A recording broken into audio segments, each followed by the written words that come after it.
Our first speaker needs no introduction. Joining us today to lighten and share his insight on the transformative power of entrepreneurship and technology in revolutionizing the food system. Within food system transformation through entrepreneurship and tech topic, please give a warm welcome to Mr. Roger A. Jan.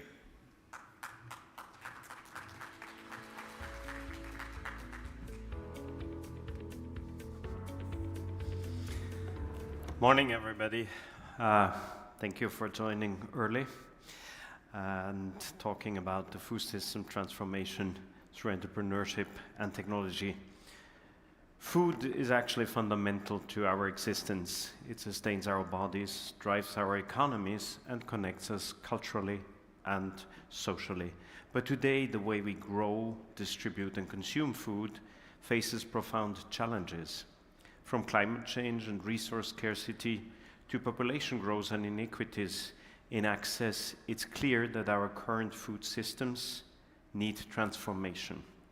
Traditionally, we looked to farmers as the backbone of food production, and while their role remains critical, the future of food is no longer solely in their hands. It now also rests in the minds of entrepreneurs and innovators who are creating bold solutions to reimagine how food systems operate. Entrepreneurship brings a unique energy to this space. It enables creative solutions and disruptive outdated models and opens the door to new possibilities. Technology, on the other hand, amplifies this potential, offering precision tools and scalable solutions that were unthinkable just a decade ago.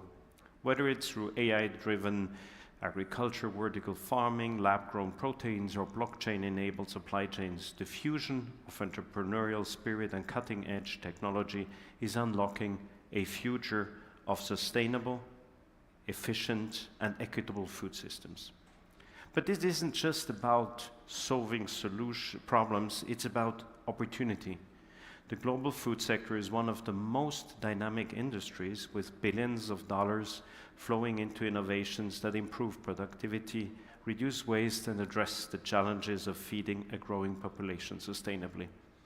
Entrepreneurs are seizing this moment, turning challenges into ventures that not only generate but also create a positive impact on people and the planet. As we dive into today's discussion, I encourage you to think beyond the farm fields. Consider how business, science, and technology are coming together to transform our approach to food, and how each of us can contribute to shaping this future. Whether as a consumer, an investor, or advocate, we all have a role to play in ensuring food systems that are resilient, sustainable, and inclusive for generations to come. Let's explore these possibilities together. There is an urgency for food system transformation. The food system that sustains life on Earth is facing unprecedented challenges. By 2050, the world's population is expected to grow to reach 10 billion, requiring a 70% increase in food production to meet demand. At the same time, agriculture accounts for nearly a quarter of global greenhouse gas emissions, exacerbating the climate crisis. Adding to this complexity, nearly 1/3 of all food produced, approximately 1.3 billion tons annually, are wasted, while over 800 million people go hungry to bed every day. Water scarcity further actually adds to the crisis, with agriculture consuming 70% of the world's fresh water, much of which is used inefficiently.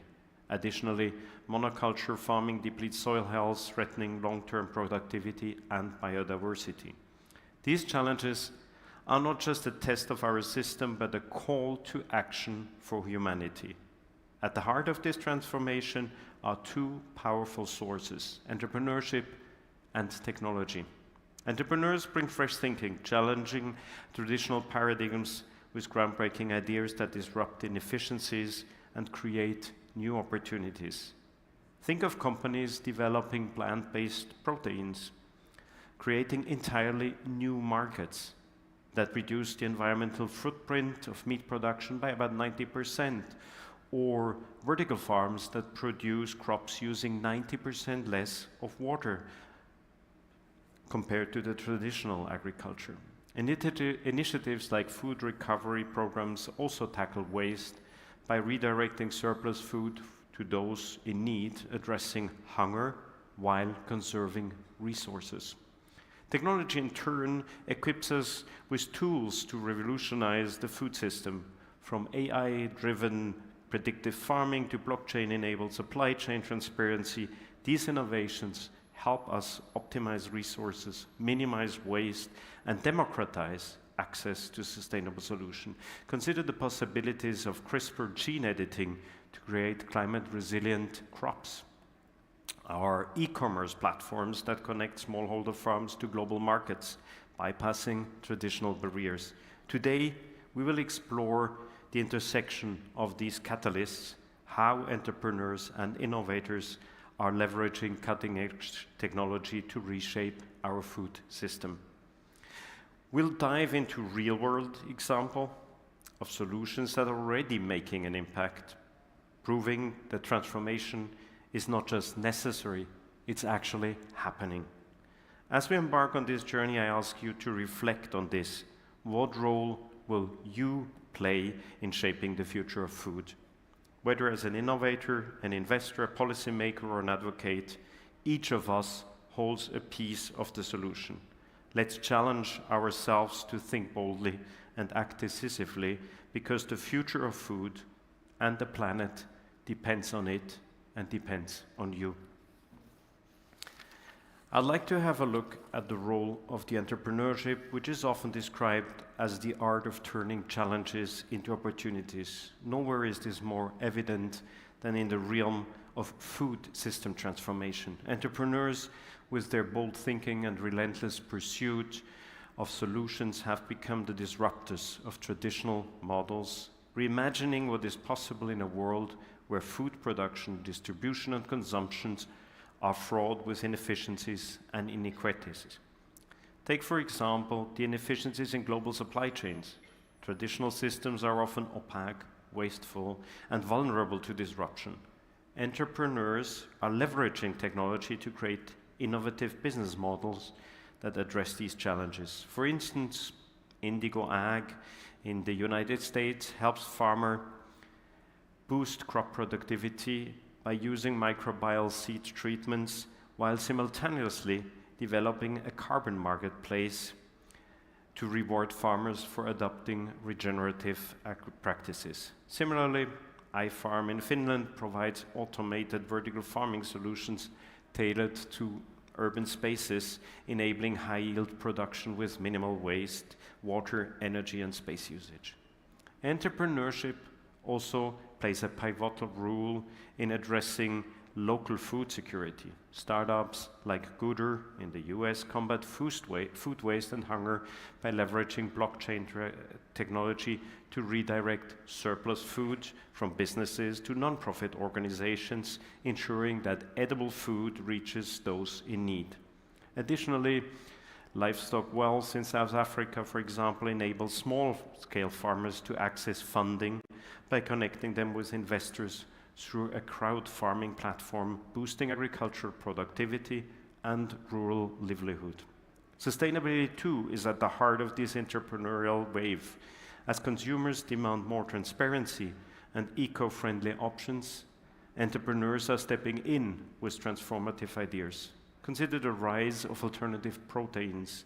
Companies like Beyond Meat and Impossible Foods are not just providing healthier, sustainable food options, they're also challenging the very notion of meat production by creating plant-based products indistinguishable from animal proteins. Or innovations in packaging, such as Notepla, seaweed-based edible containers, further address sustainability by reducing single-use plastic waste in the foods industry. The result is a business model that reduces carbon footprint while scaling to meet global demand.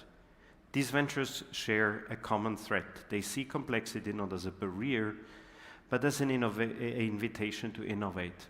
They challenge outdated paradigms, build models that prioritize resilience, and often work at the intersection of profit and purpose. Entrepreneurs are not just improving existing systems, they are creating entirely new ones. For instance, small robot company in the UK, uses robotics and AI to make precision agriculture more efficient, replacing tractors with smaller, lighter robots to improve soil health and reduce emissions. This is the magic of entrepreneurship. It brings fresh perspective to entrenched problems, combining agility with ambitions to deliver impactful solutions. Entrepreneurship is not just a tool for economic growth, it's a powerful system for societal change. But to harness its full potential, entrepreneurs need ecosystems of support, funding, policy framework, and access to technology. This is where collaboration comes in. Governments, investors, and industry leaders must play their part in nurturing these innovators, ensuring that their ideas can scale and thrive, and it's up to all of us to support them in building a sustainable, equitable, and resilient future. On the other hand, we have technology that has always been a driver of progress.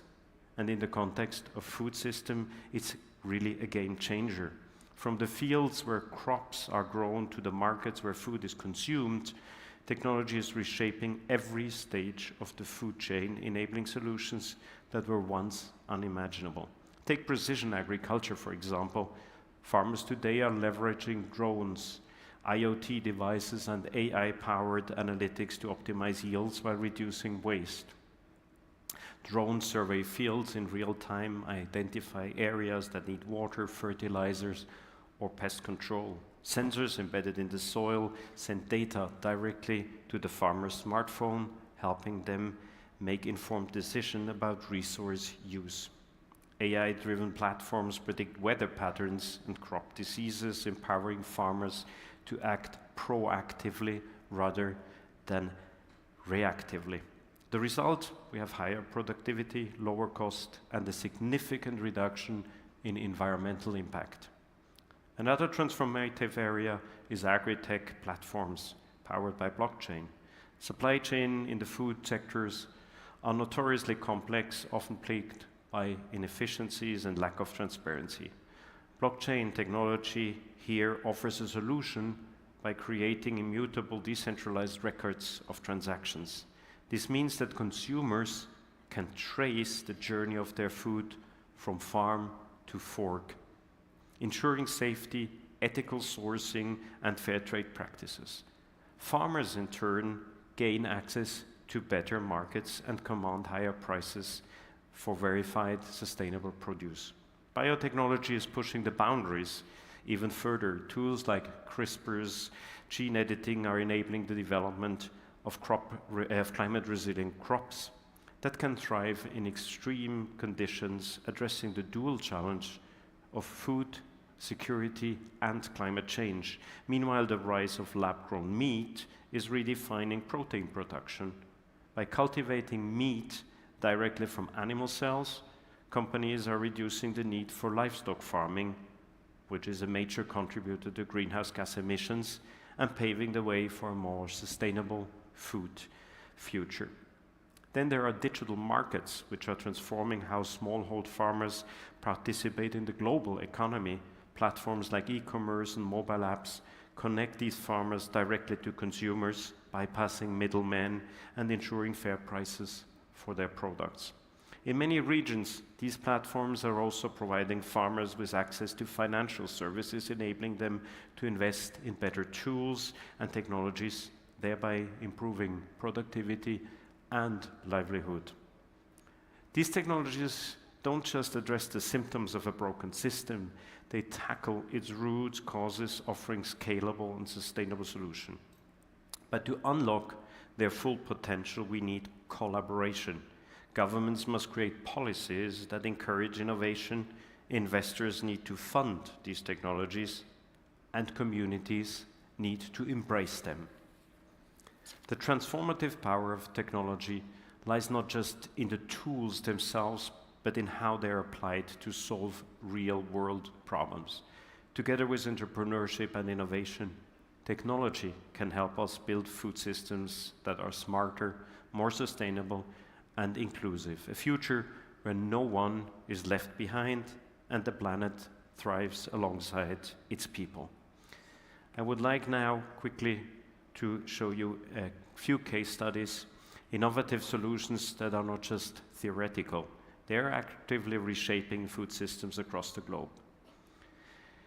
First, consider AeroFarms in the United States, a pioneer in indoor vertical farming by growing crops in controlled environments using aeroponics. This is a method where plants are misted with nutrient-rich water instead of being grown in soil. AeroFarm uses 95% less water than traditional farming. The vertically stacked farms maximize space, allowing year-round cultivation even in urban spaces. This is not only reducing dependencies on rural land, but also minimizes transport emission and delivers fresh produce to urban centers within hours of harvest. AeroFarm demonstrates how technology can tackle resource scarcity, urban food insecurity, and climate challenges simultaneously, setting a new standard for sustainable farming. Next, let's move to Twiga Foods in Kenya, a mobile-based platform addressing inefficiencies in the food supply chain. Smallhold farmers who often struggle with limited market access and post-harvest losses now use Twiga to connect directly with urban retailers. This eliminates multiple layers of intermediaries, reducing food waste and ensuring fair prices to farmers while lowering cost to consumers. The result is a streamlined supply chain that empowers farmers, strengthens food security, and reduces inefficiencies. Twiga Food exemplifies the power of digital platforms to transform local food economies and create inclusive growth. Finally, in Europe, Bioscience Institute is leveraging the Internet of Things for sustainable crop management. Their IoT-powered farm analytics platform integrates sensors, satellite imagery, and AI to provide farmers with precise, actionable insight. Farmers can monitor soil health, water usage, and crop conditions in real time, enabling them to optimize inputs and reduce waste. By making farmers more data-driven and efficient, bioscience supports sustainable practices that boost yield while minimizing environmental impact. This case highlights, again, how technology can drive smarter decision-making and contribute to long-term agriculture resilience. And just to make sure this is just a few examples, there are hundreds, thousands of more examples out there that are very encouraging. And the success of these ventures offers really one powerful solution, a lesson, which is systemic change in food systems are not insurmountable. With the right combination of entrepreneurial spirit, innovative technology, and supportive ecosystems, transformation is not just possible, it's actually happening. The question is, how can we learn from these successes and adapt their approaches to the unique challenges of our regions? As we move forward, let us take inspiration from these case studies and commit to enabling similar innovation. Now, to close, let's imagine a world where no one goes to bed hungry, where food is abundant and yet produced in harmony with the planet. A world where the journey of every grain, vegetable, or protein from farm to the table is transparent, equitable, and efficient. This is not a distant utopia, it's a future within our reach, one that depends, I say it once more, on collaboration, innovation, inclusivity, and also, I didn't mention it yet, creative way to finance the transition. At the heart of this vision is collaborative ecosystem, one where entrepreneurs, technologists, policymakers, and consumers work together to co-create solutions where capital flows strategically to fuel entrepreneurship, scale technology breakthroughs, and support the most vulnerable. Entrepreneurs are the disruptors. Technologists are the enablers, policymakers, must set the stage, ensuring that these advancements benefit society at large. Consumers, empowered by awareness and choice, will drive the demand for sustainable and ethical food systems. And finally, investors must also step into the spotlight, driving resources towards the innovations and infrastructure that can truly reshape our food systems. This collaborative ecosystem operates at the intersections of science, innovation, capital, and inclusivity. Capital is the engine, while science provides the foundation, offering breakthrough in everything from crop genetics to carbon capture. Innovations translate these discoveries into real-world applications. The stakes couldn't be higher by 2050. I mentioned it before, we must feed 10 billion people sustainably, all while addressing the twin crisis of climate change and resource scarcity. This requires a fundamental transformation of how we think about food, not just as a commodity, but as a cornerstone of health, equity, and environmental stewardship. This vision is not about incremental improvements, it's about redefining what is possible. It's about building systems that are resilient, adaptable, and just. Systems that not only feed the world, but also nourish our planet. Together we can create a future where entrepreneurship and technologies aren't just tools for change, they are catalysts for a food system that sustains life, fosters equality, and protects the earth for generations to come.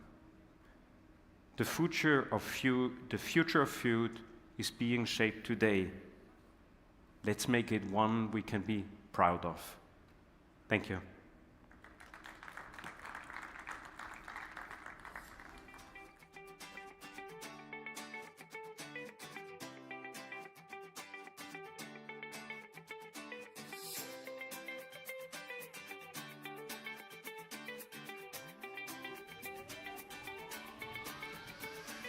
Thank you, Mr. Roger, for this insightful presentation. Our next session will examine the critical role of entrepreneurship in addressing global sustainability challenges, titled Entrepreneurship for Sustainable Innovation. Please welcome our esteemed moderator, Mrs. Christine Gold, and our esteemed panelists, Mr. Tamer Taha and Mr. Hamza Rakha Shahm.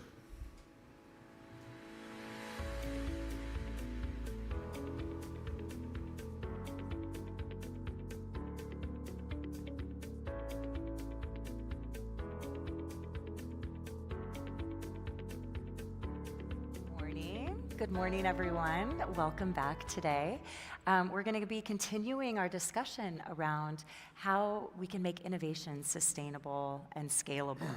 The session today is called Entrepreneurship for Sustainable Innovation, and we're going to be looking at the vital role that entrepreneurship and startups and early stage innovation can play in driving our sustainability goals across different regions of the world. We're going to showcase how entrepreneurial efforts can catalyze change, foster new ideas, and accelerate sustainable solutions with lasting impact. I'm delighted to be joined by Tamer Taha, who's an advocate for leveraging international cooperation to enable entrepreneurial ecosystems. You've joined us from Egypt. And Hamza Shahm from Morocco, who is the founder of Sowit, which is transforming agriculture in Morocco through digital technologies, access to financing, and new markets like carbon markets. So let's get started. My first question is actually to both of you. What does sustainable entrepreneurship mean to you? And if you could provide an answer to that through your unique lens and experience. And also, I think it helps all of us to have some really tangible examples. So let's start with you, Tamer. Thanks a lot, Christine. And first of all, it's a pleasure to be here with you. And I would like to thank the Kingdom of Saudi Arabia for hosting us.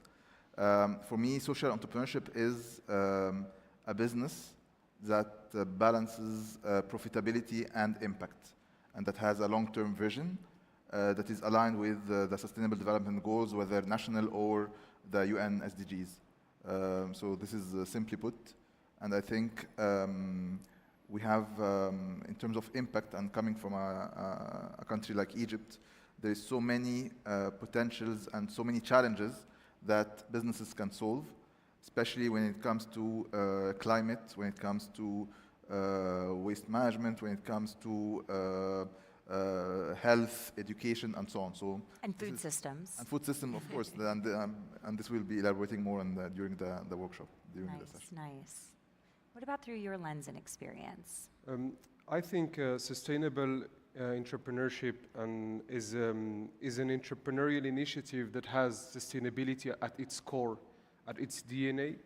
Sustainability meaning for an entrepreneur the ability to have in its core vision the preservation of the resources, the fact that the future generations are able to answer and address their needs and not jeopardizing the future situations, and especially when it comes to agriculture, that in Morocco, for example, consumes more than 85% of water resources, that is highly constrained today by climate change, the ability to help farmers transitioning into new models that are not only sustainable for the ecosystem, for the environment, but even sustainable for them. As their margins are plummeting, situations in the markets are getting tougher, and they need to find a way in order for our food systems to be resilient, and in order for this rural population that still compose up to 50% of our population to find its way through the economic game. Yeah.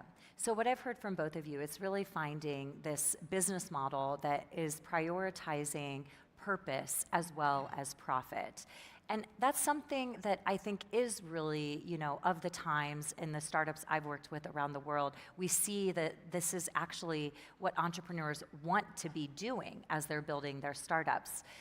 However, sometimes when investors come into the mix, there is pressure on them to reprioritize their focus towards return on investment and short-term profits. So I wanted to ask you both, how do you balance this need for profitability and meeting investor needs with the sustainable goals that we're trying to achieve, especially in emerging markets, which are underventured but represent high growth potential?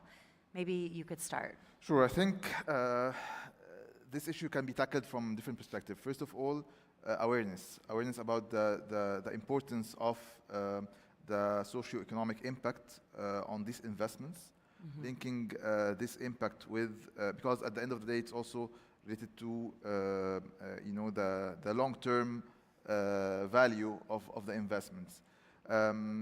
Additionally, policy plays an important role, so providing incentives to de-risk investments in sustainable businesses or sustainable startups is another way to deal with it.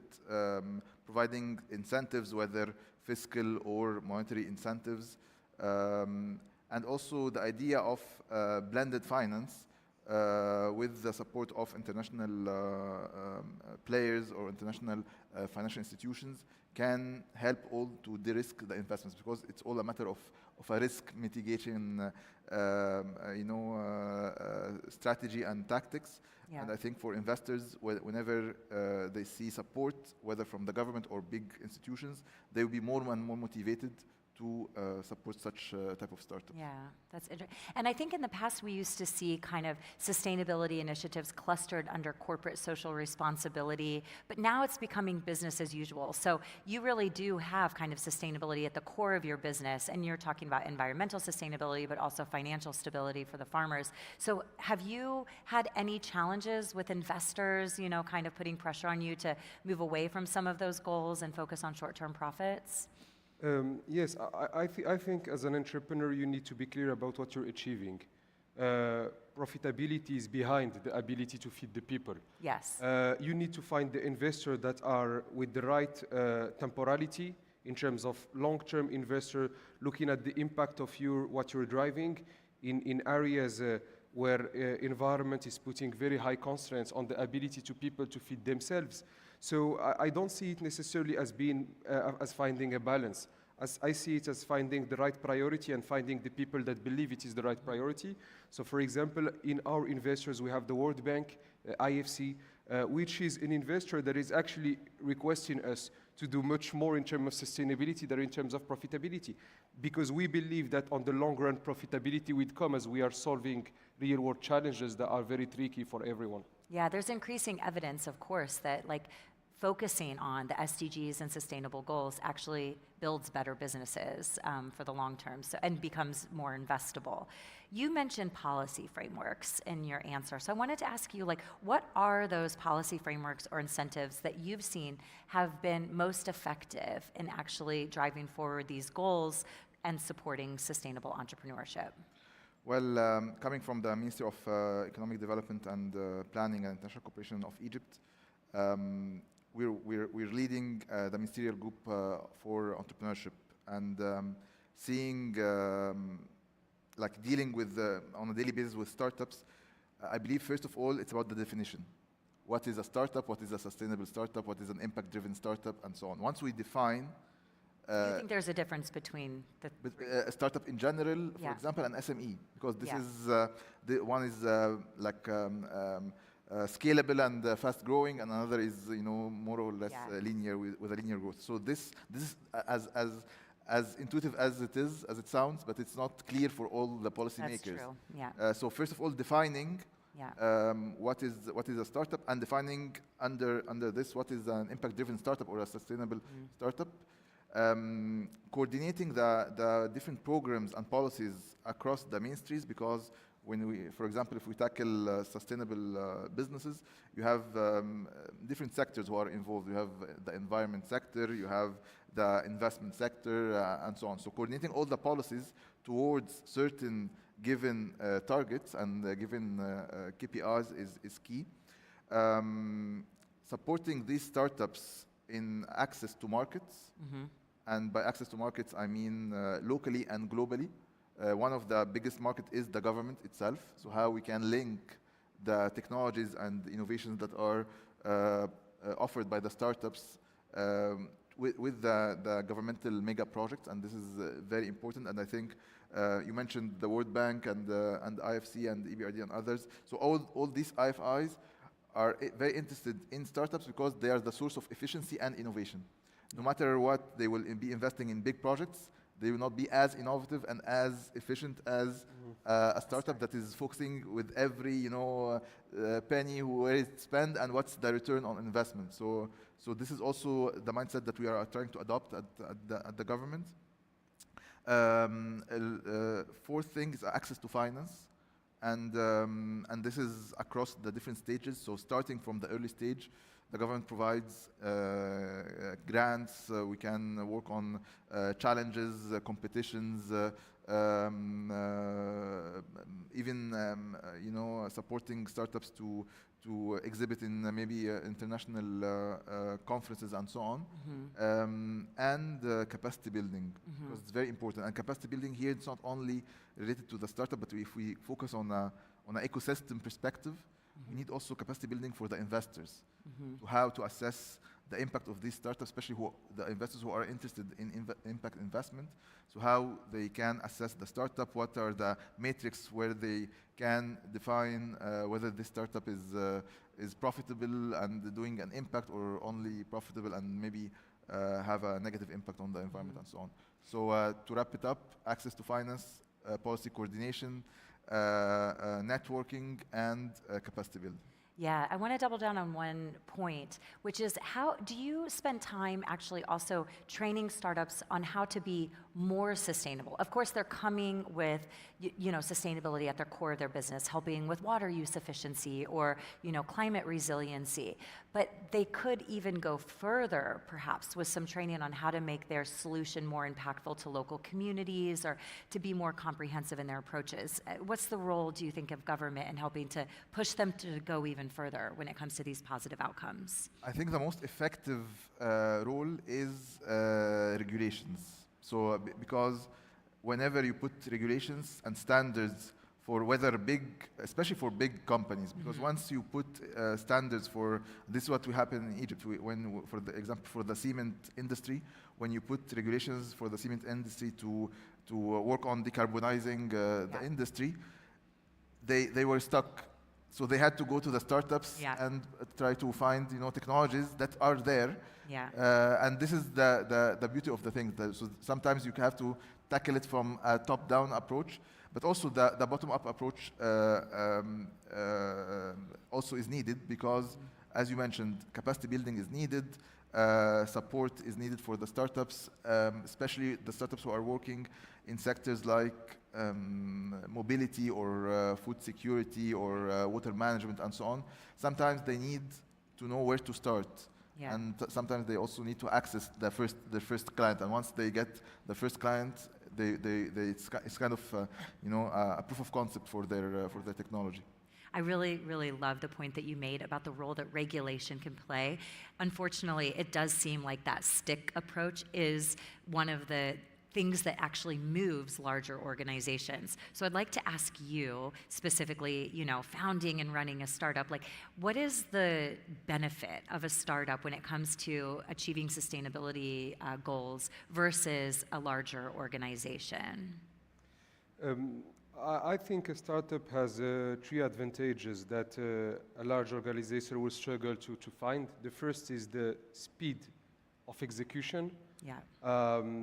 When I think of helping farmers on a daily basis to achieve a better yield, the farmers we worked with increased their yield by 60% first year.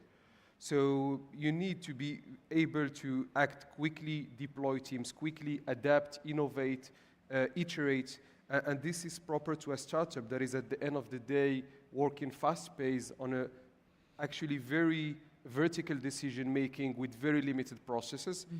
The second aspect is that a startup is able actually to also earn trust very quickly because it appears, given its culture, given sustainability, given its people, it appears when discussing with a farmer as a balanced relationship. Right. Not working with a large corporate that have different interests and that seems biased from the farmer's perspective, that really wants to understand what's the value he or she is taking behind.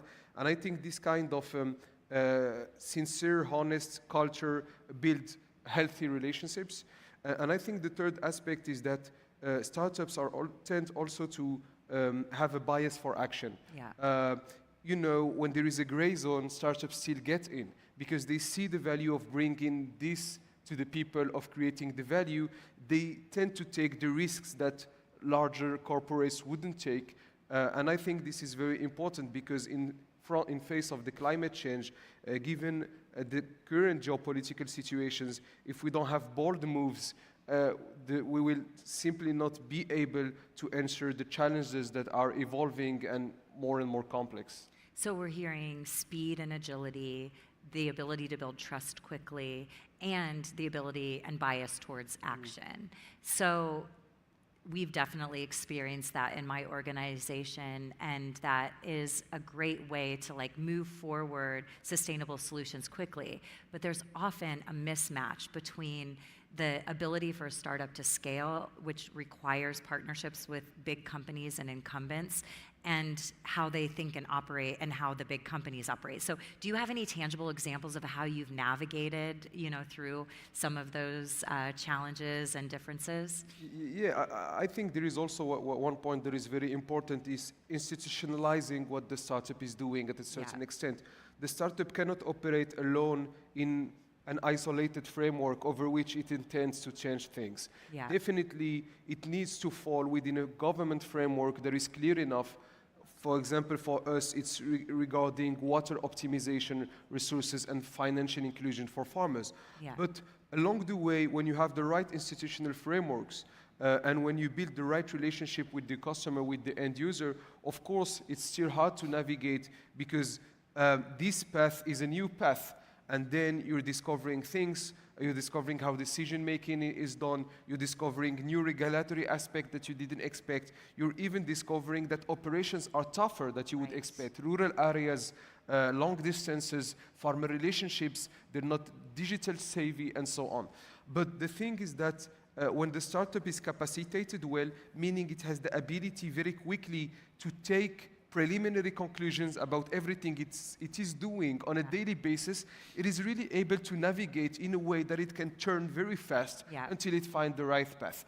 I think it takes, the harder with this is that you need to have the right conviction and vision, in a certain way be very adamant and strong on what you're achieving, but still be very open and driven by metrics, so that you can still decide to change things dramatically. Yeah. And I think this ability to run very fast on a certain path, but to decide also very fast to change it, it's what help you navigating Yeah. and not taking, I would say, a road that could be complex for a startup Absolutely, to navigate. to reverse. I mean, we often hear the analogy of like the super tanker being the big company or government and the speedboats, right, being the startups going out and trying things and exploring and bringing the insights back. But in the car this morning, we were discussing that in your previous role, you were like kind of leading open innovation programs. So I'm sure you have some great insights into how to make this work.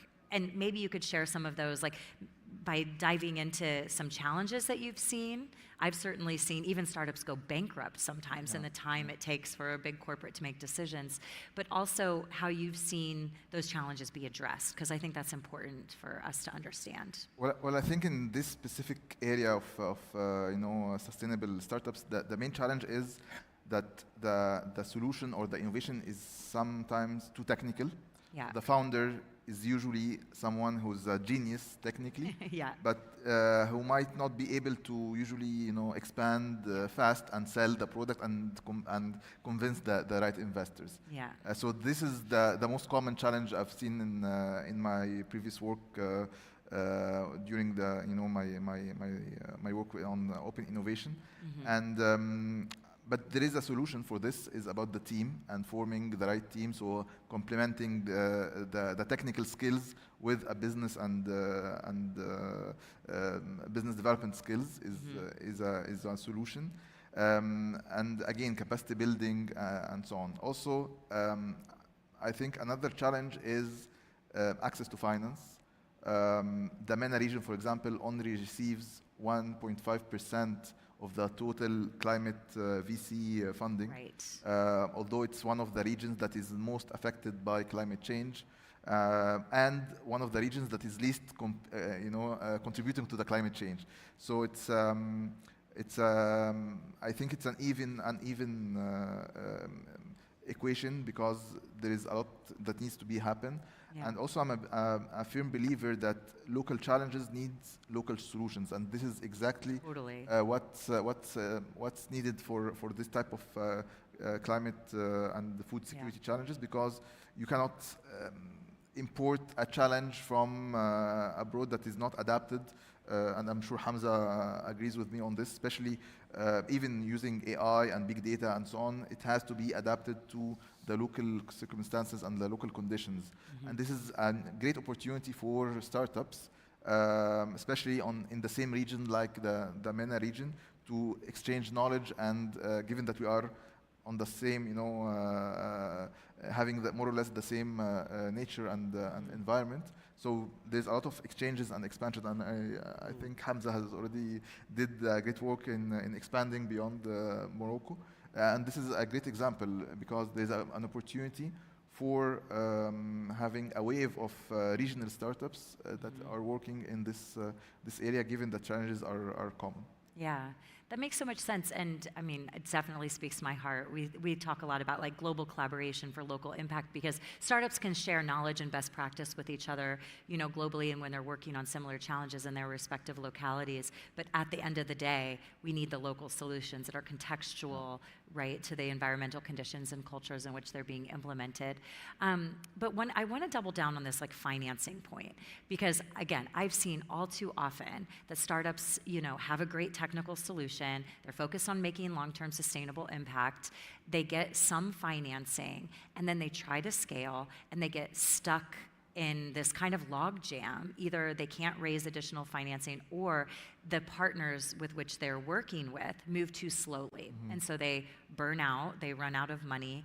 And I often think, like, wouldn't it be great if we could inject some sustainable financing to keep them afloat while they navigate some of these challenges? And there, you talked about blended finance, and I'd love to hear some of the mechanisms that you've seen with public-private partnerships to help this scaling challenge really work when it comes to innovation. Sure.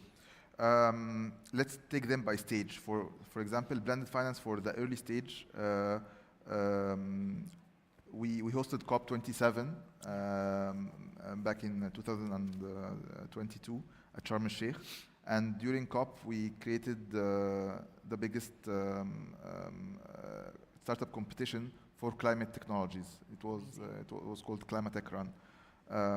And we had more than 400 startups, applicants from all over the world, from different sectors, agri-tech, mobility, waste management, you name it. And we said that we be taking the lead, the role of coordinating the financing, because we thought that there would be so many competitions, but scattered, so little competition. So we said we wanted to put together all these efforts, and it came up with great startups. 15 startups came and pitched at COP27. And they were celebrated during that. So we gave a voice for technology at COP, because it was COP from, the motto of this COP was from pledges to implementation, and we believe that technology is part of implementation. So this is for the early stage, which are so many startups, but they are fragmented. Yeah. So pulling together the small fragmented resources, financial resources, so we can showcase the impact, even if it's in a very early stage. For the more of the growth stage, I think having or creating funds, whether international funds, like cross-country funds, in partnership with international organizations, might actually, and corporates, might actually lead to a lot of, again, pulling big money together. Adding to this, having corporate VC funds. Yeah. Because corporates, as we were talking, wouldn't be able to survive without startups, especially in the food security, space. So encouraging corporates to invest in startups and to de-risk such investments with maybe some matchmaking investments from the government or public funds might be also another way to deal with the growth stage startups. I'd love to hear from you. I mean, you're there at the front lines building a startup. I'm sure you've experienced the valley of death. What have you seen? What's helped you get through so that you could scale and survive? Yeah, I think building the right partnerships from the beginning is key. Yeah. Because partnerships, you need to nurture them over time so that people involved really with you, funds, governments, corporates. I think to a certain extent, running out of cash is healthy because it creates a certain natural selection. A lot of innovations are just there on the market without a clear value proposition or path to scale up. The issue is more that there are certain environments in the world where money is more available, which make this innovation live longer and sometimes generate also good upsides. For example, the Kingdom of Saudi Arabia is very, I would say, leading the path towards VC financing, making sure these innovations have a chance to emerge. For us, it was clear for the beginning that first we needed really to prove a value proposition that was very strong, and we really focused more on the customer than on the product itself, trying to really build with the farmers away. And as I said in the beginning, the difference with the corporate is that when we saw that scale-up was very complex, except large-scale farms, we didn't focus on our product. We focused on changing the way this product was accessible, making it a financial product that through a credit farmers can access to technology and other things that are must-have more than a product itself, a vertical in technology. Startups tend to focus too much on what they're doing and not on the global picture of what the customer needs at a certain point and the strength of this value proposition. But overall, I believe that there are 2 points that were very important. The first is really the ability to build the right partnership, PPP, governments and corporates, because you need everyone to push you if you want to succeed for these very hard challenges. And secondly, I think it's also the ability to find talent. And to find talent with the right culture. Right. You need people that fight overnight if you want to get these things done. And I think we were lucky, I would say in Morocco and certain other regions, not only to find local talent, but talent for the diaspora abroad that was also tooled and looking forward to giving back to the country and bringing much more than simply technical aspects. Totally. If I was an investor, I would definitely invest in you. I mean, it's really so compelling what you're saying about the point that it's about product market fit and making sure that your solution isn't just technologically savvy and, you know, buzzes and whizzes, but actually that it's going to be used by farmers and has this chance to take off in the market. So that's a very good point. Now, we're down to the last couple of minutes of the session, so I want to ask you to dream big here. So if you could, you know, snap your fingers and make a wish, what does success look like when it comes to sustainable entrepreneurship over the next 10 years? What would you love to make possible for your own organizations and those following in your footsteps, trying to build sustainable businesses for the future of our planet, for climate and food security and more? Like if we're going to dream big, I think we have to give more room for technology and innovation and startups who are, you know, providing real impactful solutions. Yeah. To really transform all the big, you know, pledges and commitments that are discussed in this type of conferences into real solutions, real practical solutions that can be implemented on the ground. Yeah. And I think it has to be done through a multi-stakeholder approach, the government from one side, the private sector, whether large corporates or startups from the other side, but also development financial institutions, civil society, and so on. And I believe doing so and having such platforms like the Sustainable Innovation Week is one key aspect of giving a voice for such innovators to come on stage and dream with us on the future. We have the solutions. Now we need to create the space for them to grow and take hold. So what about you? Dream big. Snap your fingers. Yeah, I think if I would dream big, I would dream of an alliance of several countries looking at agriculture as the way not only to strengthen the emergence, but also to build resilience.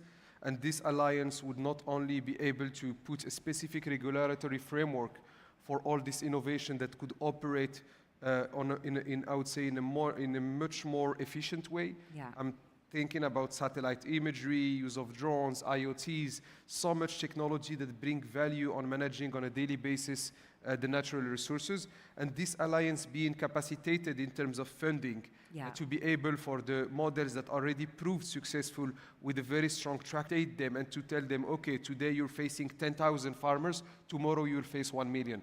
Right. And I think building this kind of safe environment framework with a lot of ambition and a bold vision is something we need, because sometimes we fight in very fragmented ecosystems over which we struggle to push forward the vision for all these farmers accessing technology, even though we don't see them in the short term, 2-3 years, living without it. Totally. We need to be collaborating more and thinking bigger. So you've heard it here. Let's bring these ideas to life. Thank you so much for your time and insights today. And if anyone wants to ask questions, we'll be over here and ready for them. Thank you. Thank you. Thanks a lot. Great day.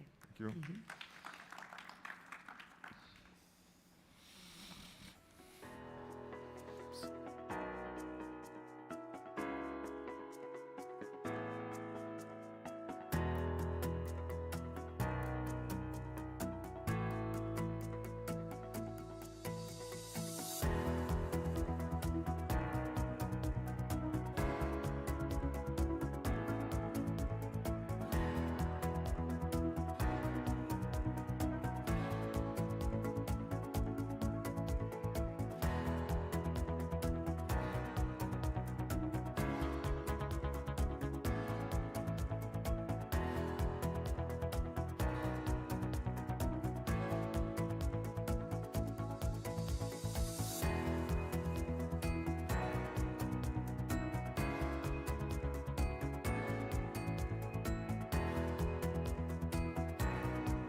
The next fireside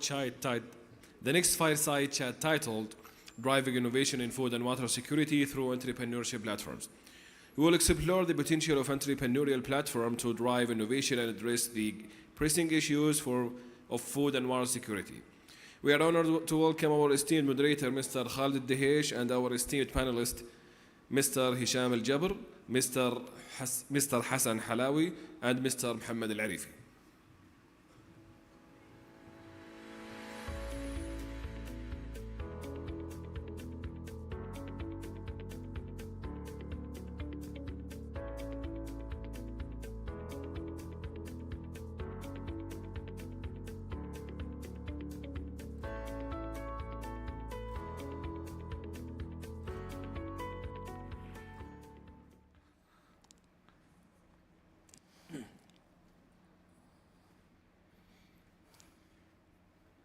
وفي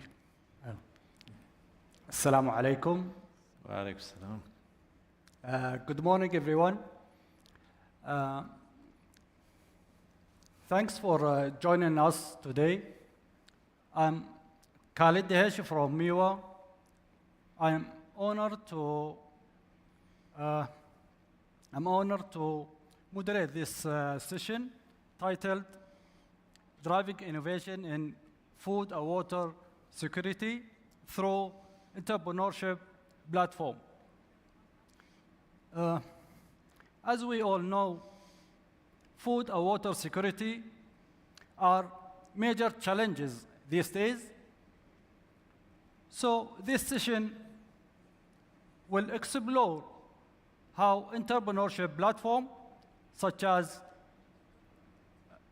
incubators and accelerators are driving innovative solutions and supporting startups. Today, we are honored to have with us three distinguished speakers.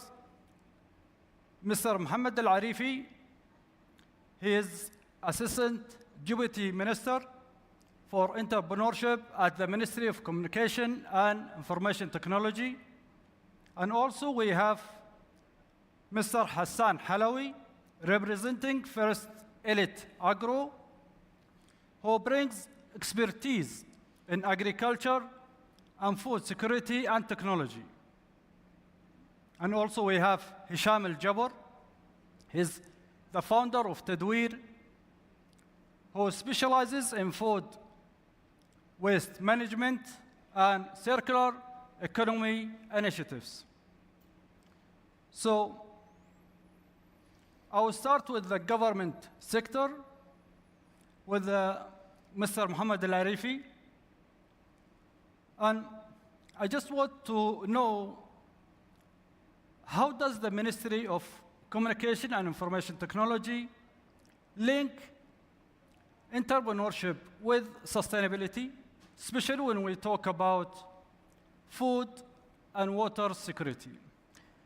Thank you, Dr. Khalid, and thank you for this opportunity being here on stage with my esteemed colleagues and with yourselves.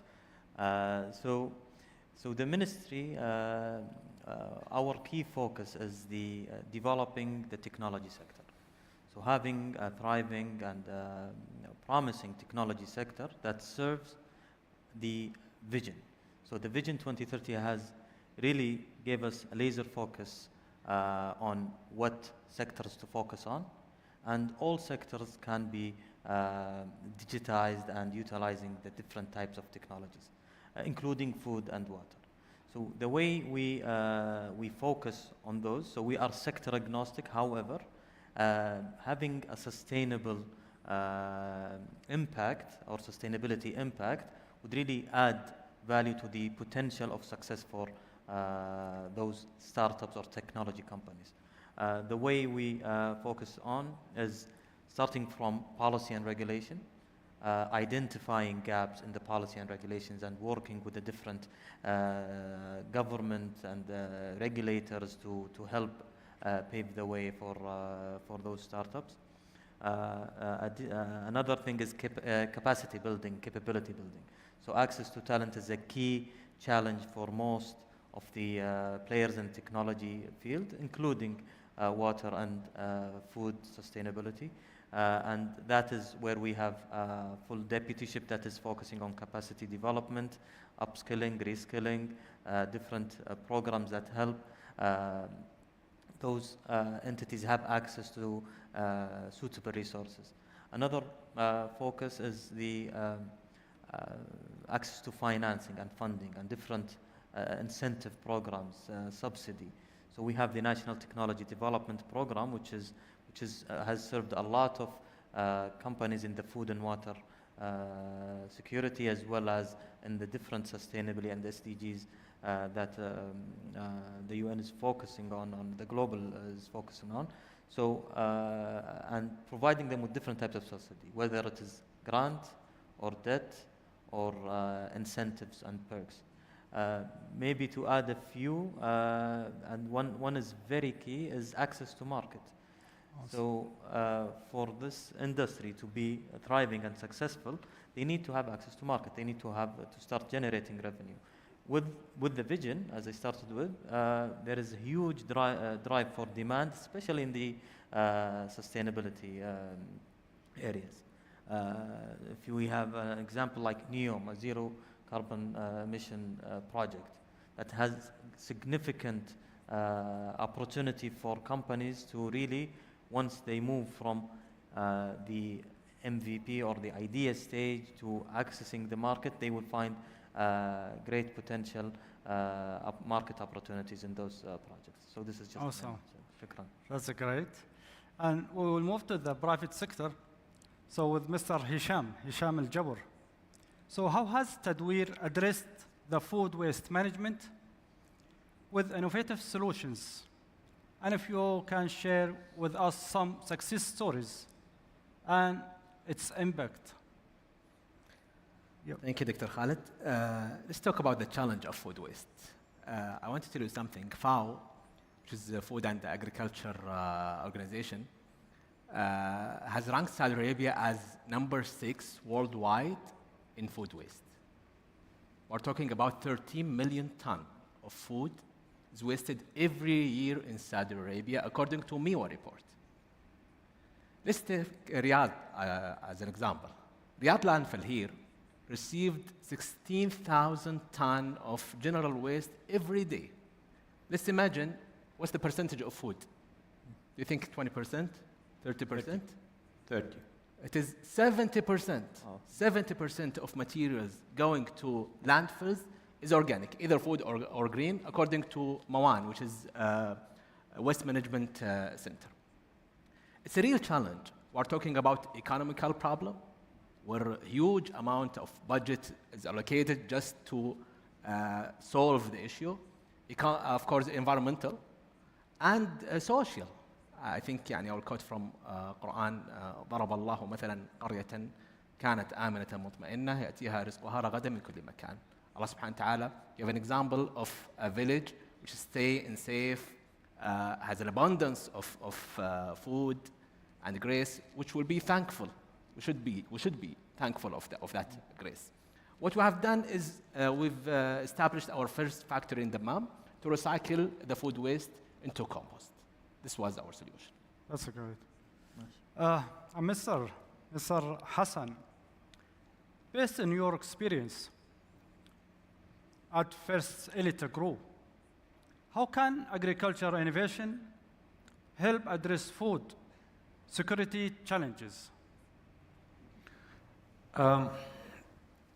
Today, with the unprecedented rise in the population and the diminishing of the natural resources needed for producing food to meet up with the demand, technology is presenting itself as a livelihood or the new area of hope for the food systems around the world to meet up with these challenges. And it's giving us different areas in terms of the advancement of science, whether it's through the AI and machine learning, that's giving us optimized solutions to manage our resources efficiently.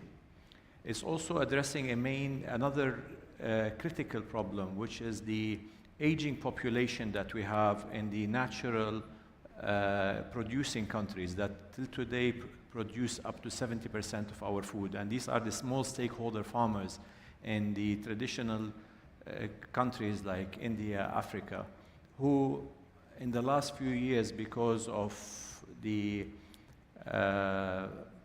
economic unsustainability of agriculture, has seen all the younger population moving from the villages to the cities, leaving the older population to handle the problem of agriculture.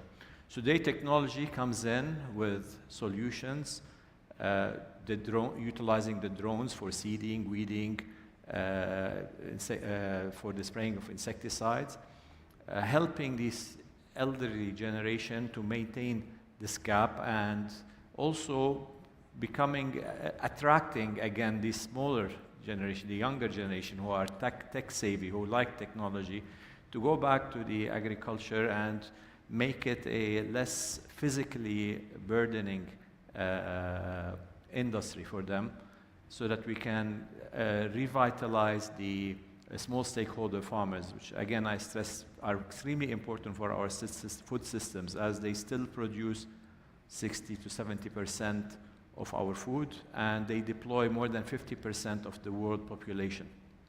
So this is another array that we're using. The other technologies that are becoming more abundant today is the utilization, for example, of the geospatial imaging, which gives bigger players or bigger corporates a better view of how to manage their resources, how to be more efficient in utilizing their water, utilizing of insecticides, of their fertilizers. And this is also very important to meet the sustainability development goals, so that there will be no overconsumption of water or the over-application of fertilizers and insecticide, by adoption of precision agriculture, so that we can use the exact quantity at the exact location, on spot locations, and manage our resources more efficiently. Yeah, that's a good. But it's just a valuable question. Here, can you share some examples of these technologies that you have seen that has successfully improved food security with the help of entrepreneurship? There are plenty of them. I don't have a specific one in mind, but I can give you two examples that we've done ourselves. It might not be entrepreneur, but it might be more like entrepreneurship within the organization. And that's another growing field, by the way, and the difference between them is starting to get more clear. So at Elite Agro, last year we had a project with FAO, dedicated for the sustenance of small stakeholder farmers in Liberia. And the way we approached this is we sat down with FAO and said, what are the problems, what are the challenges of these farmers? Said they don't have power, they don't have access to power. They are far from the end user, so there's a huge wastage by the time that the product is produced that it reaches the market. They are also suffering from shortage in irrigation water, and fourth, they don't have agricultural extension services, so because of the remote areas. So we utilized technologies that are available to there. We developed a self-sustaining container box that is fully operating by solar panels.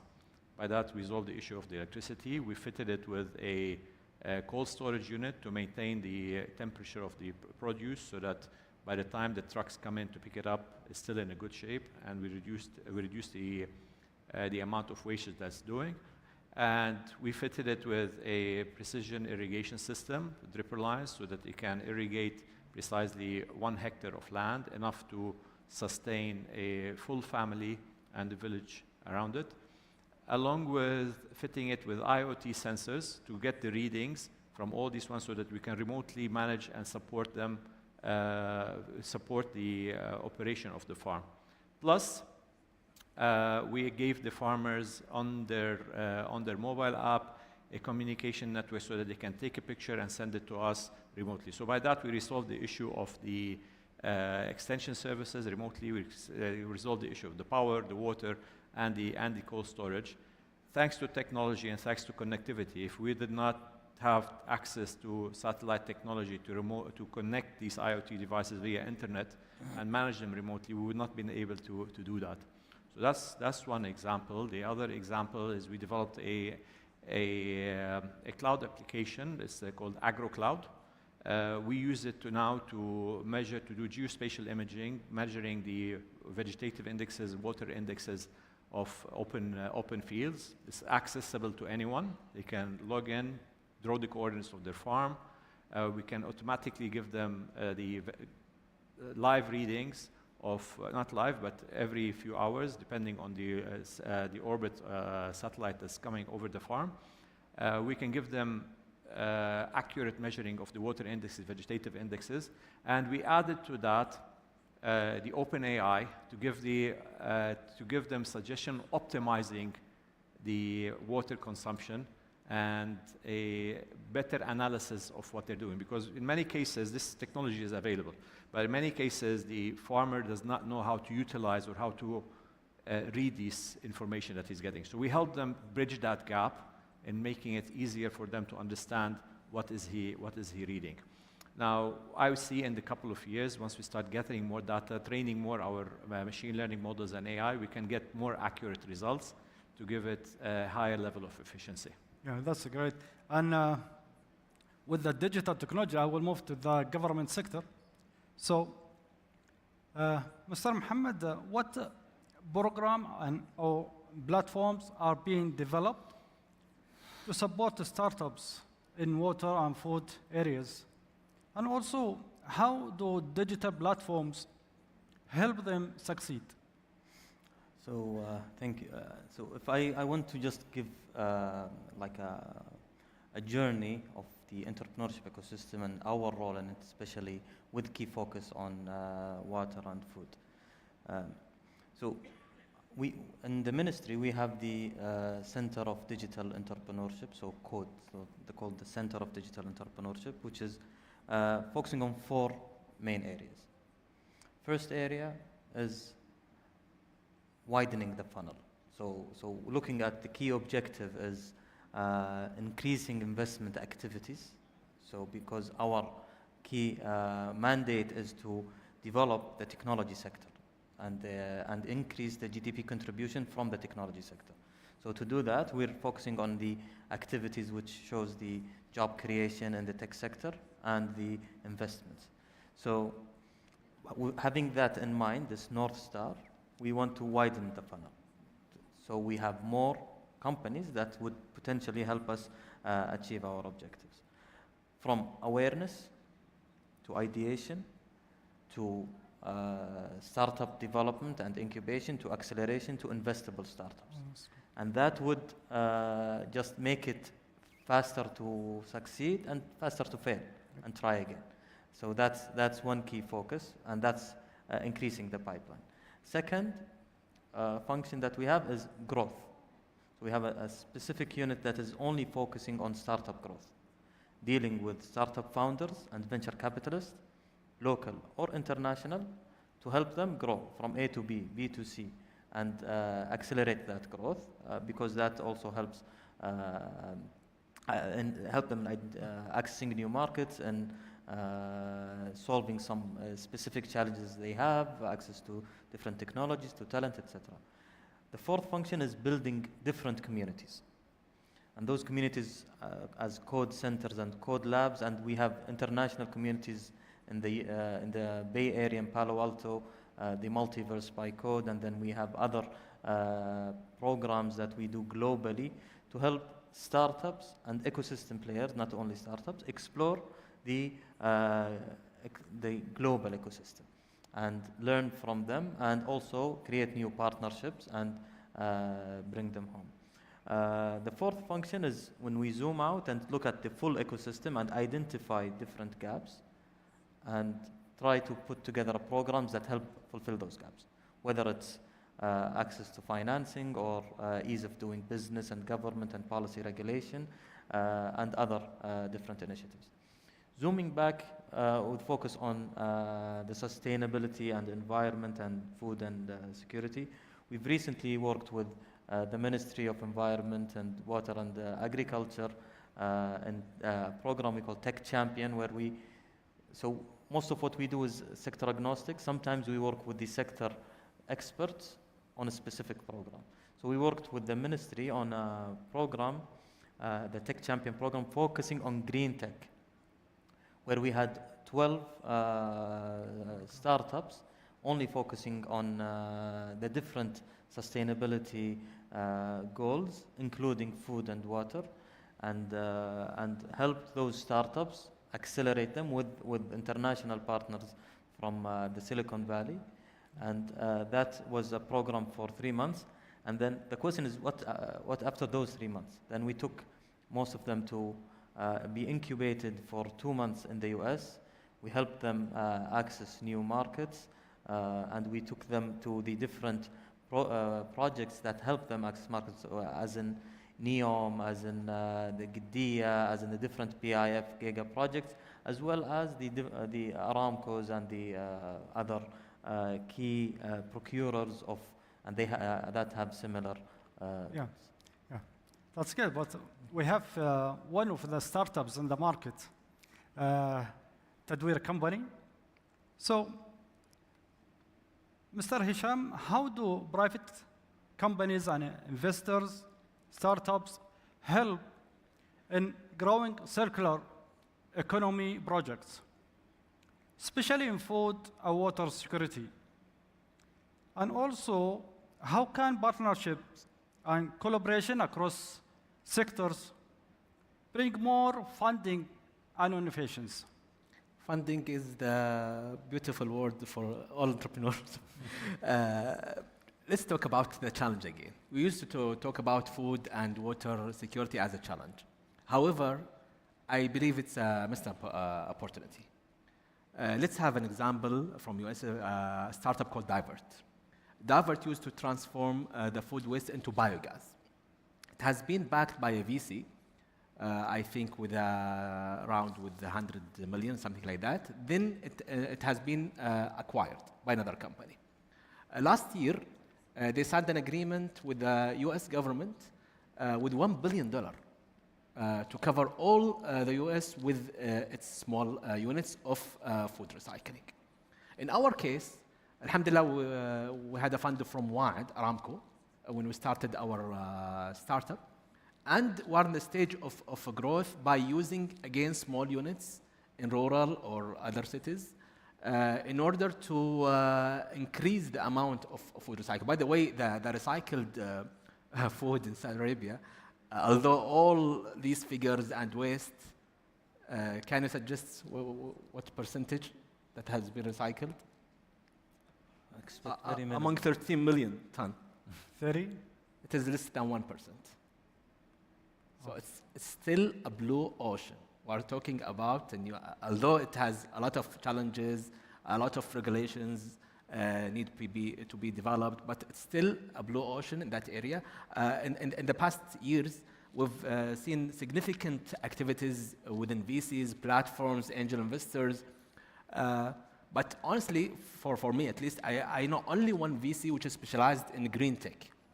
Of course, you as a VC or as an investor, you don't have to be specialized in green tech, but these types of startups working in food, working in green, working environment, I believe still it's a blue ocean.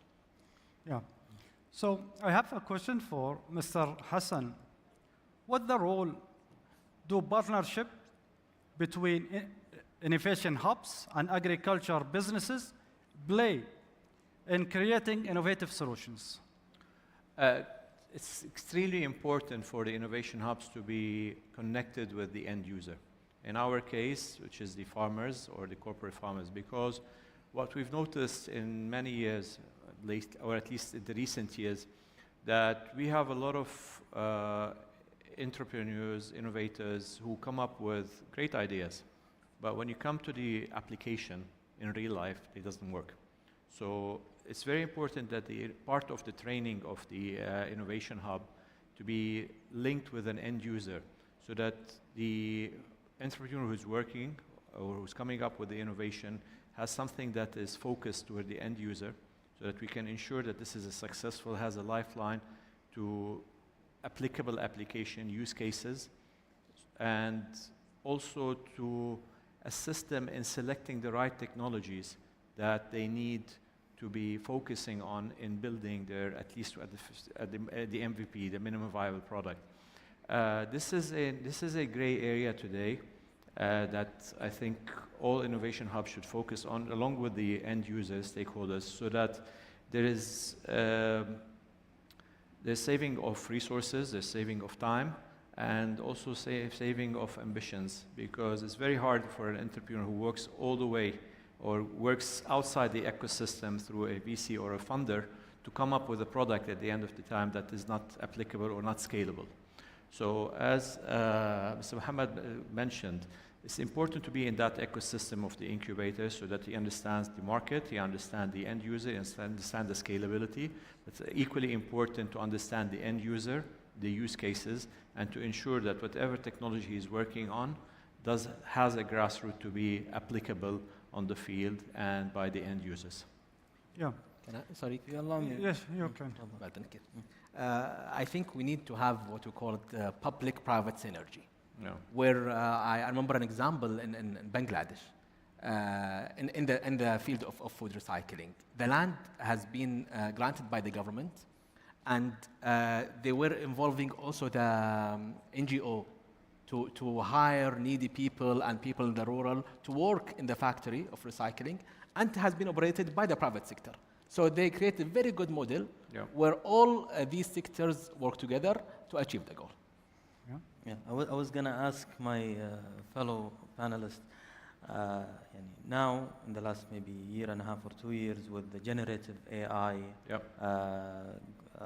disrupting a lot of industries, and we're looking at it from like a more wider angle.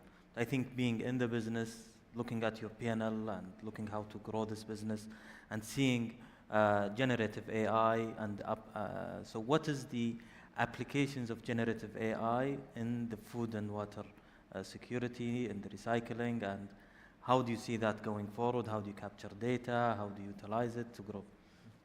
I think we have now a lot of areas for capturing data. I think the challenge right now is how to process this data, because I, as a farmer, I generate a lot of data.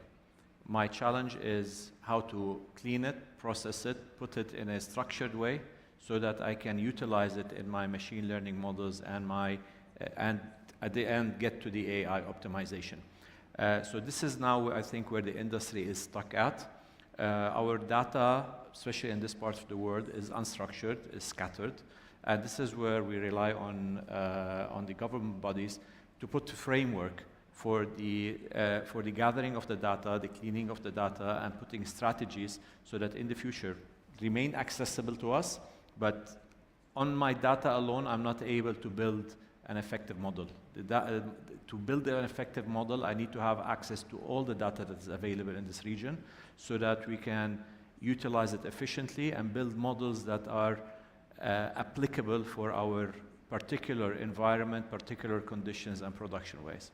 Okay. And I think data privacy is the major issue when you think about innovative solutions, because when we want to use AI applications, we have to have a good databases and data sources. So where we can share these data sources when we think about the data privacy. So this that's is why I said it needs to be challenge. with that's why I said it needs to be with the regulatory body so that we can ensure that, because I will not be comfortable sharing my data as long as with somebody else at this stage, or competitor, whatever. But if we have that data in a structured manner with a government entity or with a regulatory authority, and then we can have access to it to train our models without getting into the details that this is my data or his data. That way we can train our models towards more optimized results on local readings, which is very important. we have an example of using data. Our trucks, which used to collect the raw material, we use the data in order to optimize and to reduce the time and the cost of the route of the truck itself. So we reduce the time, and we used to we used it more efficiently in order to increase the number of spots where we can collect the raw material using the data. That's great. So as we close this sessions, I would like to thank our valuable speakers for sharing their experiences and insights. And also, it's clear that incubators and accelerators as entrepreneurship platforms are not just tools for economic growth, but also key enablers for sustainability and food and water security. Thank you for your attention, and enjoy the rest of Sustainability Innovation Week. Thank you. Thank you. Thank you all. Thank you.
of our conference, as the participant will delve into the topic of how deep tech is shaping sustainable future, moderated by Mr. Matt Sprague, and each of our esteemed panel members will bring a unique perspective to the table. They are Prof. Mac Tester, Mr. Abdullah Sahab, Mr. Amrit Omniak, and Dr. Asra Damdam.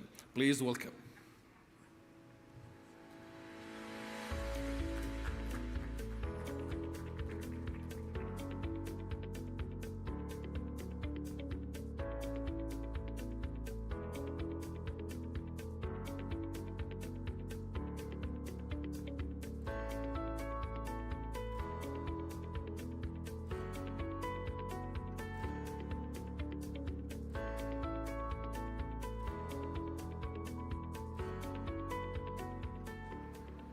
Okay. Good morning, everybody, and thank you for attending the panel discussion today.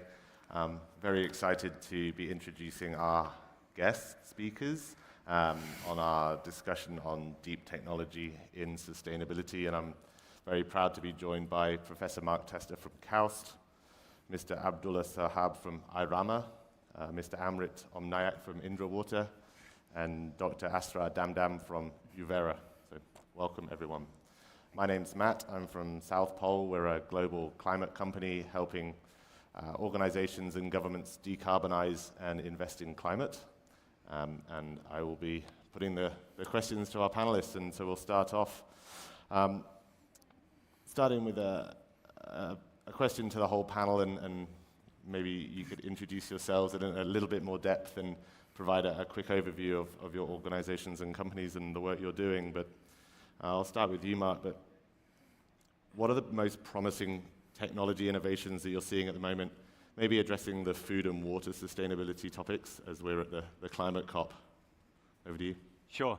I mean, I'm Mark Tester. I'm the head of the Centre of Excellence at KAUST for Sustainable Food Security. And the aim of that centre is to use technologies to try to reduce the environmental footprint of our food sector. And one way, there are many ways to deliver this, of course. One way is to go through startups, and I co-founded a startup called originally Red Sea Farms. It's now naming in public as Iris, and our aim in that company is to deliver technologies that we've developed, including heat blocking technologies and plant genetics for making the roots stronger, especially for plants like tomatoes and melons. The technologies are many. In fact, I've just mentioned two. And the heat blocking technologies come from nanoparticles. Remember nanotechnology? That was a very prominent trend a few years ago. Sci-fi. And so that's still there. We're still delivering technologies, and there's great innovations in the nanotechnology space. And I don't think we should forget that. I can defer to many others on the panel around IT, so I won't need to elaborate on that. IT is obviously fabulously, rapidly developing and giving us huge opportunities for innovation in the food space, the environmental space. And I would like to just finally mention biotechnologies. We've got many opportunities with genome sequencing, which gives us a chance to, what I would say, turbocharge plant genetics. This means we can improve crops faster, and also gives us opportunities to do things we haven't done before, like get wild relatives of crops and either what we call domesticate them, turn them into crops themselves directly, ideas which were always talked about, but really more in the fantasy realm. And now it's a reality, and this is very exciting. And especially in Saudi Arabia, we've got plants like Salvadora, miswak, toothbrush bush. And we can now domesticate that plant and turn it, because it's got wonderful little berries.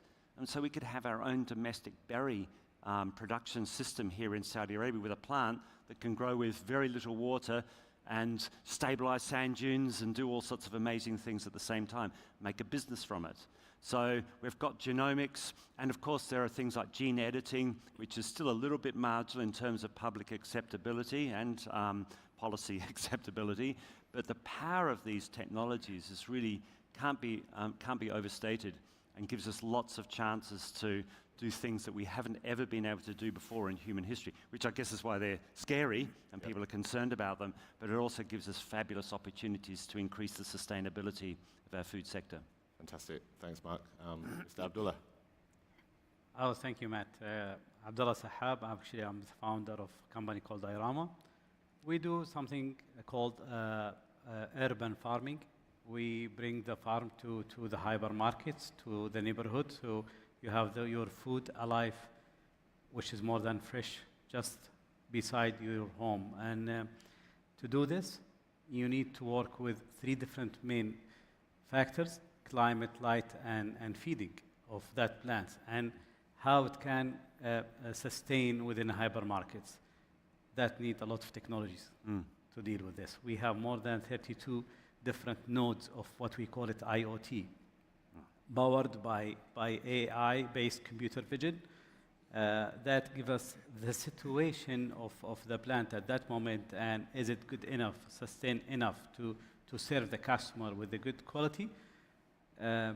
With this, actually, we deploy even the operators, which is the classical farmer, to be farmer 2.0.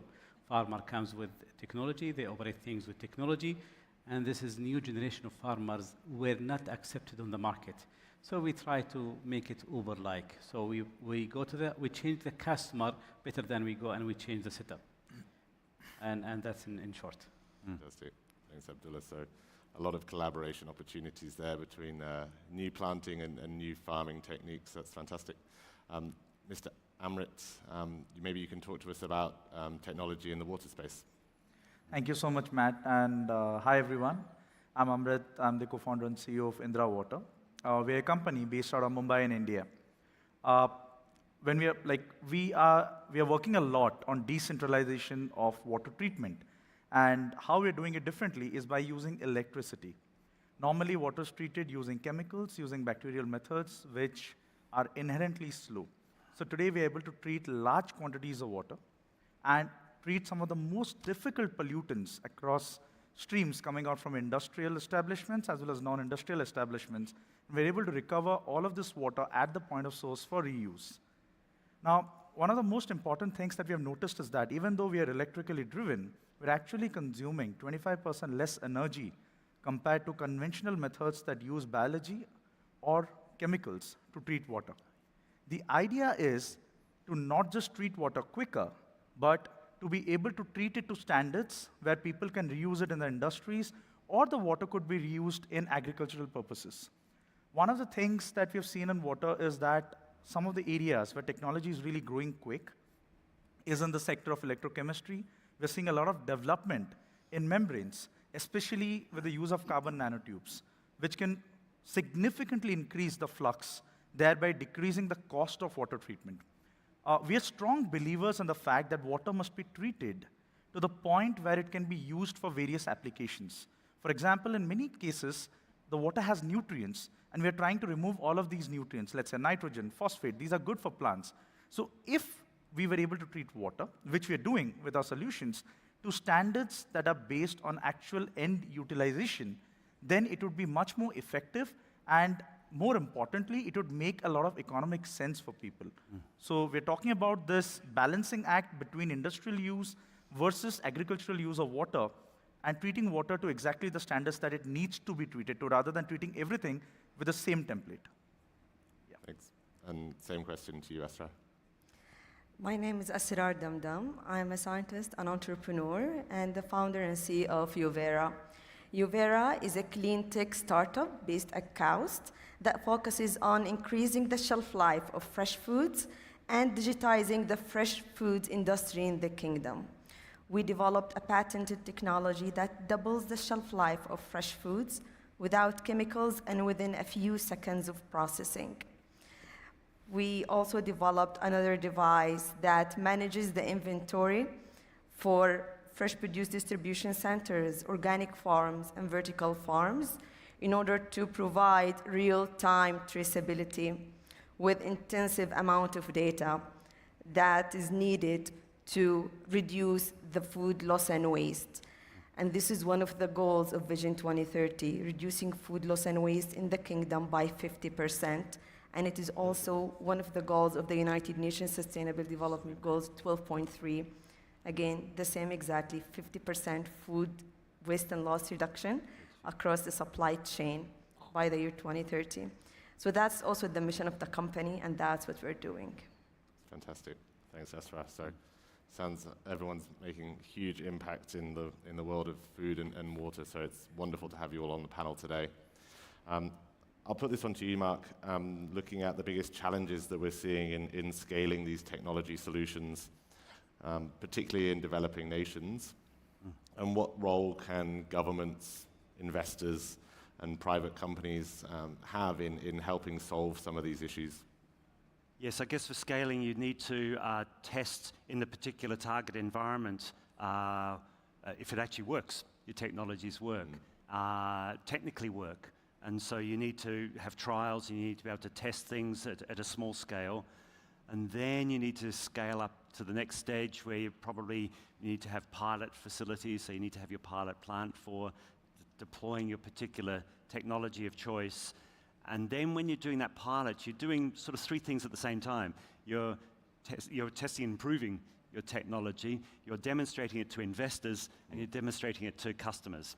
And so moving from the pilot to the full scale up, this, you need a market. So no market, no business, and you need money. And so you need the investors. And really, for those investors, you have to make a business case. Okay, you have to make a business case for your customer, otherwise they're not going to buy it. And you also need a business case for your investor, so then your particular business is shown to be viable. I think it's the same all over the world. Yeah, that's enough for me. As a university professor and researcher, it's one step further as well as taking it from the lab to even pilot. That's a huge step from going blue sky thinking to real world solving. So yes. It's fantastic that you've been able to make that jump from university into solving problems. I just point to Christine Gould there because I had a really nice breakfast meeting with her today, where Christine's core job is to facilitate that move from the lab to delivery, from discovery to delivery. It's my job as well as a customer, but people like Christine who are doing it professionally is incredibly valuable, because that valley of death is a killer for not just a company, but even for a system. Absolutely. And we really need to be plugging that gap in the middle, and any way we can facilitate that is very, very impactful. Fantastic. And Amrit, you've obviously experienced similar challenges in the water industry, so what are you seeing holding scale-ups and startups back from delivering some of this innovative technology? I think Mark he covered a lot of interesting points there. For startups, especially in the water sector, one needs to be very specific with respect to identifying use cases. Like, what are the kind of pollutants we're trying to remove? What are the kind of different reuse cases that we are targeting? And this is possible by starting small, starting with the small to medium scale industries, the micro SMEs. When you start small, your customer is a lot more interested in trying out the solution because it's a smaller hit. And it becomes much more possible to recover a larger portion of this water. So these serve as strong use cases. So in India, we had started small with a few textile plants, and these were fantastic use cases for the future, where we could not just point at the different kind of pollutants that we were able to remove, but we could effectively showcase savings to the customer, which could be scaled with the larger players. So this kind of paves the way for us to engage with larger MNCs. In our case, it opened up doors to the likes of the Tatas or the Unilevers with whom we started working. But the idea was to replicate the same solution, which became kind of a small module. Now, these modular business cases, even at the product level, they can be replicated all across. So even if you have multiple problem statements in a larger establishment, you could divide them into simpler use cases and work. And that is what you kind of enable by this. And especially from the government side, I think there are a lot of good grants available today for startups to scale this. And these grants are allowing people to scale ideas from the ideation stage right up to TRL 8. So beyond 8, we have customers who are ready to take that leap. So I think for a startup, it's important to leverage this, understand the right point to use a grant, and then leverage a customer to create this use case where they're paying customers after that. I would like to add to that. One of the significant challenges was really the lack of funding for deep tech and agri-tech technologies. But since the start of the NTDP program, which is the National Technology Development Program, now funding and grants are available for deep tech ventures. And my company was one of the beneficiaries of this program. So now the problem is limited with the NTDP. We have more funding than before. But still, as mentioned in a previous session today, 1.5% of the global funding goes for agri-tech technologies here in the kingdom when you compare it to the global market. So we still have funding issues for deep tech and agri-tech technologies. We were discussing this also with Abdullah back in the speaker's lounge, that this is maybe one of the biggest issues, because the funding, the grants that are available are really helpful for research, but I think for growth stage companies, we need more investors here in the kingdom. And Abdullah, you want to jump in? Mark, thank you. I would like to add one more thing, actually. I might be older than the rest from a startup point of view, and the age again. What I found that on agriculture and water stress and actually food security, usually tax collectors or governments paying the biggest part of that bill. And I found that we should, as a startup in this field, either talk to them, convince them, orient them, or change their mindset to accept this. When they accept it, when they adopt it, investment will come. That's not a big deal. We found that some countries in Europe are spending 14 times of the shelf price only on supporting agriculture. So, we have to talk to the governments and tax collectors. They are the biggest, actually, payer on this field. Fantastic. And I mean, we can't have a panel on deep tech without talking about AI, large language models, machine learning, however you want to define the role of big data. And I'll come back to Asrar on this one, because you mentioned you're using big data in your supply chain management, but what role can AI be leveraged for in food systems, in water resource management? And is there anything that we need to consider from either an ethical or a sustainability standpoint when using these tools? Yes, AI and machine learning can be very useful for enhancing supply chain overall. It can help with predicting the consumer demands based on historical data and based on market pattern, which can streamline a better inventory management and delivery as well, which can help in reducing the loss and waste at the end of the day. Also, the machine learning and AI can be very useful for precision agriculture. I think the implementation of satellite imagery, drones, and AI can help farmers enhance the crop growth, use less water, and see the weather patterns, which can make the farming activities more efficient. Last but not least, I think the big data, having big data will help reducing the food loss and waste, which is the primary focus of my company, food loss and waste reduction. And when we talk about the ethical aspect, I think data privacy is key. We should have policies for data collection and data usage to implement these AI and machine learning technologies. And when we really zoom out, when we look at the broader goals, the implementation of AI should really promote the sustainable development goals, should promote biodiversity, and should reduce greenhouse gases, not increase greenhouse gases, and should promote regenerative practices. And one of the biggest disadvantages or downsides of AI is the significant carbon footprint that is associated with it.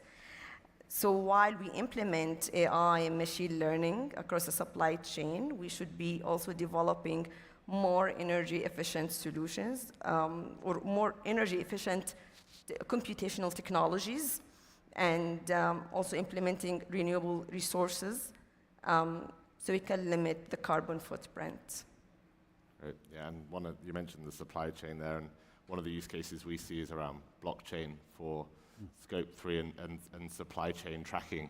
And you broaden it out into sort of modern slavery, and you look at supply chain decarbonization and how you monitor that through all of the various stakeholders in quite complex supply chains, especially in the food industry. So hoping that blockchain can solve some of those problems as well. Abdullah, do you have anything to add into this? Actually, I would like to add some facts that we have today within Vision 2030. And one of the main and important things that it's been announced in NIDLIP, National Development of Logistic and Industrial Program, 85% of our food have to be domestically. And this is a very serious number. Empower actually hundreds of companies to work urbanly and do things within the urban. Second thing, that we are living in the highest water stress country ever. And we have the second lowest number of farmers. We have the second lowest production number globally. And that's what makes us jump to this ocean, where I think it's a very good market for startups to start something. We need, to have smart farming based on the youth that we have and their technology adaptation. And the big market, the big need that we have today, we import more than 93% of our food. And that need to be changed to 85% domestically. And this is a big change within the next 5 years. I'm not talking about like 50 years later. I think there's no bigger opportunity in the whole globe more than this.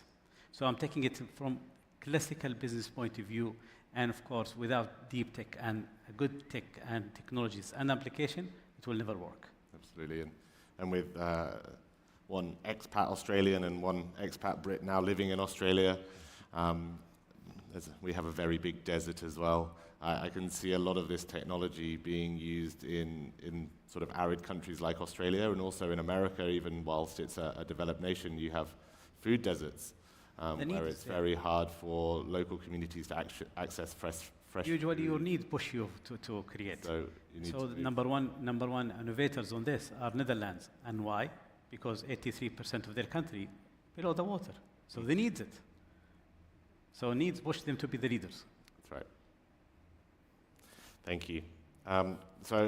We've got a few minutes left. I'll move on to my final question, which is to everyone in the panel. Where do you see the greatest opportunities in the next 5 to 10 years? Obviously, we've maybe discussed a couple there. But is there anything that you're excited about that's coming up that you can see revolutionizing either the use of AI in this space or on-ground and on-farm solutions? Maybe starting with you, Mark.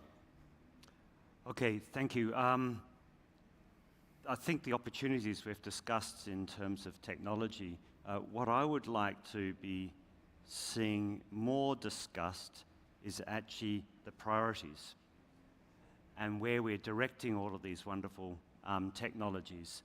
And I have to say, I actually do not support a focus on self-sufficiency. I think there's a big confusion between self-sufficiency in food production and sustainability.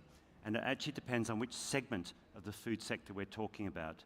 So especially, with technologies like Dr. Azra's deploying for fresh fruit and vegetables, you match that with self-sufficiency in fresh fruits and vegetables, 100% supportive, because otherwise we're going to be flying this stuff in because it's got a short shelf life, needs refrigeration. The carbon footprint is enormous of flying a strawberry in from California. It's insanity. It's what we've got. You go to your local supermarket, you'll see blueberries at the moment coming in from Peru. I mean, come on. If we can provide fresh fruits and vegetables locally, huge impact. But for long shelf life produce, like our staple foods, our wheat and our rice and corn, barley, we can import this with a very low carbon footprint, and we can maintain high levels of food security because of smart people using blockchain and AI and logistic management systems, which can be very sophisticated, storage systems, which can be very sophisticated. We can still have, and diversity of sourcing, that can give security. So if we have different segments having different strategies, I'd love to see that being more nuanced and the debate becoming more nuanced here in Saudi.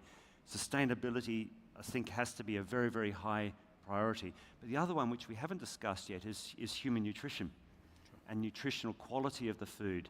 So we've all got, and globally, we're producing enough starch. There's more people now going to bed obese than they're going to bed hungry for want of insufficient starch. Right. But there's many, many more who are going to bed with insufficient vitamins and minerals.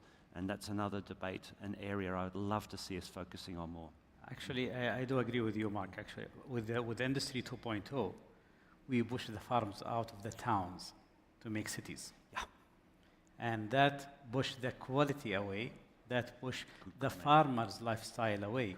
So we don't have farmers, to be honest with you, technically as the farmers 100 years ago. No, we have today laborers working on farms. And they don't care about the quality, they care about the shape. And that's one of the big issues that we are facing today.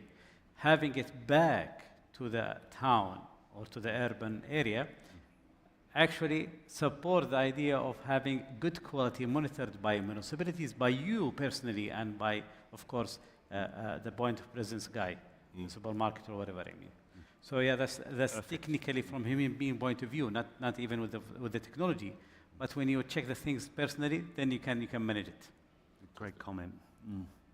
Yeah, it's interesting. I think I read a statistic that around 70 to 80% of calories in a US supermarket are from three sources: wheat, corn, and soy. And that blows my mind fundamentally, and just it makes you question the food system that they have and how Saudi Arabia can leapfrog that system to develop fresh, nutritious vegetables and food for the local communities. Alive. And life. Using wastewater. Yeah, I think there are a lot of interesting opportunities in the water sector. One of them being, trying to ensure much more uptime for our systems. Wastewater systems are notorious for the fact that they have a downtime of more than 40%, making it unviable for most players to, run these systems over and over again because there's no payback. So the ability to, use data effectively there, where you could predict failures, you could do predictive maintenance, you could do preventive interventions that allow these systems to function, reduce the downtime to less than even 10%. This is much quicker paybacks, and it enables water treatment as a service models, which increases accessibility to solutions. I think the second area is where system integrations happen, and as Mark was mentioning, priorities. Like, what are we treating the water for? We do not need drinking grade water everywhere. So a lot of the water which is treated, even if it's non-potable grade, it could be used for applications which are best suited for that, and only water which is required for drinking grade, purposes which require that drinking grade water, there you could bring in membranes. The consequence of that is that you would be having lesser rejects and lower dependence on expensive evaporation-based systems to operate. So that's not just an impact on the cost, but that's actually much lower carbon footprint right there. And the third area is, bridging the gap between wastewater and energy. There is massive potential to recover energy from wastewater.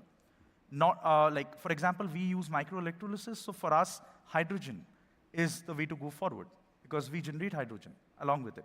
But even in other wastewater treatment plants, especially in colder countries, wastewater post-treatment, because we are sending in so much air to maintain dissolved oxygen levels through the blowers, and they're generating massive quantities of heat. Now, this wastewater itself could be used as a heating source in buildings. And there are a few startups which are already doing that in the US. And the last area where I think there'll be massive improvements is in the nutrient recovery sector. Wastewater is a treasure trove of nutrients and even rare earth metals. So the idea is that if we could make the waste more valuable by recovering these, precious metals from it, that would actually increase the viability and move us closer towards a circular solution.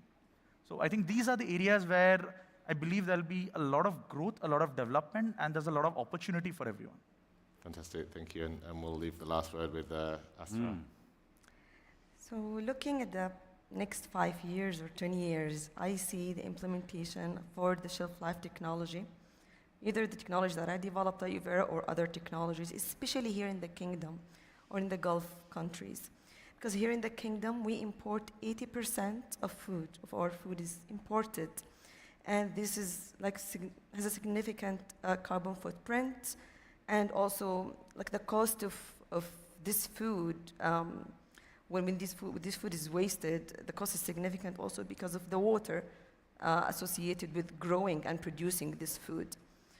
So we will see, we will witness a longer shelf life. This will be the new norm in the upcoming years. In addition, I think we will see a more investment in AI-powered greenhouses, hydroponics, aquaponics, and vertical farms to strengthen local resilience and reducing imports and also save water. Fantastic.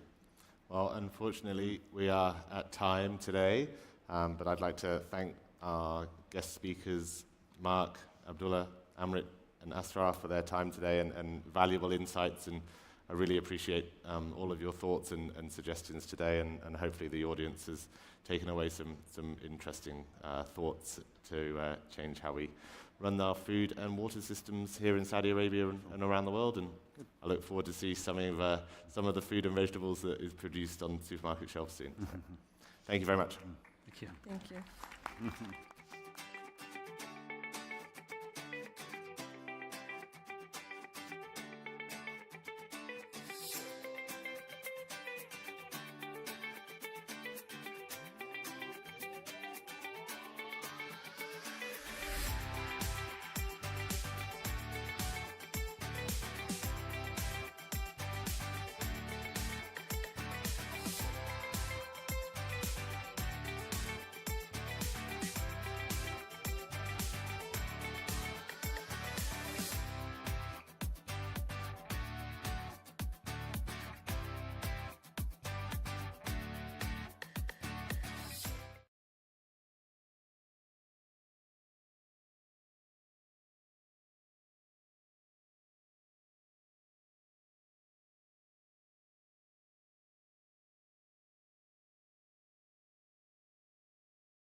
A true visionary and global icon, a passionate advocate for sustainability and social impact. With his keen insight and inspiring message, he is present today to discuss funding the future of sustainability insight into emerging investment trends. Please join me in warm welcoming to Dr. Yus Dilat.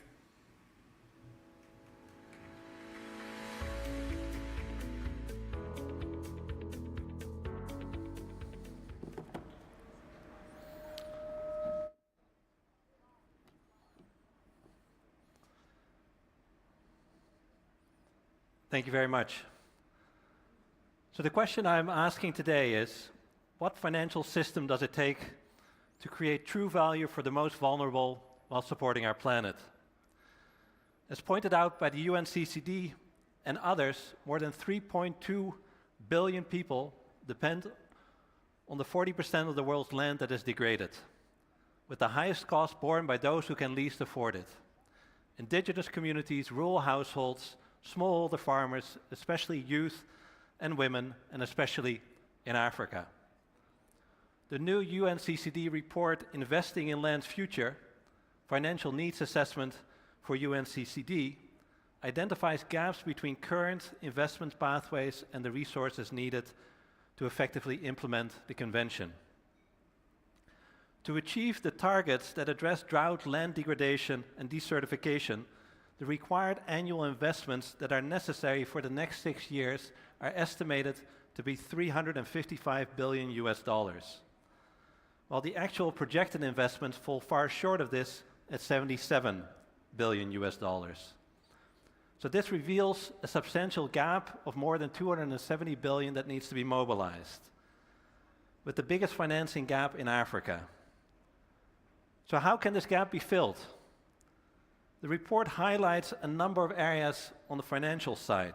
So for example, mobilizing more domestic public finance, including green bonds, green public procurement, green taxes, but also external public finance, for example, from the multilateral development banks, private commercial sources, perhaps through carbon markets, and private non-commercial sources, for example, philanthropy.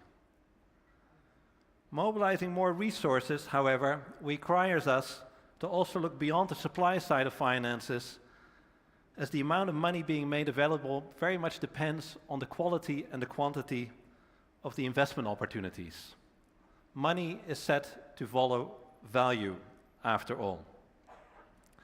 So what is necessary for the financial system to create true value for the most vulnerable while supporting our planet?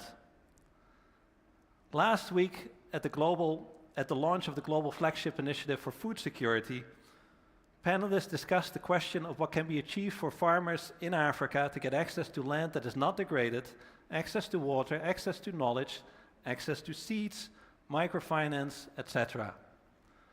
These panelists highlighted that this requires integrated solutions, ensuring that money is spent in inclusive ways. It requires not only technical innovations, but also institutional innovations. This requires partnership, partnership, partnership, as one panelist emphasized, across the entire value chain, across research and development, across international cooperation, across all key actors. And, as was highlighted during this launch, it requires focusing on those approaches that are backed by scientific evidence supporting their cost effectiveness. So while these comments were made in the context of the launch of the Global Flagship Initiative for Food Security, I would like to support and build on those comments also in the context of thinking about how we can make sure financial markets can work in transformative ways for the most vulnerable people and for the environment, and illustrate these using 2 examples from my own work as a scientist. The first example comes from a dryland area in Kenya, where I was part of a research team about a decade ago, working with a dairy cooperative and their Savings and Credit Association, SACCO. And together we were asking the following question: can a financial innovation help smallholder farmers become more productive and climate resilient? Specifically, in 2009, just before we started the initiative, only 24% of farmers in the cooperative had access to water storage tanks, despite this being a dry area. An innovative asset collateralized lending, or ACL program, was introduced by the cooperative in 2010. And where traditional loans offered by this and many other cooperatives required farmers to fully guarantee their loans with their own savings or by other community members, ACL loans replaced the full guarantor requirement with a security deposit covering only 25% of the loan, with the asset, in this case the water tank itself, covering the remaining 75%. Much like using a house as the underlying collateral when taking out a mortgage. And so ACL loans to purchase 5,000-liter water tanks were offered to more than 4,000 dairy farmers by the cooperative over several years. And we assessed the impact of this using a randomized controlled trial, with some farmers offered the traditional full guarantor loans and some farmers offered the ACL loans. And so what we found was that the ACL loans increased demand for water tanks by 10 to 20-fold, a huge increase, and repayment rates were very high, making this a financially sustainable model. In 2023, 71% of farmers had access to these large water tanks. Our randomized controlled trial also finds that the water tank increased monthly milk sales by more than 20%. It reduced fetching water time by 20%, and there's also some evidence that it improves school enrollment for girls. The findings were shared and published in a reputable scientific journal. And so you may ask, given the success, the publication, did the program scale? The answer is yes, but the answer is also importantly no. The yes part is that the Sacco and Dairy Cooperative continued the program by themselves after this pilot and provided an additional more than 4,000 loans since 2015, and also expanded the products beyond tanks to, for example, chaff cutters. But initially, it was not scaled beyond the cooperative, which raises the question, is there potential to scale it further? The answer is sure. There are tens of thousands of farmer cooperatives across Africa with millions of members, with many savings and credit cooperatives active in financial intermediation, agricultural produce, marketing, and processing. Yet the market does not by itself scale this initiative despite the positive scientific findings for people and planet. So what does it take to unlock much more financing for such ACL loans across Kenya, across the continent? It likely takes a collective push. First, it takes such cooperatives changing the terms of the lending to allow for ACL loans. And this, in some cases, may require changes in financial regulations. Second, it probably requires grants by public sector or private philanthropy to support awareness-raising campaigns to other cooperatives to share these findings, and it may require further support to their professionalization of these cooperatives. And it may require an ecosystem of financial intermediaries and impact investors that provide additional lending. In other words, taken together, it takes institutional innovation, it takes an integrated approach, and partnership. And led by colleagues at the University of Chicago, we are now trying to scale this work and welcome partners. Let me give a second example from Uganda. So there, in another randomized controlled trial, in 120 communities in Uganda, we worked closely with several NGOs, the government of Uganda, and UNEP, and we found that a voluntary payment for environmental services scheme among small private forest holders reduced deforestation by nearly half and was a very cost-effective way to reduce carbon emissions and support the smallholders. These findings were initially published in 2017 in a paper called Cash for Carbon, and we've done long-term follow-up since.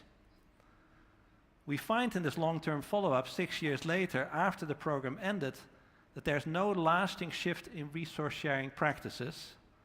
Moreover, we also find that landowners in former payment for environmental services villages exhibit more egalitarian social preferences than landowners in comparison villages.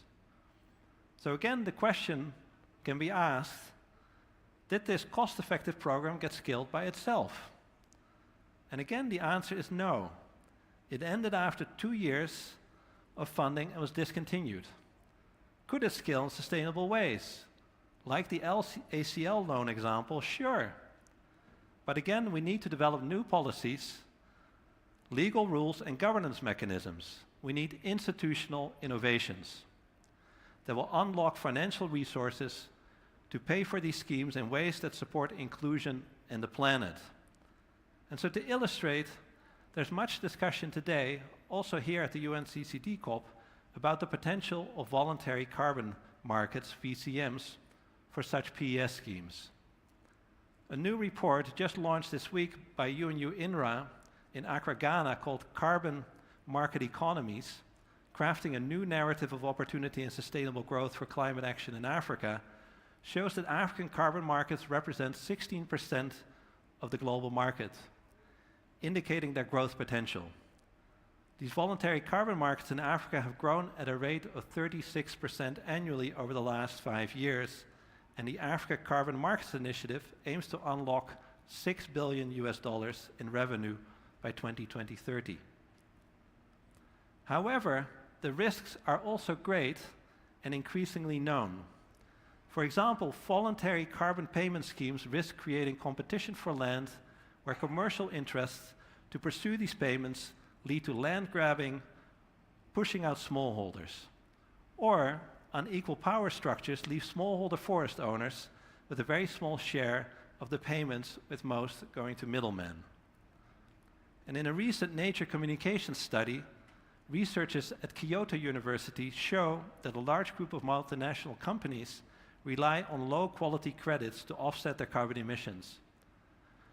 The study also found that many companies deliberately target cheap offsets, most of which come from projects implemented a decade or more ago. And so this indicates that most companies spending on offsetting their carbon emissions has failed to drive new investments in climate mitigation, let alone benefit local communities. As a result of these risks and practices, many other private funders will be reluctant to finance such schemes.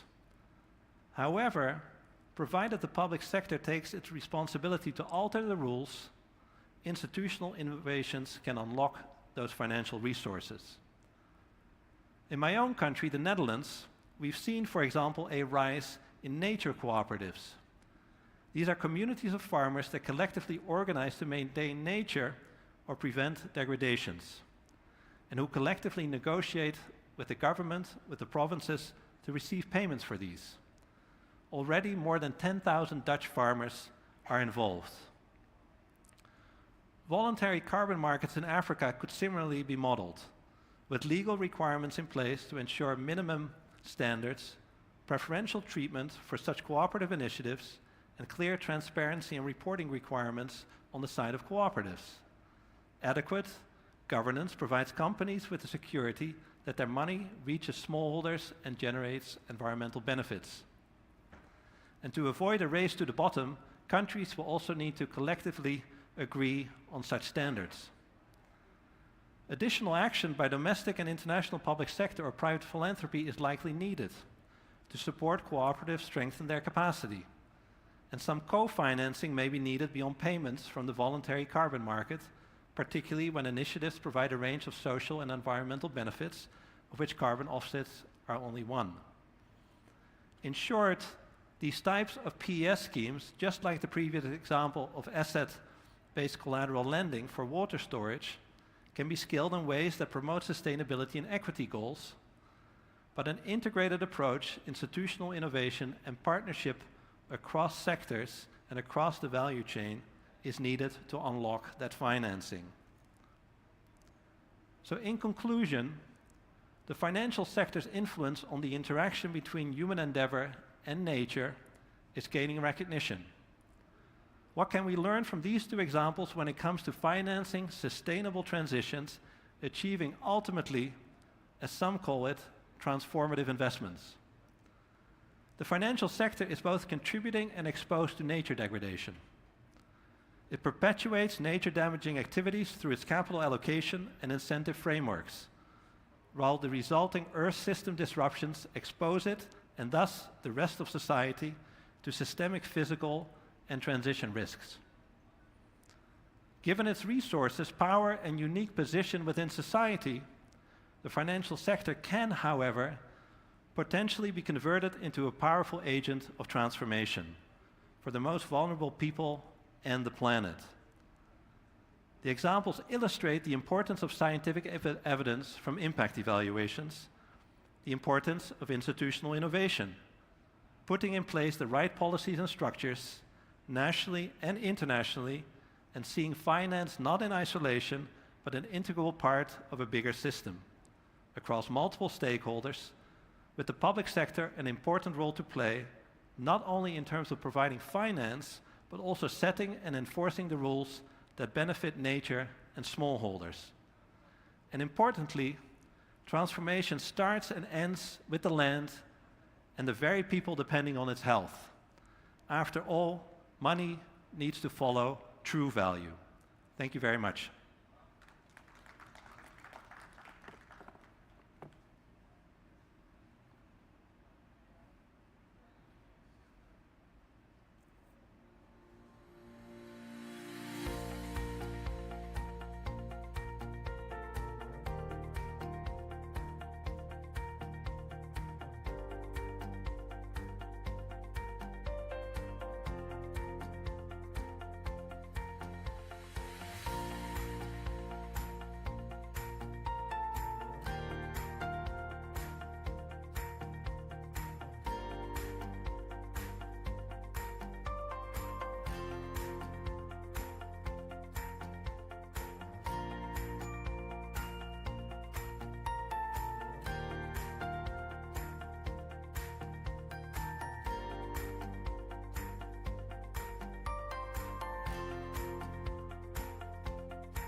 It's time to deepen the conversation with our upcoming session. They will delve into the topic of sustainability innovation hubs enabling innovation. This session will be moderated by Mr. Jamil Wayne, hosting the following esteemed panelists, Mr. Michael Alstrom and Mrs. Shada Sharif. Please give them a warm welcome.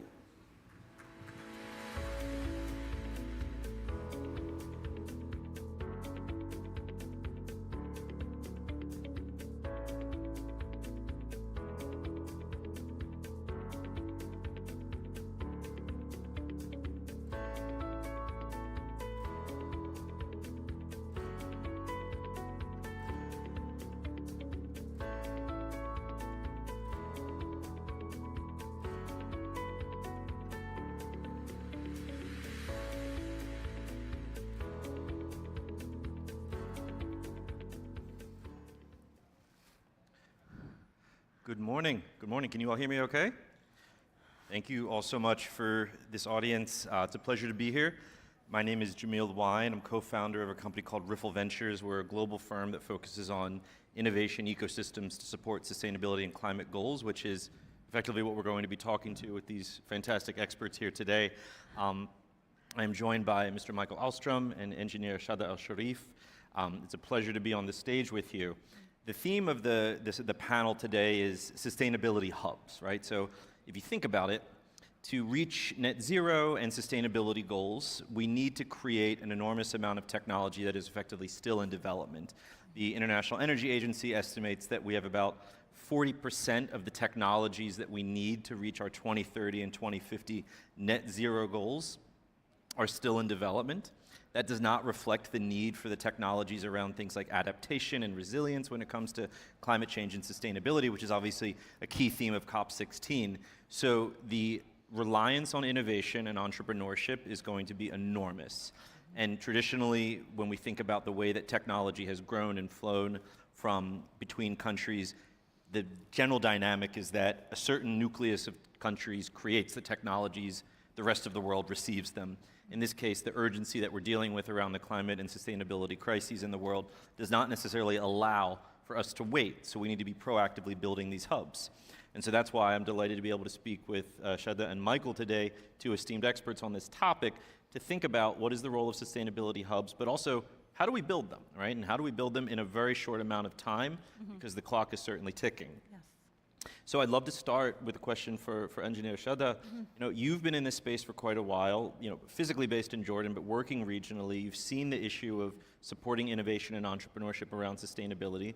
As just a way to kick off the conversation, please give an overview of yourself and your firm, but also how you think about the role of sustainability hubs in this equation. So Jamil, thank you so much for the question. Thank you to the organizers for having us here today. Just to tell you a little bit about Sustain MENA, the advisory and awareness raising firm that I lead. After 20 years of really tackling the sustainability question in the public sector, private sector, and with a number of international partners, I'm in a pretty unique and inspiring role, I think, to be able to bridge and help different stakeholders get on the table and discuss win-win scenarios, innovative solutions that work for the public sector, the private sector, and how this can be done inclusively. In a country like Jordan, 30% of our population is made up of refugees. Most of the population is young people. Women have one of the lowest economic participation rates globally, even though we have an education paradox. Women are among the most educated, and yet that education doesn't spill into the economic, let's say, contribution. So just to give you a background, I mean, you mentioned innovation hubs. Jordan in itself is pretty much an innovation hub due to the necessity that you mentioned. Maybe we don't think of Jordan as one of the most innovative countries, but I'd like to argue that Jordan is one of the small yet highly innovative countries in the region. Just a little bit of background, because we're at the desertification COP. Jordan is actually one of the most water-scarce countries in the world. It is considered usually one of the top 3, and at the same time, it has less than 1% green cover, and that's decreasing right now with climate change, which is really expected to increase temperatures, reduce rainfall in Jordan. And so with these conflicting and very pressing issues, Jordan has no option but to innovate and work with limited water resources, highly dependent on energy imports and food imports. And so the issue of innovating in water, energy, and food becomes a matter of security, a matter of water, energy, and food security. And so as a result, the country's national vision, like many visions in the region, Saudi Arabia as well, has a very clear green growth component. Because we have a recognition that economic development cannot happen with innovation on the green side of things. Resource efficiency, as you mentioned, not just climate mitigation, but for us, adaptation is critical, especially water and agriculture adaptation. And we're finding more and more that solutions have to have linkages and nexus-based thinking between the sectors. So in Jordan, to pump water, there's huge amounts of electricity needed due to the topography. And so certainly water is a huge pressure on our energy system. At the same time, more than half of our water goes to agriculture. So planning in these sectors, there's a clear recognition that cannot happen in silos. So with this background in mind, we have set out a very ambitious target to create 1 million jobs in 10 years and attract 41 billion JDs in investment. Then the question becomes, how much of these can be green? We did a study and found that at least 10% of those jobs could be green. 10 to 20% of those investments could also be considered green. This is then now an invitation really to innovators, startups across all sectors of the economy to come together and innovate. And so this call, I think, has been heard by our startups in Jordan. We have a pretty active scene, not only of incubators, technology transfer centers, but even new projects that are really trying to work on the industry-academia linkage. We know we have challenges on water and food security, so one of our biggest projects currently underway, the Higher Education for Innovation and Growth project, is focusing exactly on that, the linkage between academia and industry to tackle these real solutions. Similarly, there's a beautiful project in the south of Jordan, in Aqaba, called the She Grows project, and it's basically about engaging women specifically in water, energy, food nexus innovations, both in the classroom and hands-on at the shores of Aqaba using desalination technology to produce crops actually in a very arid environment. This is through a lovely project called the Sahara Forest Project, done in collaboration with Norway.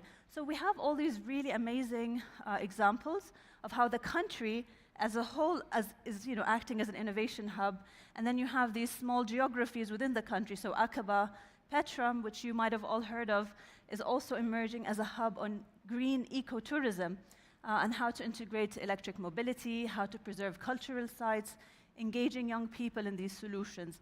Similarly, Amman, where I come from, is piloting electric mobility solutions, especially on the last mile, to bridge the gap between public transport and people being able to access So I'll stop right there, but I hope you can see now more how a country like Jordan itself serves as an innovation hub. No, thank you so much for that, Shadaf. I forgot to mention, I lived in Jordan for quite a while, so it's just amazing to hear that really comprehensive recap, because I think oftentimes we miss those details. And I think not to summarize everything you said there, because there's a lot of really good insight, but some of the things that jumped out for me is, on one hand, there's innovation across sectors happening, right? It's not purely about innovation in the energy sector, which obviously is critical to any kind of green transition or hitting any sustainability goals. But you mentioned water, you mentioned agriculture. At the same time, you mentioned a national security component, right? Because as soon as you start thinking about water and food, it starts touching on livelihoods and the ability of society to actually function, right? In class I teach, I'll sometimes say to my student, it doesn't necessarily matter what type of EV you're driving if you don't have food and water, right? And so the bare necessities that we rely on a day-to-day basis are also kind of subject to innovation here too, right? And Jordan, because of the necessity here, I think is a lovely example to be using that other countries can follow. So thank you so much for that. Thank you for that. Yeah. It's kind of a whole of society problem, not just a whole of government, so you feel everyone trying to pitch in and benefiting economically in the process. Absolutely, right, because there's a gender equity component that you mentioned too, which I think is extremely important to mention here, as well as job creation. So across the board, a lot of good content there. Thank you. Thank you. I'd like to shift over to Michael. So as CEO and founder of the park, you've been doing this in Sweden for, if I'm not mistaken, several decades, right? So when maybe as you're hearing me introduce it, you're thinking, look, I've heard this for about 20 years now, so why don't you just hand the mic over to me? So I'd love to give you the floor to tell the crowd a little bit about, one, just what is the park, how does it function, what are you learning when it comes to building out these types of hubs? And let's just start there, and we can develop it from there. Well, thank you, and really great hearing from Shada about the Jordan example. And we've seen similar development in Sweden for many years, and powered by the tech sector that really started the entrepreneurial ignite with startups. And I've been part of that scene for many years, and running both co-working spaces, accelerators, schools in creativity and innovation, and also some digital startups of my own. And that was a starting point of the park. I actually needed an office for me and my own companies, and found the perfect office, but it was way too big. So I needed to bring in some old colleagues, some friends, some partners, and in order to pay the rent. And I realized that the synergies turned really great. So I took another floor, and a new building, etc. So it was actually an accident that led to the new company. But since then, we have really seen a shift, a transition in our role. When I started, everyone was mainly in the real estate industry, subletting square meters. That was the product. But I quickly understood that my entrepreneurs, they needed focus to be entrepreneurs, someone to take care of all the rest. But quite quickly, I also realized that when they came on tours to visit my spaces, they didn't ask for the square meters, they didn't ask for the services, they felt the culture. If the culture was right, they moved in. And I realized I'm actually in the culture industry, and what does that mean? And at that time, it was mainly freelancers and small companies, so the product was to create belonging, somewhere to find yourself as a home, to talk to people and feel safe. But then with the start of the accelerators and the scalable companies, they did not care about the service. They had plenty of culture themselves. What they needed was growth. They needed to be fueled by capital and access to new markets, etc. And we completely shifted our position to growing together, to provide a place where companies grow much faster within our walls than if they would do in their own offices, etc. So it was a very interesting journey from that perspective. And also, what is growth? We borrowed the insights and learnings from all of our different environments, from the learning environments of the schools to the fast-growing accelerators to the normal workplace, and to design a space with diversity, with a lot of different companies with backgrounds in order for the unexpected meetings to happen. And growth is not just capital and investors, but it's a lot about building your network. It's about learning new things every day. It's to get new clients. It's access to talents, etc. And I've created a little bit like the Maslow's staircase of needs, but for co-working and innovation hubs. And it's, of course, starts in the infrastructure and safety, goes into productivity and focus, but then it needs to reach up to inspiration, fun, to kind of attract new people to the office every day, but it can't stop at the Friday breakfasts and the after-work mingles, etc. It needs to really push up into development and growth, where that really happens. And that's a clear design of these kind of spaces. And I think also the importance is not to look at these kind of collaborative spaces as silos within themselves. They need to connect to the other networks in the city, in the nation, and together with the world. And we have seen in Stockholm in the last decade the growth of the different ecosystems. Started with the tech ecosystem, and then quite soon came the sustainability one, merging with the game development ecosystem of Stockholm, which has been a force in the world. 1 out of 4 people in the world have played a game originated from Stockholm. So it's interesting structures that we can learn in between these different hubs and adapt into our own industry. Thank you so much for that. I didn't realize that I had a connection back to Stockholm, so this is actually very helpful for me there. So something that you said there, which I think we need to spend a little bit more time kind of unpacking here, is this issue of networks, community, and culture, right? Which are sometimes very difficult to measure, right? Like, how do you know when you've built a culture? How do you know when there's a network that's, kind of effectively functioning, right? How do you know when you have a community, right? And I think sometimes when we think about tech and innovation, whether it's sustainability or in fintech or health tech, whatever it may be, we tend to think of the product, the hardware, the software, the finance needed to do it, the things that you can touch, right? The assets. But there's this connective tissue that is flowing throughout it usually, right? Where there's a lot of interconnectivity, where people, maybe because they're working closely together or they've worked before, or somebody's actively fostering interactions between them, there needs to be some very intentional kind of culture and community building. And I'd love to go back to Shadda. I want to talk a little bit more about the park in a second on how you have built that, but I'd love to hear from Shadda, because something we were talking about backstage a few moments ago was that, Jordan, by virtue of being a very tightly knit kind of culture, population, I should say, it kind of enables this culture to be developed around innovation. We'd love to hear what that experience has looked like for you. No, absolutely. So, I think once, I mentioned the vision, right? And I think once a vision is created for a country and it's articulated clearly, it kind of becomes that unifying kind of force. We all realize that we are very resource scarce. We need to work on our energy efficiency. Waste management is a huge problem. And so when you have that clarity of vision on what the challenges are, it instantly creates a culture of innovation, and we need to huddle together towards the solution, complement one another. As with the thinking of sustainability, you start getting these electrical engineers working with the mechanical, with the architectural, and everybody brings something to the table. And I see that actually also in incubators in Jordan.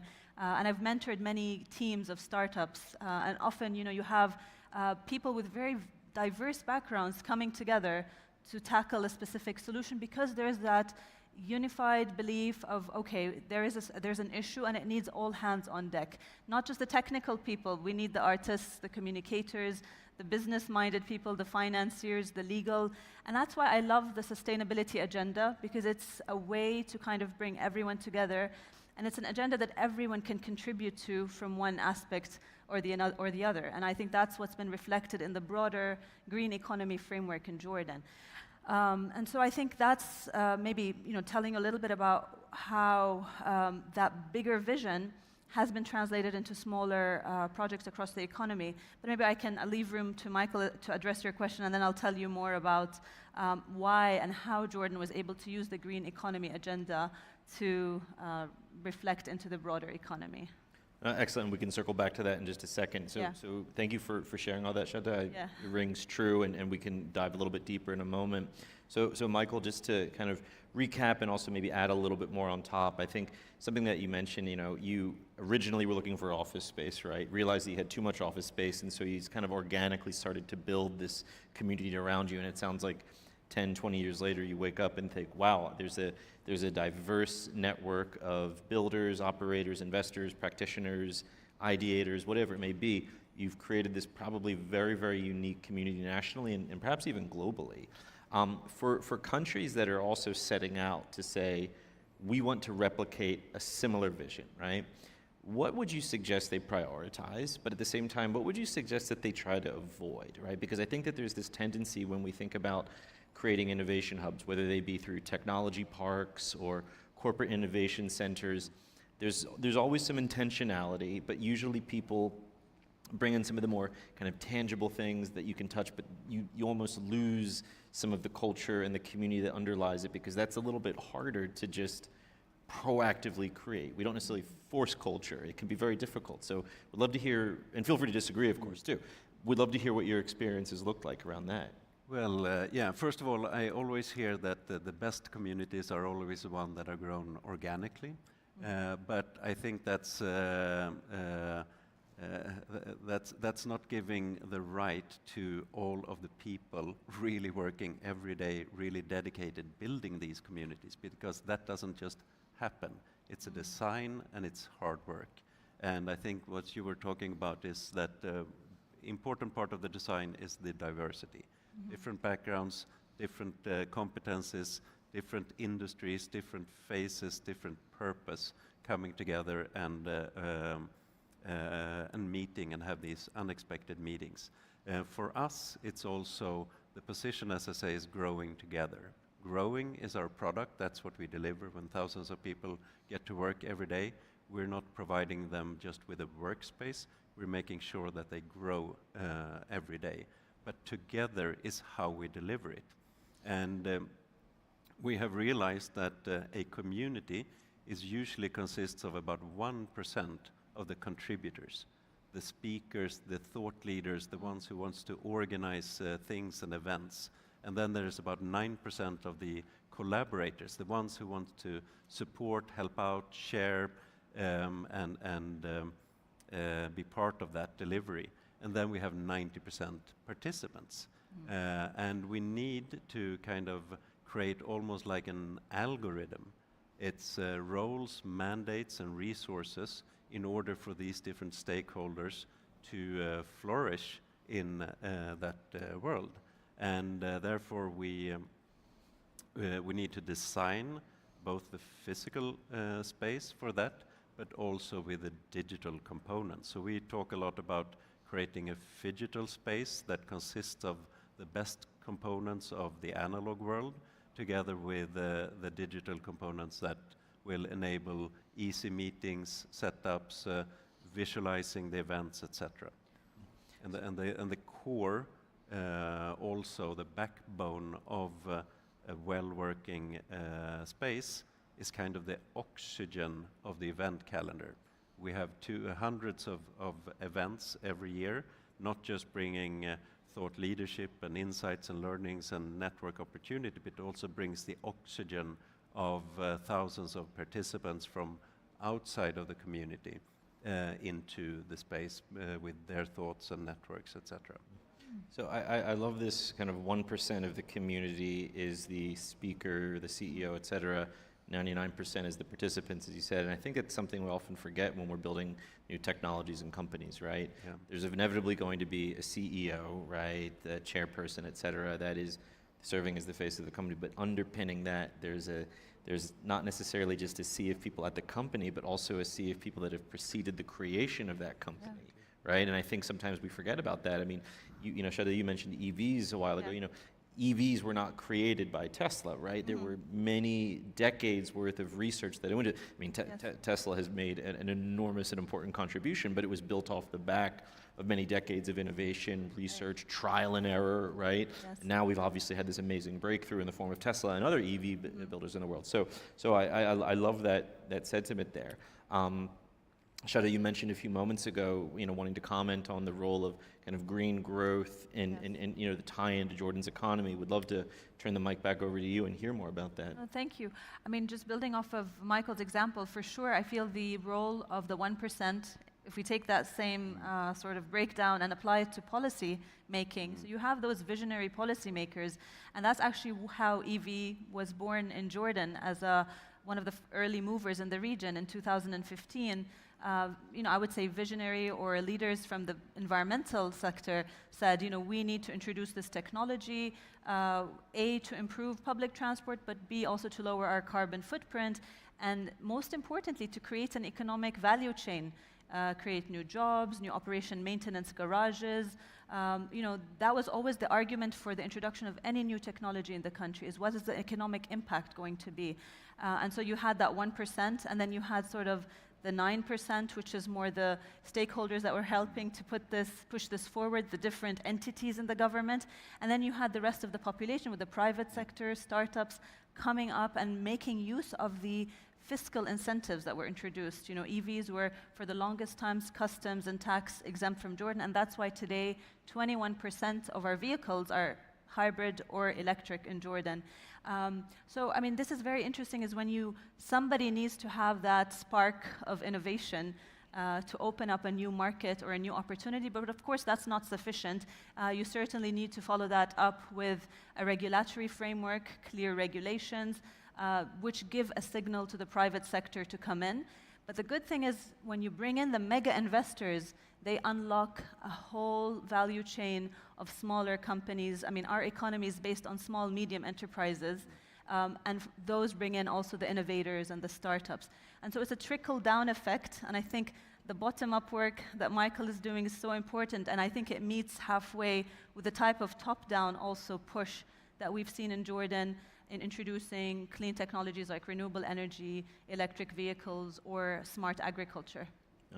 No, that's fantastic. I think you finished right at the 5-minute remaining mark. So that was perfect little timing right there. So thank you for that. No, and I think it's really important, because I think for the longest time, green growth, green transition, sustainability, whatever kind of wrapper you want to put around it, was labeled as a nice thing to do. It was something of interest to pursue if you had the luxury of doing so, if you had the resources for doing so.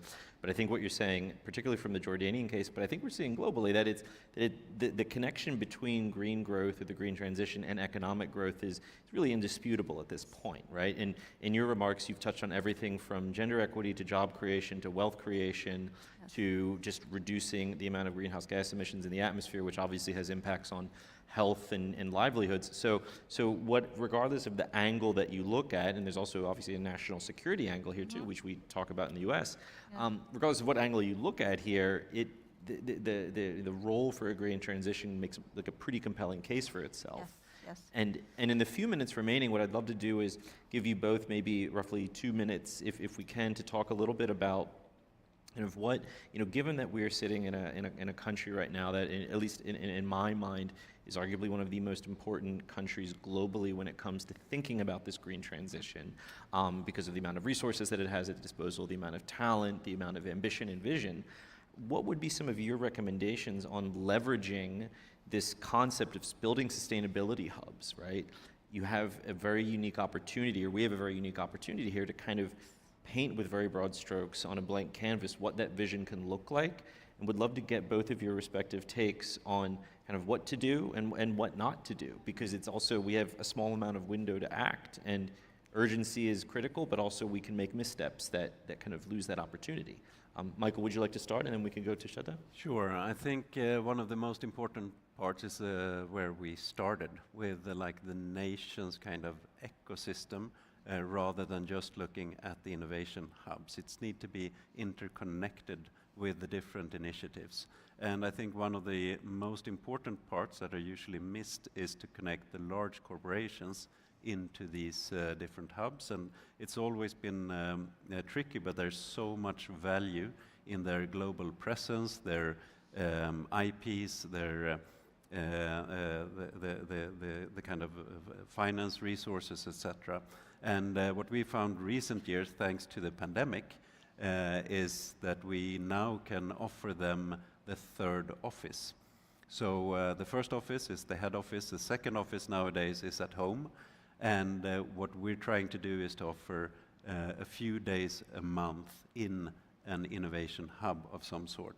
Not just to be the corporate partner sponsoring these initiatives, but rather have an active, natural part in the everyday life of the employees of large organizations to interact over a coffee, to participate in some dialogues, events, or just sit work next to these more dynamic, smaller companies. And there will be a fantastic exchange of new ideas, access to innovation, and collaboration, tightening the natural bounds between all of these different ecosystems. So use all the different players, government, large corporations, academia, and the startups and entrepreneurs, and tap into the capital with that. I hear multi-sector approaches, but also multidisciplinary approaches, right? Which is often lost in conversation. Yeah. Thank you for that. And Shraddha, please. Maybe if I would summarize like 3 main lessons from working in Jordan and the region and observing how different countries are tackling the green transition, I would say maybe 3 main takeaways. So first of all, regional coordination and integration is really important. And I mean, an innovative solution in Jordan, if we have a solution for a PV cleaning system for dry, arid climates, that's totally an applicable technology here in Saudi Arabia and vice versa. So for us to remember that these technologies are cross-border, so that's one. 2, the holistic nexus approach to working within these sectors. Today we're talking about water, energy, and food. So just maintaining that nexus-based approach is really critical. And then finally, I feel that the climate, inclusion, and digital agenda are very cross-cutting and things that we need to keep in mind in any conversation, be it on the national or on the regional level. So use those 3 levers as enablers for our work, given that a lot of the financing and a lot of the thinking right now is on those 3 topics: climate, inclusion, and digital transformation as well. Thank you. No, thank you so much. And I think that also touches a little bit on what Michael was saying around this is multidisciplinary at the end of the day, right? It's not just about the kind of the R&D and science and technology communities. There's a wealth of talent and disciplines that need to be brought in to make these things happen. Yes. Sustainability hubs are not just there to build new technologies, but they're there to bring ecosystems together and build these ecosystems.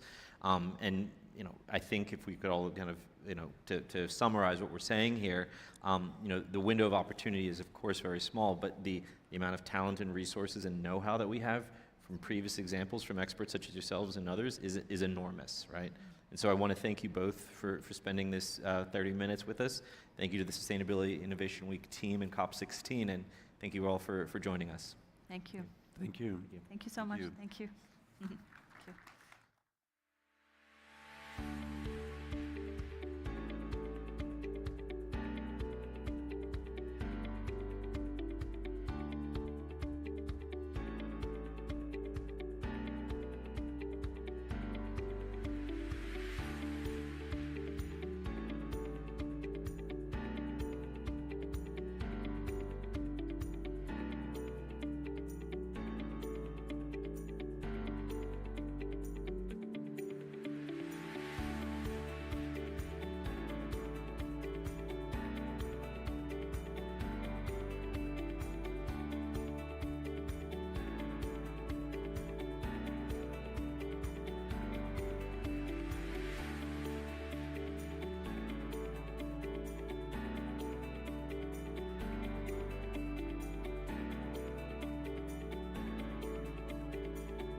Our next session will delve into the topic of fostering sustainable innovation with the blended funding solutions. Please join me in welcoming our esteemed moderator, Dr. Gina Piero Menza.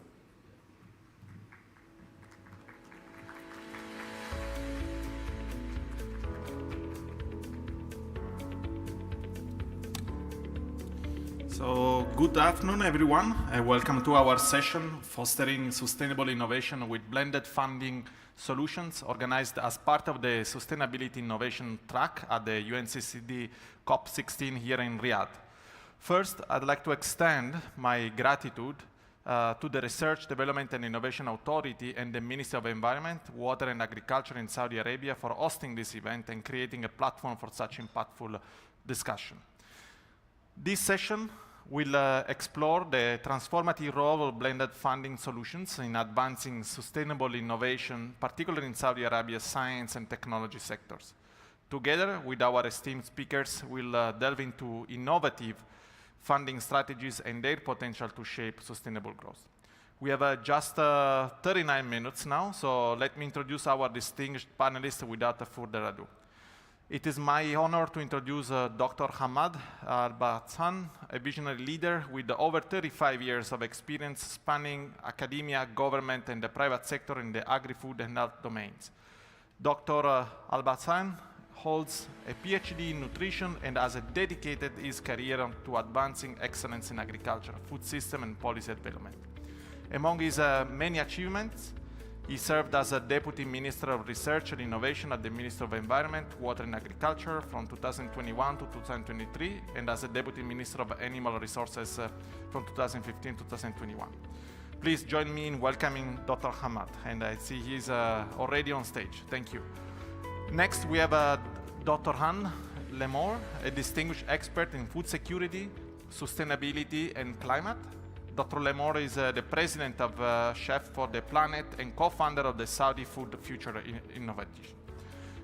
Dr. Lemore has been at the forefront of international policy making for over 25 years, having served as a diplomat at the United Nations and advisors to governments, corporates, and investment funds.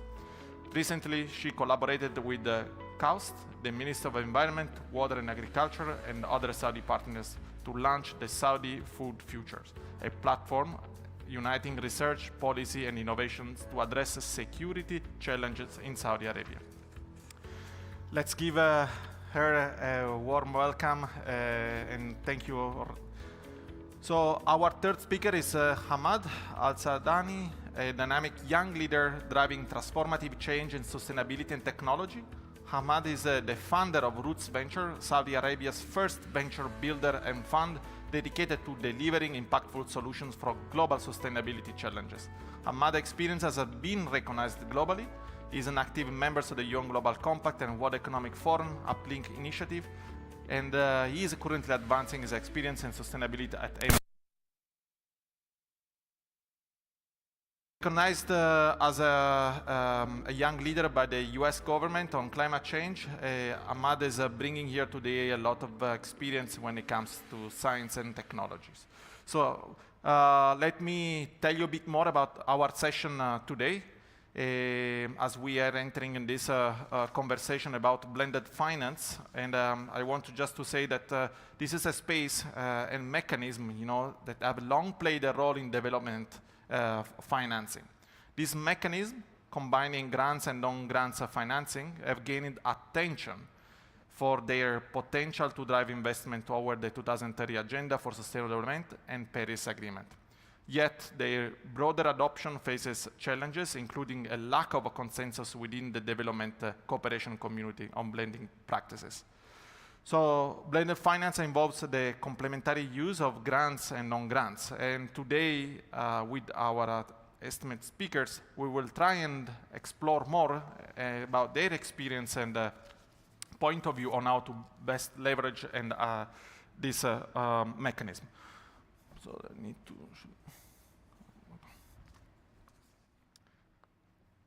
Thank you for being already on stage and ready. So let's get started, Dr. Hamad. So from your experience, how have blended funding mechanisms addressed the funding gaps to foster sustainable innovation here in Saudi Arabia? Good afternoon, everyone. Thank you, Dr. Menza, for hosting us today. We are very delighted with my colleagues, and I hope we can contribute to this session. And I thank the organizing committee for asking us to join you to explore some of the mechanisms that are necessary to improve the ecosystem for innovation in Saudi Arabia. To answer you, Dr. Menza, let's understand the ecosystem that we work on. For example, I represent SALIC. SALIC is a government entity. We operate on a commercial basis. We are owned by the BIF, and we are the executing arm for food security in the kingdom. So we're not a venture capitalist. We invest in solid companies in agriculture to secure food. Saying that, our concerns comes on whether our investment is sustainable or not. Innovative blended financing is a very step forward into the future on adopting new technology, mitigating the risks within Saudi Arabia. Saying that, we contribute significantly to the food security globally, and we aim to be one of the leaders in the global food security. So our basic model is to invest in solid companies that have a proven record in the field. But recently, SALIC was mandated with a new mandate. This new mandate is to enable the local agriculture sector. And in that, we have done great work on trying to find what are the best ways to enable the local private sector. As I said, we are a global investor. We invest in food security, but also we have a few portfolio companies within Saudi Arabia. For us to go into financing like startups or new innovations or new technology, it's a bit of risky for us. So blended funding solution is the way to answer. It will de-risk our investment. And this is the main point that I would like to speak about. I've been lucky to participate in the development of the local strategy for research and innovation. And I'm the guy who were dancing when I heard the establishment of the Research and Development Authority. That will bring the link between the government and private sector. De-risking investment is the way to go, and I think in SALIC we have developed a local strategy, and we have specifically expanded the AgTech part of this strategy. In Saudi Arabia, SALIC contribute the GNB, SALIC contribute to food security, but we also would like to contribute to local GDP. We would like to contribute to improving the trade deficit, and this will happen if we invest locally. But understanding the government policy, which we have a bottleneck of food security, that is an issue. We have scarce water resources. So what are the things that will enable us as a SALIC? Definitely it's the transforming the local agriculture sector to mitigate the risks of water security and to utilize the state-of-the-art technology that will assist on the long-term sustainable sector. Thank you. Thank you, Dr. Al-Bazzan. I hear you saying new technologies, de-risking, supporting the local GDP, and we need policies to also create this enabling environment, right? To make sure that we can unlock this value. I would like to also hear from Dr. Lemore, a point of view on this point from her experience. Thank you so much, and good afternoon, everyone. I'm really delighted to be here again. I was here yesterday moderating a panel on food security. I have the benefit of having spent 20 years with the public sector, as I was a diplomat with the United Nations and working a lot on development finance, so talking a lot about blended finance schemes. And now I'm back home in Paris, and I work a lot in the financial world, but in the more traditional world of venture capital and private equity and asset managers. So I have seen, from both angles. I think I would definitely agree with a previous distinguished speaker that blended finance can be extremely helpful. First, because it really helps de-risk investments. And for finance, traditional finance people, investing is all about risks and benefits.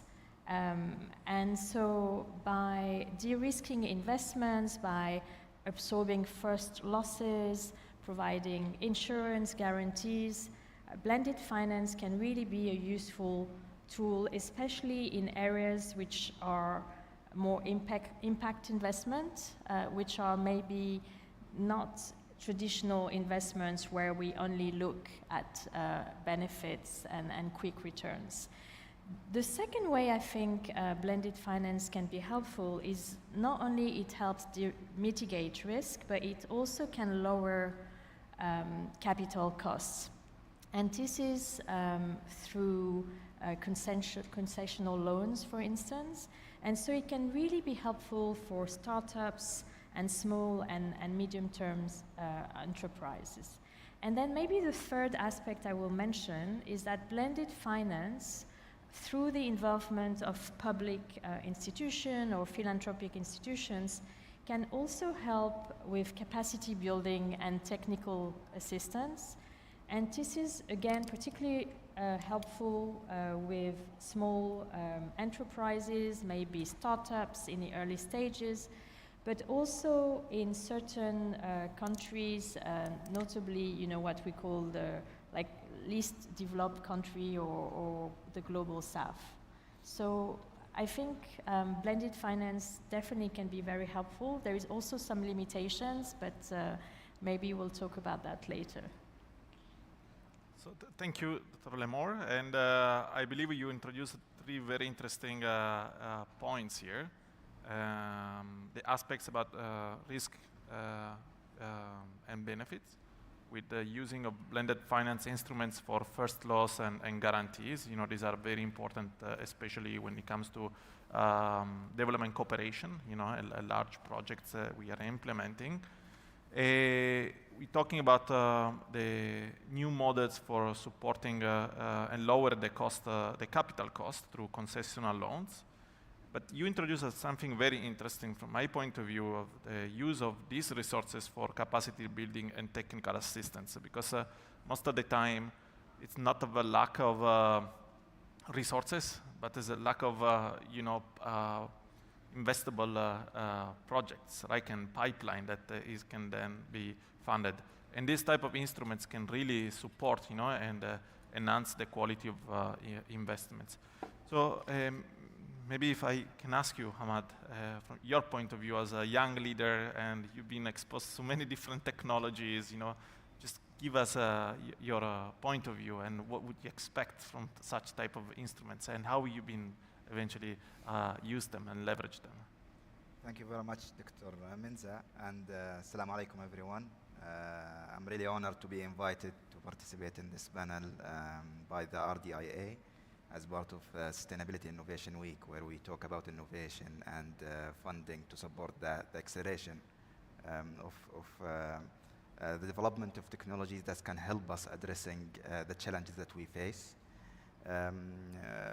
As the panelist mentioned before me, blended finance is an incredible tool or an incredible source that help mainly in de-risking investments for investors who are becoming more interested in investing in solutions and technologies that address these challenges, specifically with the significant trillion of funding gaps that we have in order to achieve the SDGs as per the UN report. blended financing can help in many ways, as the panelist mentioned. And I believe one of the main points, specifically for innovators and entrepreneurs, is basically to have a diversified source of funding when it comes to their development roadmap, specifically when it comes to early stage innovation, where innovators require a significant amount of funding that will not lead an immediate economic returns for the investors. And that's where we see blended financing and instruments similar to incentives and grants playing a critical role in advancing the development of these technologies and these innovation at early stage. That's, of course, beside de-risking the investment opportunity for venture capitalists. Unlike SALIC, of course, we are working on early stage investment domain, where risk is one of the main criteria that we look into. And of course, having an anchor investor, let's say, or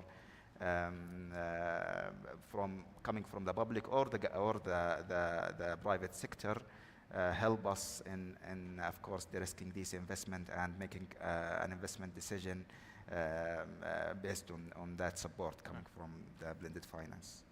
And of course, as we have seen in the renewable energy sector, blended finance help basically in scaling up big scale projects or building big scale projects. And without that investment tools, we would never see the advancement that we have seen when it comes to renewable energy sector. As today, renewable energy produced from renewable resources are becoming more competitive to fossil fuel energy. Thank you. There's one point in particular that I would like to highlight from your contribution, and it's about some of the technologies sometimes that are too early and too risky for anyone to invest in, right? So this type of finance that can really help, to support and also convince an investor sometime that can see this type of opportunities, probably too risky. Or sometimes investment funds don't even have the capacity in-house to understand the technology, the science behind that type of solutions. And maybe they don't make a potential innovations attractive. So I'll go to the next question. So I start with you. What are the key enablers that contribute to the success of blended funding initiatives? Once again, the elephant in the room is the funding and the financing of these type of initiative. But aside from that, what is required is a proper framework, and I think we have leaped into the future within this country, that we have now an authority, the RDI authority, that is enabling or looking after the whole ecosystem, that mitigate the risk, provide proper financing, highlighting where we need to go. For example, if you look at the RDI strategy, they have four pillars: health, sustainability, economy of the future, and energy. And these are the main strength of this country. When it has come to how do we work within this ecosystem, most important is that we have a proper regulatory framework, clear policy, an ecosystem or an environment that encourage entrepreneurs like this lady that I was privileged to talk to a few minutes ago, and to address the local needs. So in essence, most important is that we understand where we're going.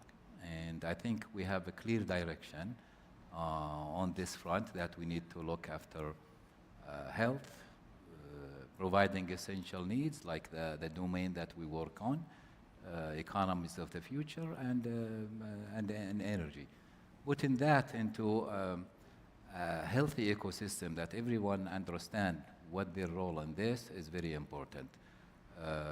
For us, we look forward to working with RDI authority, and I think we have continuous communication with them on letting them understand what are our concerns and what they look for, and then working together with setting up the policy and the framework. Eventually, it will help entrepreneur. It will create a creative ecosystem that eventually in our field will have a sustainable impact. I think we have a great example on the COVID-19, what happened worldwide. Strengthening the supply chain is part of our mandate. Within this domain, it's very important for us to look seriously about the interruption in the world market and to try and invest locally to mitigate these type of risk. This will not happen unless we work collectively on understanding our challenges and the mean to address these challenges. And thank you, and I can't agree more on this, and I believe that Saudi Arabia is positioning itself as a global leader, and has been able to attract many innovators and many innovations. Yes. This is what is happening, so it means like that regulatory framework is working and is creating an enabling environment that is allowing this ecosystem to flourish. Anne, from your experience, what are these enabling? Maybe you can bring the perspective from your experience from the UN and working at the global level. In terms of what the public from sector the can enabling bring. conditions that contribute to the success of the blended funding initiative. Yeah, I think what makes blended finance so attractive and potentially very successful, I mean, we need to think about blended finance, I think, as a niche area. So, when I was at the UN, as I mentioned earlier, when you speak among development finance or finance cooperation, because public funding often is becoming more and more limited, a lot of the development finance people on the public side think of blended finance as the big solution. I don't think it's the only solution, but clearly also because the scale is not massive. But it's definitely a niche tool which is extremely helpful in certain cases. We've discussed earlier on options. And the beauty about blended finance, it can bring the best of the public world and the private sector world. So on the public side, government, international organizations, they're very good at setting global standards, harmonizing them, putting forward visions, global vision, regional, how it could unfold at the regional and national level. It's very helpful to create alliances, for instance, to discuss very specific issues which otherwise would be much more difficult to finance. So I give you a concrete example. I'm working with a French asset manager. It's actually a global asset manager, but headquartered in Paris. 10 years ago, when not so many people talked about issues at the heart of COP16 here in Riyadh, land degradation, they created the first fund around land degradation issues and sustainable agriculture together with the UNCCD. 10 years ago, it was quite a novelty to create such a fund, and it's a fund which financed through blended finance solution projects mainly in Latin America and in Africa. And I think if you didn't have, for that particular projects, blended finance, then those projects would not be able to access traditional finance, private capital. So, this is a concrete example of how it can work, and I think we do need to think about blended finance as a niche finance. not something to be replicated for any type of innovation or investments, even in green and climate space. And thank you. And of course, in order to unlock this space, you need a lot of governmental support, right? And lots of these grants, as we were mentioning before. And you also brought in the global perspective, right? We moved from Saudi Arabia, to the global experience that we have also in development cooperations. But now, over to you, Hamad, and just from your point of view and your experience, how these are enabling factors for a blended funding initiative. So again, as we kept mentioning, blended finance really support innovation, specifically when it comes to de-risking the investment opportunities for traditional investors. Without having this enablement tool, as Anna mentioned, it will be more challenging to mobilize capital from private sector or traditional investors toward higher, more riskier domains like climate and green technologies. Specifically that most of these technologies requires a significant amount of investments to come at early stage in order to allow these innovators to take these technologies from lower TRL to an advanced TRL and then commercialize them in order to address the challenges that we are trying to address through innovation. Incentive programs, of course, from organizations like RDIA to support researcher and innovator from early stage play a critical role, of course, as grants to advance innovation.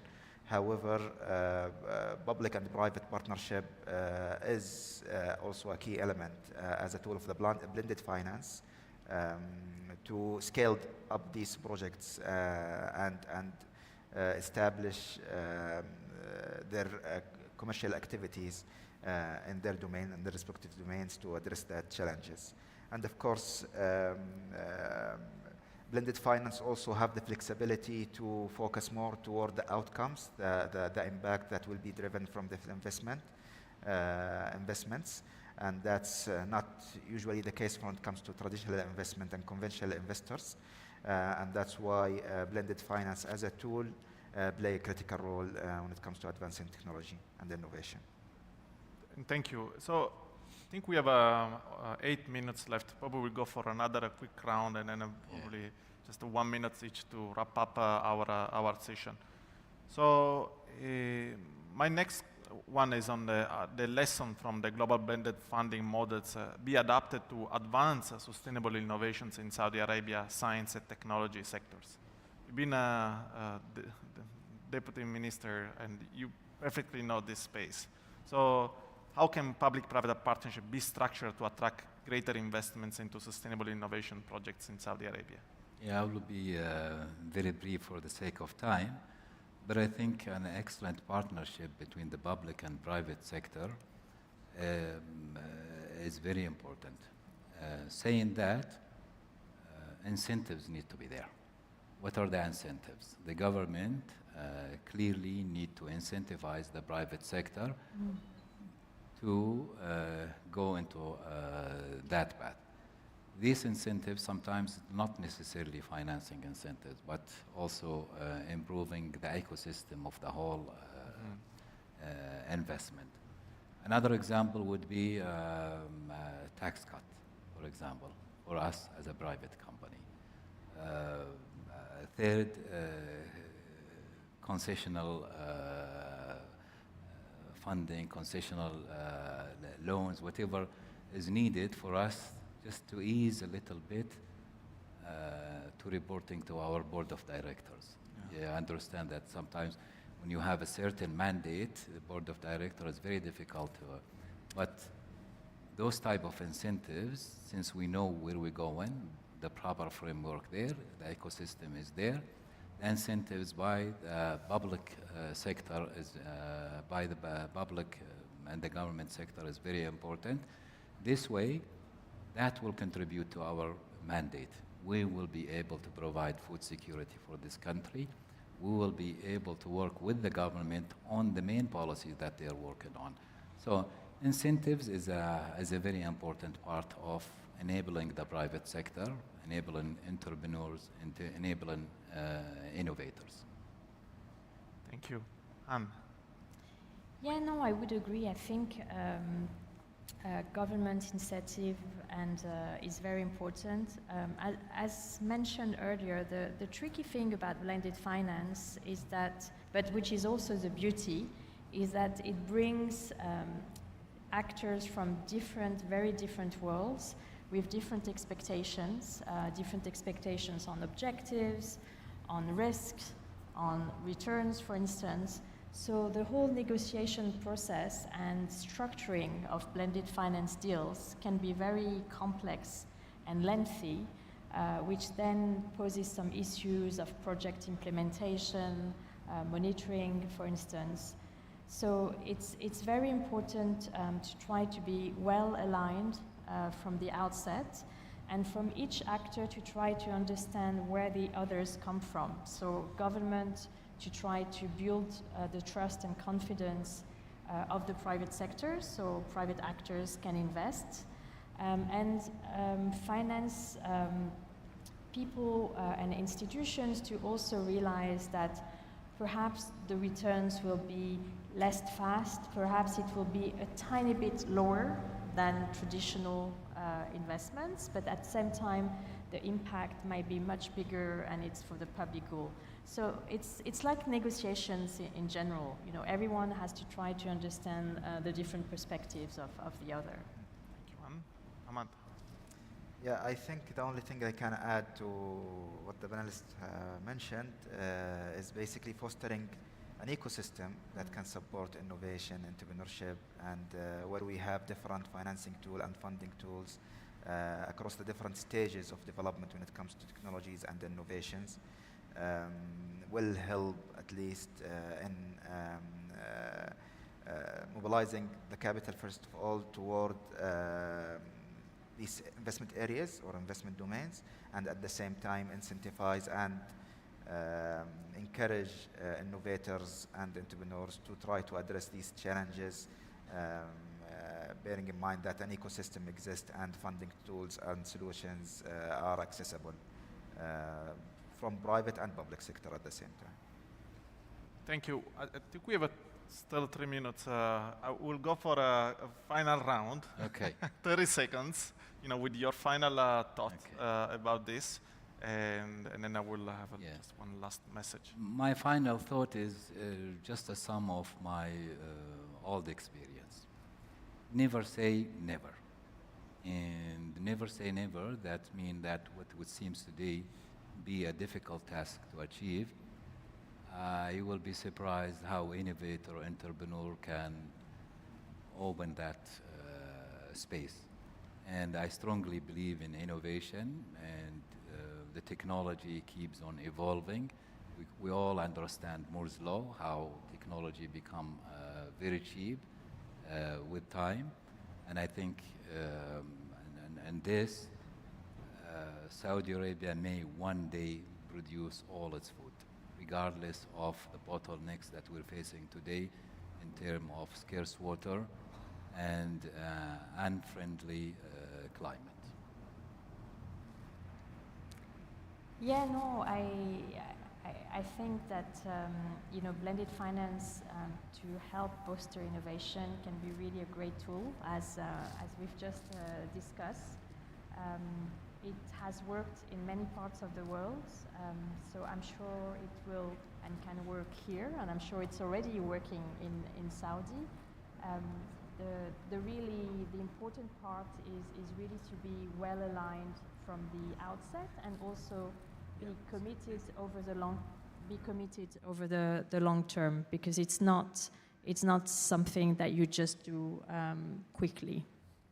But the benefits can be huge, and the impact as well. Yes, definitely. I think I can summarize my last thought in that in Saudi Arabia we have very ambitious targets in relation to sustainability and climate. And we at Roots, and I believe also the entire ecosystem, believe that technology, innovation, and even investments across the different stages will play a critical role in helping us achieving these targets. And specifically that Saudi Arabia now is trying to attract technologies from the globe, and at the same time helping establishing several innovation centers in Saudi Arabia. And we believe in order to achieve these targets and address the challenges that we have in Saudi, innovation will play a critical role, and that's why a lot of investment being deployed toward technologies adoption in Saudi and also advancing innovation. Thank you. Unfortunately, time flies, and we're coming to an end, but I will try and summarize in 30 seconds as well about our session. You know, I very much enjoyed it, and you know, we learned about these important aspects of the regulatory framework and the policies to put in place to incentivize and create an enabling environment to attract, first of all, investment. You know, I use blended finance to really unlock the power of new technologies to address the challenge we are facing. I like the aspect about harmonization. I think, and you mentioned this, and it's important today, about the taxonomy we use. We can use a common language that we are saying. For us, it's also important to understand how to learn from countries like Saudi Arabia that are really leading this space and they are able to attract the innovations. And with this, I just want to say thank you to all our panelists. You know, it's been a very fascinating conversation today, and never say never. You know, we'll see you in the next opportunity to further discuss and see all the results of this commitment. Excellent. Thank you. Thank you very much. Thank you. Should we take a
sustainability capital stack. We'll discuss the various funding sources from traditional to innovative and how they can be combined to create a robust capital stack. Please join me in welcoming our esteemed moderator, Dr. Manus Ward, and the expert panelist, Dr. Hassan Al Abdul Qadir, Dr. Amjad Al Mahdi, and Mr. Jamil Wayne.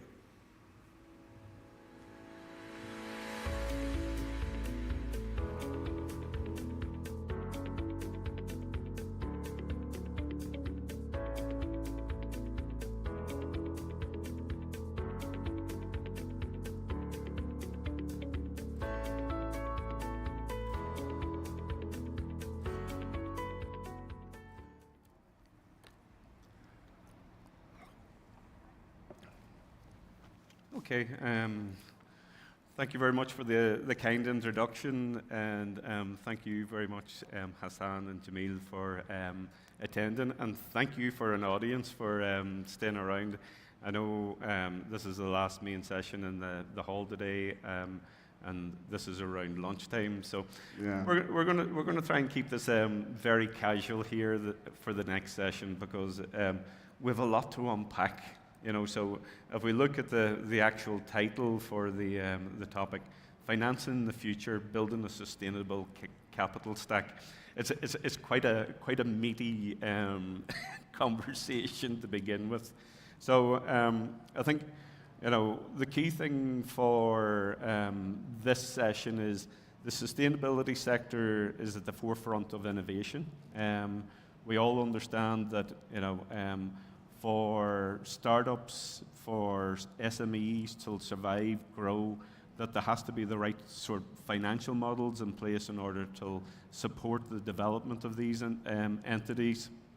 So this is going to be a 30-minute free chat. We're going to discuss how we can build a well-structured capital stack in order to support the startup and SME sector. With that, I am delighted to introduce my panel. We have Dr. Hassan Al Abdul Qadir and Mr. Jamil Wayne. So I think, you know, rather than me butcher your introductions, I'd like the both of you to introduce yourselves, talk a bit about your roles, and then we'll start a question and answer session or a conversation. Yeah. So, Hassan? Yeah, so thank you, Dr. Wayne, and Assalamu alaikum, everybody. I first want to thank the organizers in Rydia and MIWA for organizing such an excellent and an important event.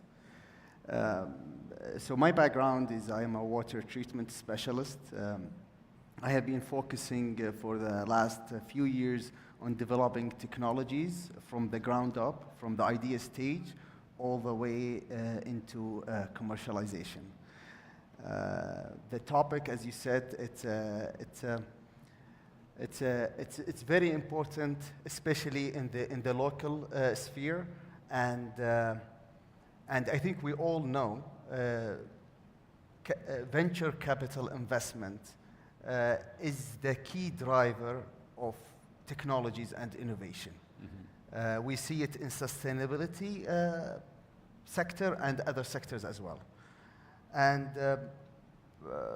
I know that I sit next to an esteemed panelist that have expertise and know-how in this area much more than myself, but I would like to share with the audience here my observation on the local aspect of the hurdles facing startup and SMEs here in Saudi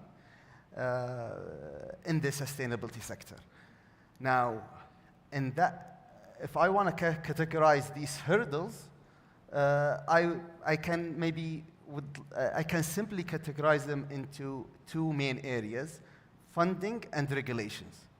When it comes to regulations, in the past few years, we SMEs and businesses here in Saudi have been facing a constantly evolving regulatory environment in the sustainability sector. While the government have been doing outstanding and significant strides in this area, establishing rigorous regulations that will help grow the sector, the challenge is that still we haven't achieved this regulatory maturity in the sustainability sector. And this can cause really complexity and problems with especially smaller businesses to adapt and comply with these changing regulations. However, you know, with any challenges, there are opportunities, business opportunities. And one example I can think of is a promising Saudi startup that utilize generative AI to help these businesses comply with these changing regulations. So they provide some kind of assistant, digital assistant, to really keep these businesses up to speed in terms of compliance and keep them competitive in the sustainability sector. So that's mainly the, I would say, the regulation challenge.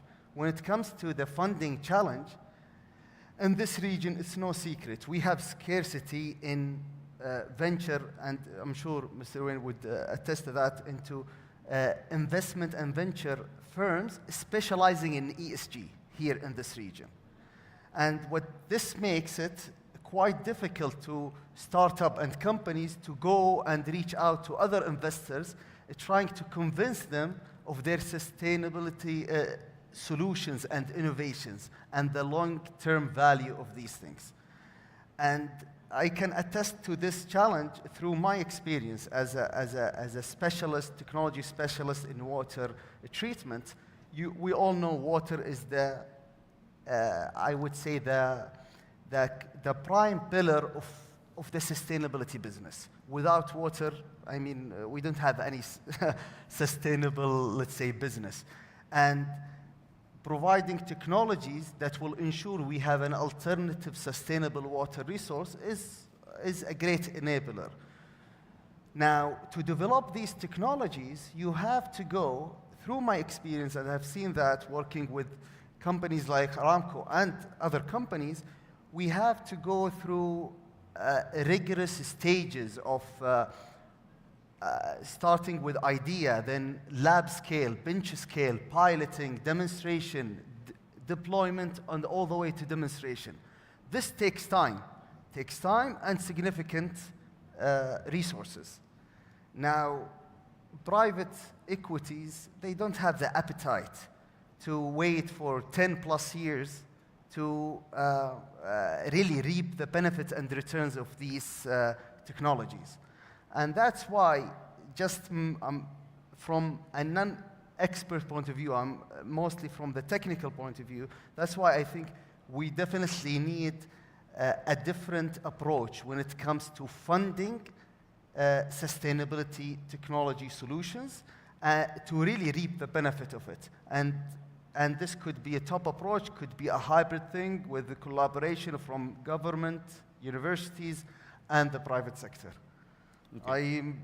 Maybe I talked a little bit more than I should, but this is just my take on this. No, so I think one of the key things that we wanted to do at the start was really sort of kind of identify, right, what are the main pain points, and you've identified quite a few in terms of what are the funding gaps. So Jamil, do you want to introduce yourself, and again from your perspective, like, you know, what are the main challenges faced by startups and SMEs?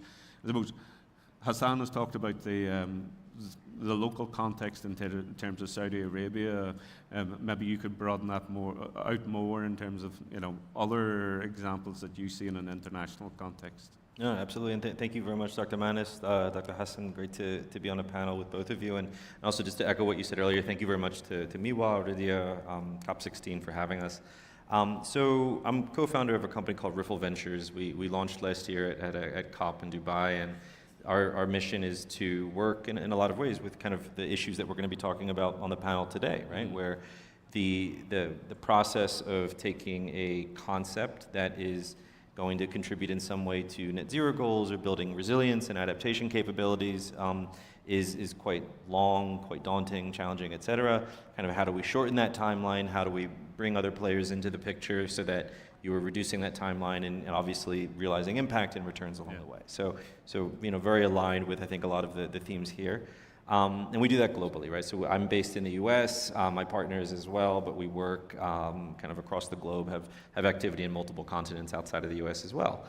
And I think that the way to maybe articulate the challenges that we're facing when it comes to it, I mean, sustainability and climate technology are quite broad themes, right? And when I was first entering this space, people used to think about sustainability in terms of conservation, recycling, et cetera. And now we're realizing that climate and sustainability kind of touches everything in the economy, right? So it can be difficult to wrap a certain investment strategy around that, right? Because you have different types of assets, hardware, software, et cetera, that they grow at different speeds.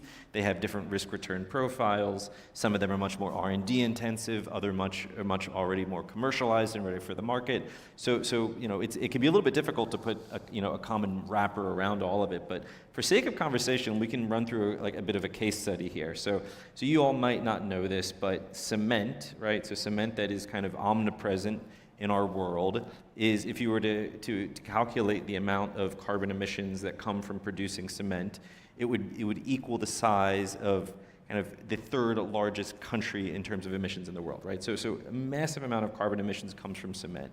So when we look at high impact climate technology investments, cement in particular gets a lot of attention, right? And rightfully so.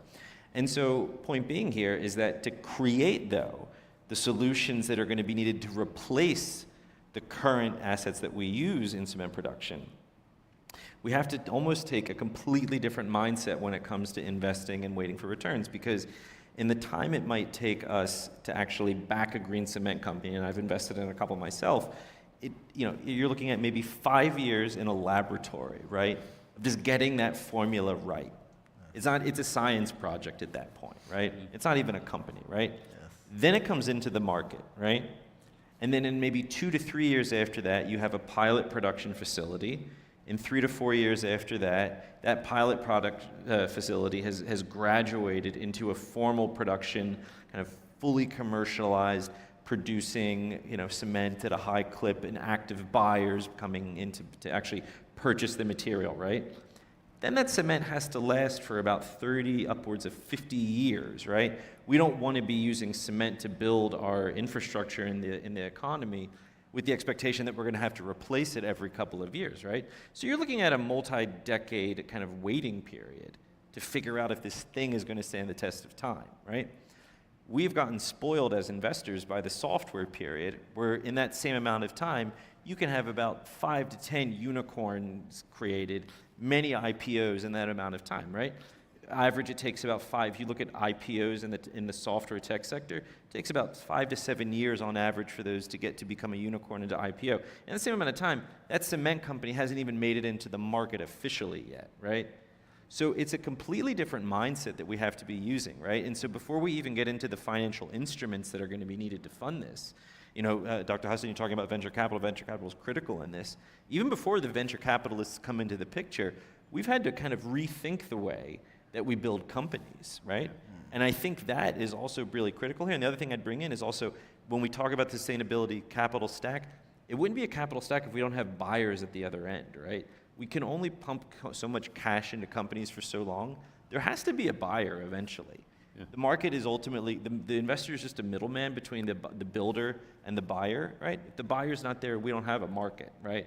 So that's another critical element here. And if we're not teaching companies to build for the market, it's going to be very difficult to have any type of sustainable capital stack. So your example is it's a very interesting one, because I don't want to have a conversation about concrete. This is a heavy enough conversation as it is.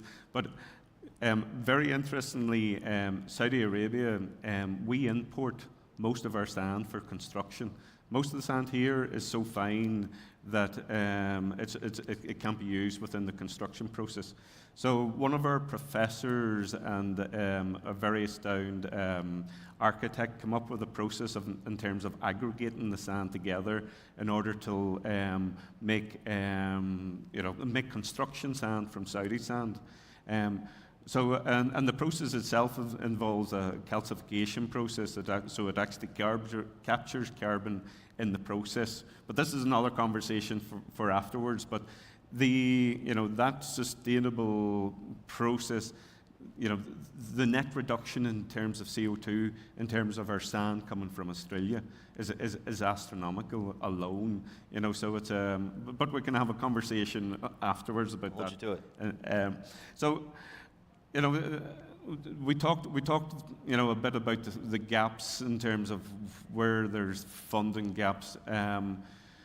I suppose from the various different examples that you have, what are mechanisms that we could utilize here in the kingdom, in the region, and wider in order to sort of kind of look at, is it public-private, is it public-private academia? What sort of role does corporate need to play in terms of supporting these activities? So Hassan. Can you go first, Hassan? So I know for a fact that the alternative approach that we talked about has to be some kind of a hybrid approach, more than one organizations being involved at different stages of the startup in terms of funding, in terms of support.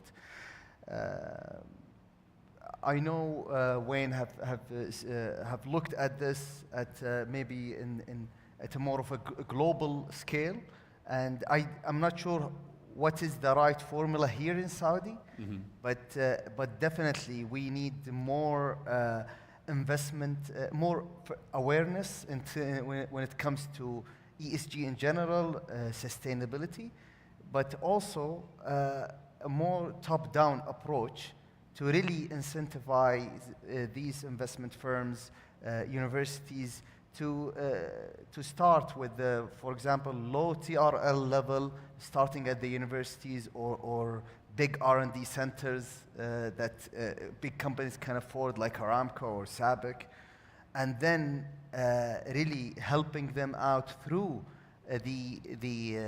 especially when it comes to the piloting demonstration stage for these sustainability solutions, takes time and takes, most of these solutions are quite complex engineering solutions. We can't really expect a quick return. And we need to achieve a level of de-risking enough to allow for commercialization. This can span for years. The question is, what is the right formula to keep these startups and companies afloat until they reach the positive return, which is a few years down the line?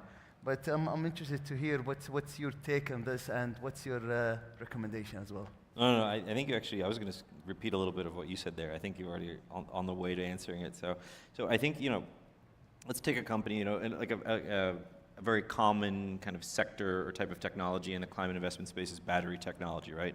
So batteries used to, particularly store energy, right? And oftentimes people say that the quote unquote winners in the kind of EV adoption and renewable energy space are going to be ones that can kind of master the art of energy storage, right? Because we need to find ways not just to capture it and use it, but also to hold on to it for as long as possible so that we can use it, subsequently into the future, et cetera.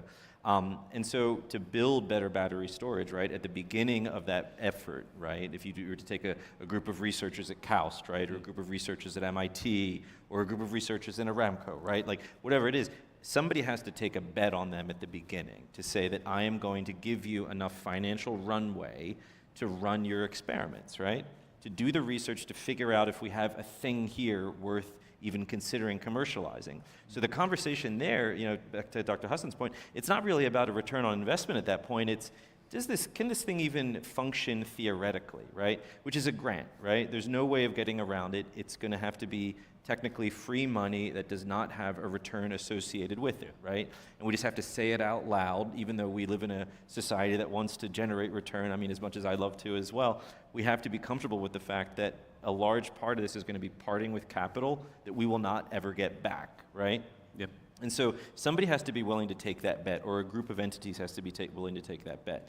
Once you get it to a point where you can start to consider commercialization, that's where, in theory, a VC that is, and not just any VC, right, but one that has limited partners backing it, that are comfortable with saying, look, I know that this is going to be very risky, that we may not be getting our returns back anytime soon. I am willing to take that bet, and I'm willing to part with my 500K into your fund, or my 5 million into your fund, so that you can deploy it into the innovators and builders that you trust, right? But then they're giving you that capital because they also think that you can help make a market out of it, right?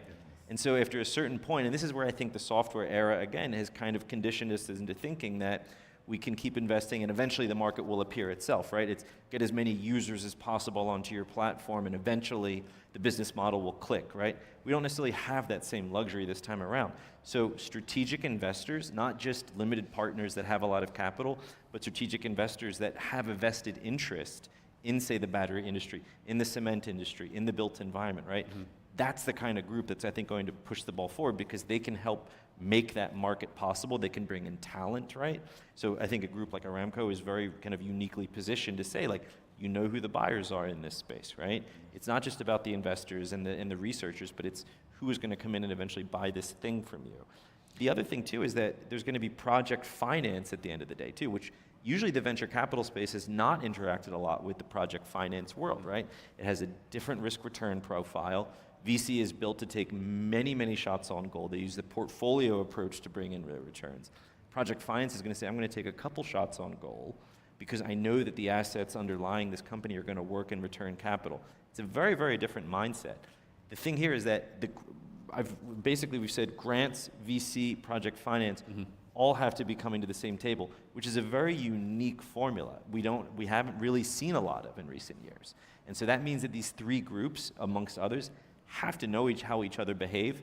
They have to be developing some type of consensus from day one and working very closely together. Yeah. Otherwise, we're going to be putting a lot of companies out into the market that are not going to be around for very long, unfortunately. So I'm going to add another complication, and where does government come into play in this? Mm-hmm. You know, so if we look at some of the, the long-term projects, KAUST and the Ministry for Environment, Water and Agriculture had announcement around an international water centre. We have a lot of water research at KAUST, and we know that these are long-term investments, and that they will have a huge impact in terms of the GDP for the kingdom and for other countries across the world. So how does the government sort of kind of play in that mix in order to help facilitate these types of investments? And my take on this is you know that it has to be a top-down approach. The government has to play a role. You can't rely on the businesses, let's say, moral compass to really drive the sustainability alone. Yes, it will have a factor, but again, when we want to shift into more alternative sustainable solutions when it comes to water, food, etc., the existing solution, we spend years developing them. So coming up with an alternative will not be in a couple of years or 3 years. It will take time. It is quite complex. So how can you really incentivize companies, SMEs to really try and tap into these alternative solutions, to come up with the new solutions? I feel that definitely you have to have some kind of paradigm shift when it comes to investment. Yeah. I don't know how, but I know that we definitely need some kind of a shift. No, I think I like what you said there, Dr. Hassan, in terms of we can't really let altruism drive progress here, right? There's always going to be some first movers that have the luxury of thinking a little bit more ambitiously, creatively, et cetera, but to bring the entire market with you, you need to have a very strong kind of push and pull mechanism, or set of push and pull mechanisms set in place. Let's think about the government role along a few lines. So in the US in particular, you may not know this, but the biggest climate tech, early stage climate tech investor in the US by a long shot is the National Science Foundation, which is backed by the US government, right? So if you were to take them out of the equation, not only would a significant amount of early stage climate tech companies not be getting funding, but a lot of follow-on investors that then come on to back those same companies would also not have a lot to invest in, right? So before we even talk about a Series B, C, D gap, which we often talk about, you actually have to fill that 0 to 1 gap, right? So government funding, at least in the US, has been really critical to that. So there's already a funding kind of role that the government plays that very few entities can play in general, right? You would have to create an enormous philanthropic initiative, which I don't know if there's a high net worth an individual out there that's capable of filling that gap on their own, right? So the funding is one point.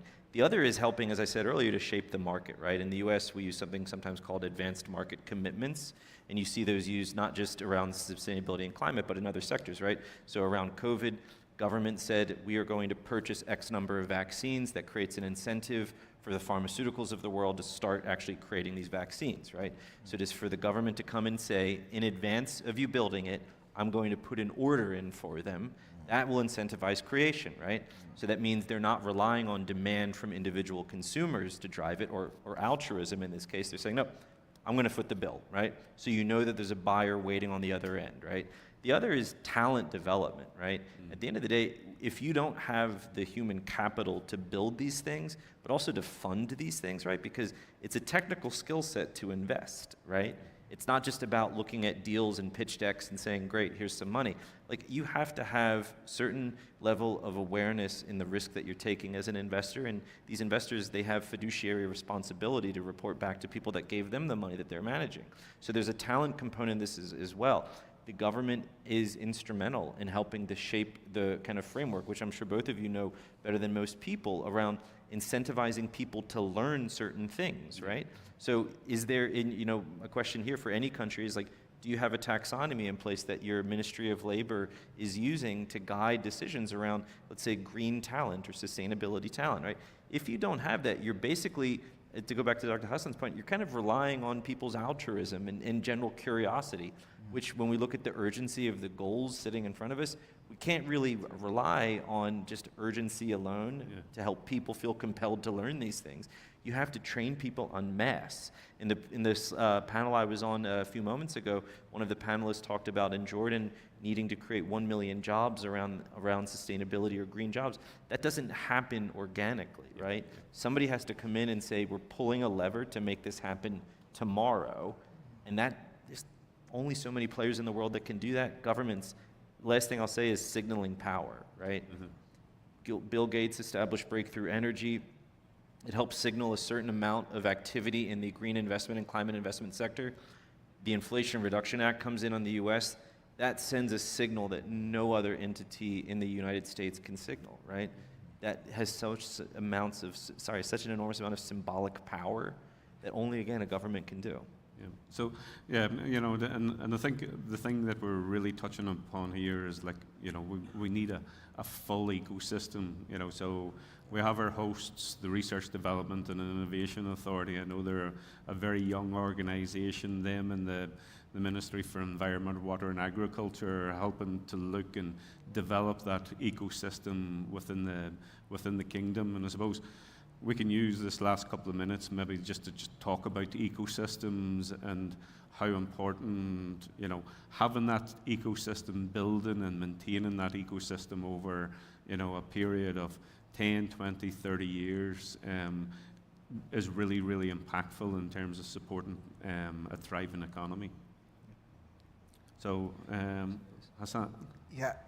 Can you just repeat that question? So it's all about ecosystems, and having that whole combination of, when we started this conversation, it was really around financing, but it deviated towards financing plus talent, plus policy, plus, you know, in order to sort of kind of support where we go next? So I can maybe share my experience when it comes to developing technologies for Aramco, water treatment technologies. And Aramco is a huge organization. The way they set up developing technologies, where we as a technology organization, we serve the client. The client means the operation in Aramco. So when it comes to the funding, comes from their bucket. And they funded, they sponsored the technology from early on. And that creates a synergy in making sure that we are developing the right technology and be at the right place at the right time. But that works within the same company.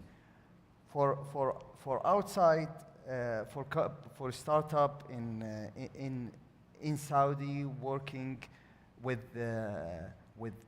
government agencies and also private sector, my experience through a couple of companies that I'm actually invested in, startup companies, is we have seen, especially in the last few years, really big strides and big advancement in the kingdom in establishing this ecosystem.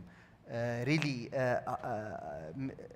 establishing hubs to support startup from early stages and provide them the resources and even sometimes the right connections for clients and demand in order for them to grow organically until they can stand on their feet. So just to complement what Dr. Hassan has said here, let's use an example of a company, right? I think if you can follow the journey of a company that has been successful, you can get an appreciation for what the surrounding ecosystem should look like, right? I know we're out of time, so I'll try to talk fast. You know, we could take a company like Tesla, right? Tesla or BYD, right? Before that company existed, there were decades of research, right, that went into EVs, right? To use a sports term, I think I might have used it a second ago, but there were shots on goal by, you know, orders of magnitude that we probably don't appreciate, right? Because corporations, governments, universities like KAUST, et cetera, were funding research on electric vehicles, right? It was a science project for many, many years. Yeah. So one big element of these ecosystems is going to have to be research, right? Research takes money, it takes talent, it takes laboratories and facilities, et cetera. Even before that thing that is now called Tesla or BYD or Rivian or whatever you want to call it existed, it was a series of research projects, right?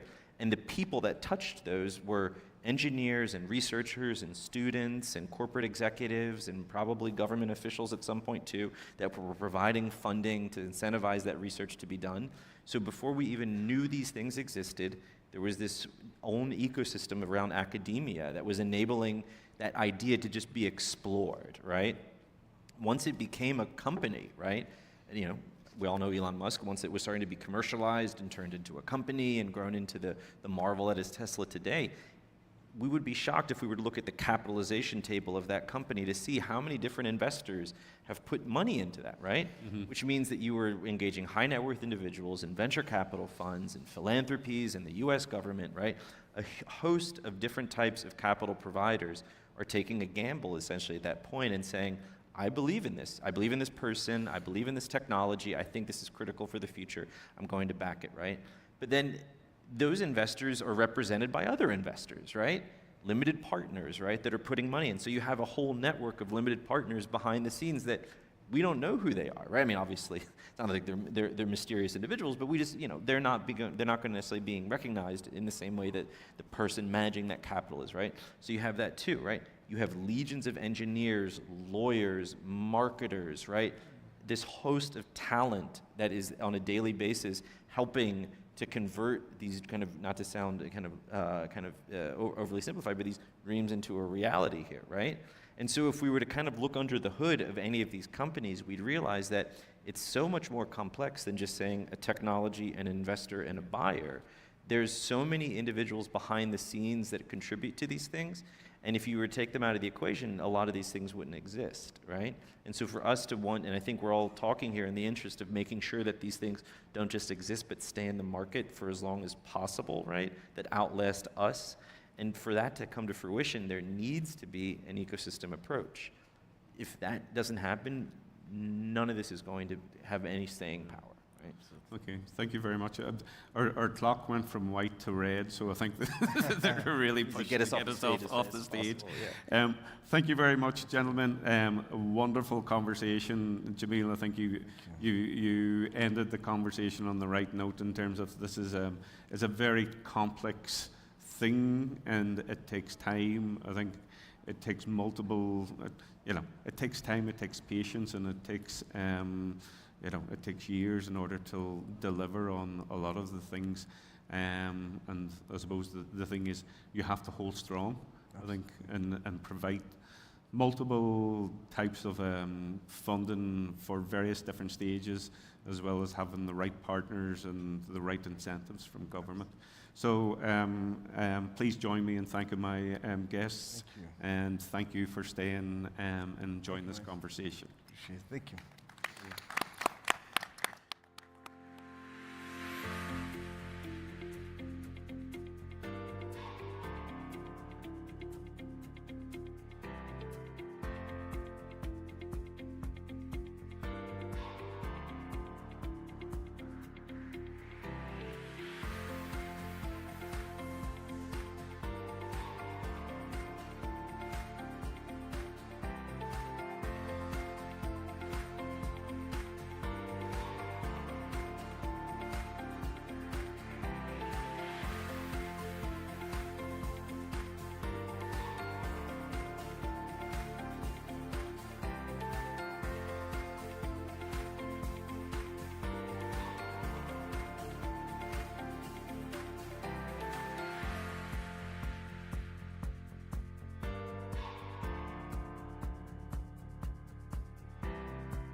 Our next session, titled From Global Innovation to Local Impact, will explore how groundbreaking ideas from around the world can be adapted and implemented to address specific local challenges.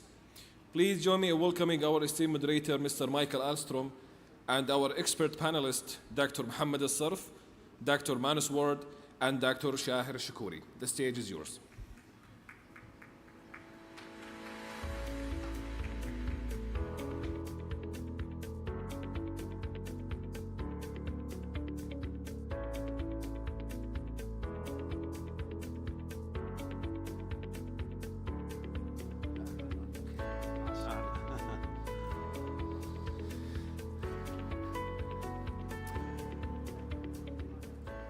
Good afternoon, everyone, and welcome to this panel. My name is Michael Alstrom, and it's an honor to be your moderator today in this important conversation. And as an entrepreneur and a community builder since more than 2 decades, I'm very passionate about these topics of innovation and bringing global innovations into local perspectives. And that's values that are at heart of our conversations today. So I'm really happy to invite this distinguished panel for the conversation. And I will start with you, Dr. Shahir Shakouri, sorry, from the director of the Saudi Water Innovation. Saudi Water Innovation. Yes. And also Dr. Mohammed Al-Sarf, founder and president of the Sustainability Professionals of Saudi Arabia. And also Dr. Manus Ward from KAUS. Wonderful having you here today, and I would love to let you introduce yourself a little bit more, and also bring your perspective to global innovations into a local context. And please also provide some practical examples from your own experiences into this. All right. Assalamu alaikum wa rahmatullah. So, first of all, I would like to thank MIWA and Bridia for hosting this amazing event, the Sustainability Week. So, I'm representing the Saudi Water Authority as the director of the Saudi Water Innovation Center. Answering to that question, I will start with a short answer, then I will expand that. So, it is a collaborative work. So, from global innovation to local impact, Saudi Arabia is the largest producer of water, followed by America and China. So we have huge experience in producing desalinated water, and recently we expand our effort to cover the whole water sector, including transmission, internal network, water reuse, and irrigation. So we are investing a lot in innovation.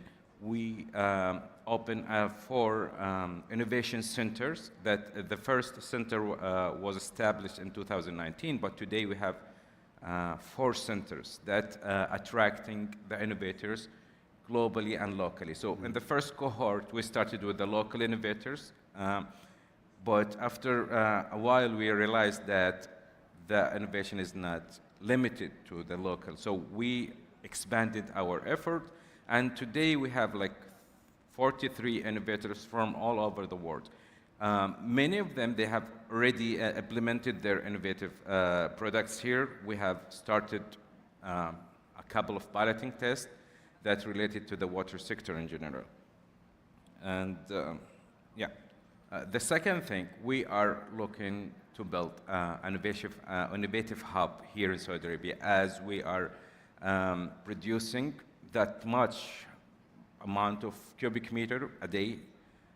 So we are targeting to attract all the innovators to implement their products. And naturally, most of the huge organization, the leader organization in the water sector, they are targeting the Saudi market, it's a huge market by default, but we are focusing on the startups and the innovators who are looking to move to operate in Saudi Arabia.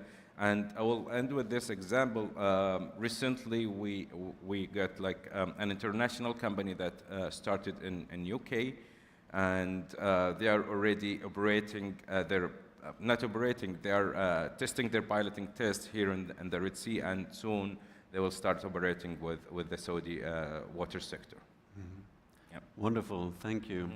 And Mohammed, what do you see from your perspective in the global and local? And I heard that you have some very interesting projects to share around that as well. Yes, Bismillah ar-Rahman ar-Rahim. First of all, thank you to the organizers for this amazing event. From my perspective, first of all, we established the Non-Government Association back in February earlier this year, which is the Sustainability Professionals of Saudi Arabia, which is an NGO basically focusing on harnessing professionals in the industry to become sustainability professionals. So that's one part of what I do. The second part is I'm working in Tilad Environment Group company, which is an environmental consulting firm based here in Riyadh. I'm the director of the carbon department and sustainability. So it's basically a new market that we're venturing in. Not a lot of players in the market, which might be good, but at the same time there's lots of difficulties in these types of new trends in the market.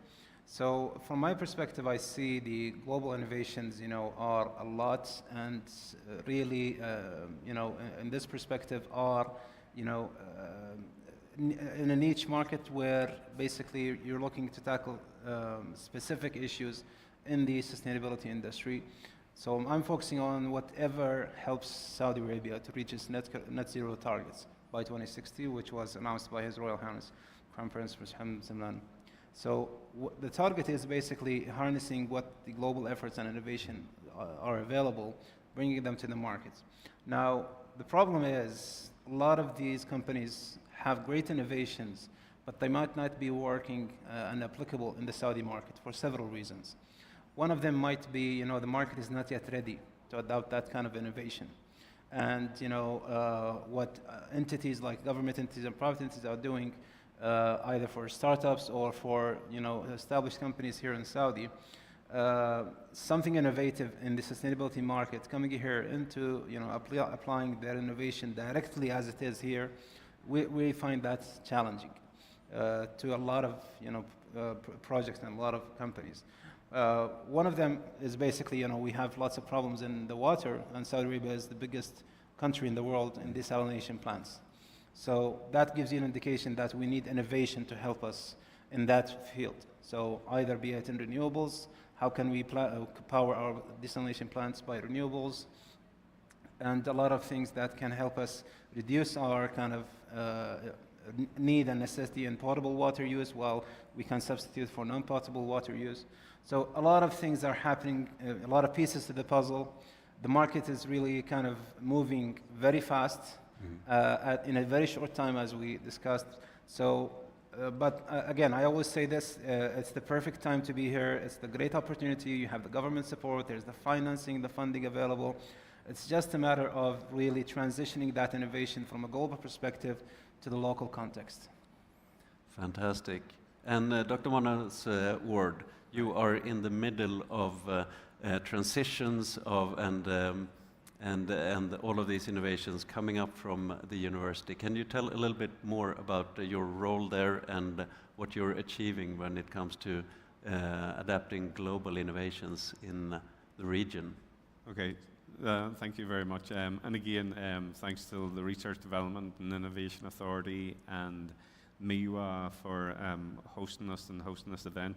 So KAUST, KAUST is a very unique university.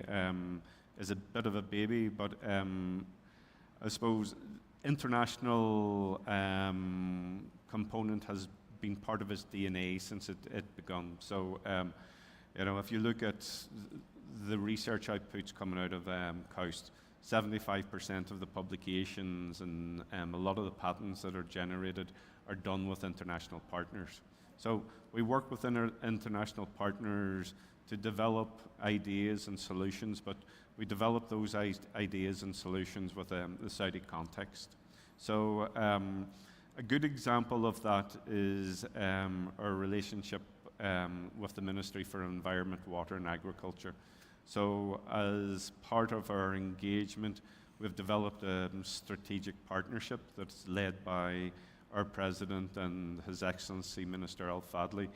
And there, what we're doing is we work with the various different deputyships across the environment, water and agriculture, plus the multiple entities that are associated with MIWA in order to start to work on some of their key challenges and look to see, what technologies do we have that can actually be implemented in terms of brought to market. So with multiple examples. A good example at the minute is, so we have a number of people working in wastewater reuse. So we have developed very significant pilot activities that we have developed in collaboration with the National Water Company and MODON, and we have those in place. And now we're at a point where we're looking to look at the right types of models and investment activities in order to scale these up from where they are now at 100 cubic meters a day to 1,000, 5,000 cubic meters per day. Another really interesting one in the agriculture space is we've developed with the MIWA and the National Centre for Vegetation Cover a test field site where we can apply lots of our technologies around water reuse, desert agriculture, precision agriculture. So what are the various different technologies that we can use that impacts irrigation in terms of reducing the amount of water that we use, where but you still get the same sort of kind of growth and produce coming from your plants. So it's a very interesting ecosystem at KAUST. We have, KAUST itself has three main sort of domains. You have the education, you have the research, but we also have a very strong innovation component. And everything seems to be in line right now, and a lot of things are happening. But you've also seen some hurdles and obstacles and challenges for this. Can you elaborate a little bit on that? So and maybe just for people that are in the audience, I was in the last session, so I think a lot of the hurdles that we see are part of the last session's conversations in terms of ecosystem in particular. So in order to take your technologies through from very early stage to maturity, right through till startup and supporting small companies, we don't have an ecosystem of venture capital. We don't have an ecosystem of entrepreneurs in order to sort of really support these types of activities. Other key things are around the various different financial structures. What financials, we have financial structures in order to support basic research through to a certain level, but if you get to TRL2 or TRL3, what are the investment structures in order, and the people in order to take those investments from those phase through to sort of kind of pre-commercialization. And then from that pre-commercialization to pilot scale, that's where the big problems are, because that involves a high level of investment. It involves a long-term commitment, both from industry and from government. Fantastic.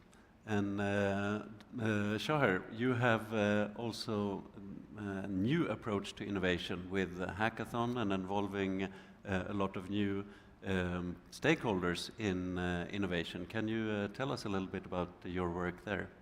Yes, right. So we believe that all the technology readiness level is important. So we were focusing on TRL level 4 and above, but we discovered that there are a huge of number of great ideas that they did not take any step toward that. So because that we implemented a couple of hackathons to encourage the younger generation, I would say, and to increase their awareness of the problem that we have here in Saudi Arabia, and it is a global problem anyway. So we are encouraging the young generation, and also we consider expert in this kind of hackathon. We have arranged some expert hackathon globally, so to attract the idea.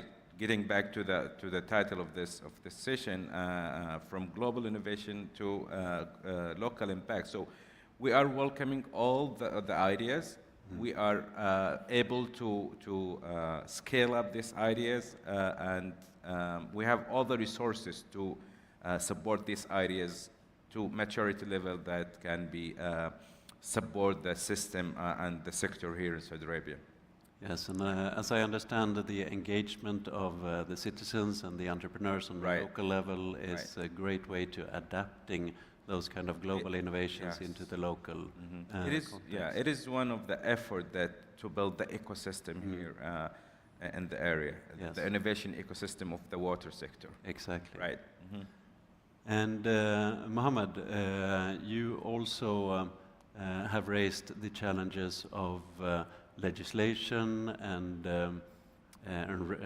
regulatory aspects. What role do you see policymakers and regulatory institutions can have in order to accelerate this transfer of innovations to local and regional markets? Basically, looking at what's available in the market and regulations and policies, as I said, now the market is open for international companies and investments to come into the market. Quite recently, for example, in COP29, the platform for trading carbon credits and carbon market was launched in COP29 in Baku. Prior to that, there was kind of ambiguity to how can we trademark and carbon in the market. So that's one issue that I see the policymakers have tackled, which was a problem when the VCM, the voluntary carbon market, was launched back in 2022. So similar to that, there's lots of regulations in the market that are really updated regularly. For example, from my perspective, the Saudi Building Code is available for, since the past, few years, and now it's mandatory to be applied. And the good thing about it is when you apply it, to some extent, you're adopting the minimum level of sustainability, especially in water conservation, energy efficiency, thermal insulation, for example. So there's a lot of policy changing happening to really upskill what's available in terms of the market and the know-how to reach a minimum level to what the global standards are available in the market. Now, there's lots of challenges that will be evident in the next coming years. Basically, looking at the know-how, the capacity, there's going to be a lot of challenge and a lot of resistance, like what we had with the Saudi Building Code, for example. So looking at that from a perspective of an investor, I think that's a different view than when you're looking at it as an end user, for example, or a person that's from the public sector. So from a regulatory perspective, people tend to be scared and be afraid of how can I apply it, what's available in the market, and so on. And I don't want to say that it's going to be the stick instead of the carrot, but there's a balance there in the market, and the constant and continuous update of the regulations and the frameworks is a very good platform for investments, innovation from different countries to come in, and I see that hands-on. From a personal perspective, companies want to come into Saudi. MISA, Ministry of Investment, is really making it, a fast process for them to come into the market. And now companies can open their headquarters here, specifically in Saudi Arabia and more into Riyadh. So it's a fertile environment that basically policy and regulations are not going to be as an obstacle as it used to be. Fantastic. And we only have short minutes left, but what would you see, and I would like to hear from each and one in the panel, what does the future look when it comes to aligning global innovation to local needs within these sectors. What do you feel is necessary to accelerate that process? All right, so what's happening right now in the water sector, there are different challenges in different places in the world. Like for example, in Southeast Asia, they have a problem of the water contamination. Here in Saudi Arabia, we have the problem of the water production and the water resources and freshwater resources. For example, in UK, they have a problem with the infrastructure and leak in the internal network. So I would encourage that we come together, we learn from each other advancement and challenges to get ready for the future. This is the first. Second is that most of our innovation efforts today is incremental innovation efforts to improve a current technology, increase their efficiency. What I see in the future is to encourage the innovators to come with radical, sustainable innovation in the water sector. I believe this is the future should be look like. Fantastic. Thank you. Mohammed? I think looking at the past 15, 16 years being in the sustainability industry, knowledge transfer is key to the success of really bringing innovation into the market. So capacity building, education, awareness, continuing in those programs, I think it's a mandatory kind of aspect for all industries, all sectors, government, private, NGOs. We still have a lot of tracks to cover, obstacles to solve, but opening doors to investors, opening doors to innovations to come into Saudi. I think we still need a lot of education, a lot of know-how transfer, knowledge, and work together and collaborate. And I think that's what all of the SDGs are all about. Connecting everything together. Fantastic. And Monas, what do you see from a KAUST perspective? Yeah.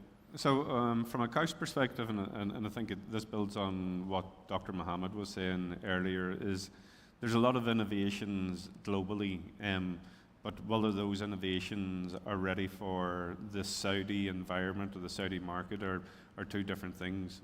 So having a solar panel in Ireland and having a solar panel in Riyadh, the conditions are quite different.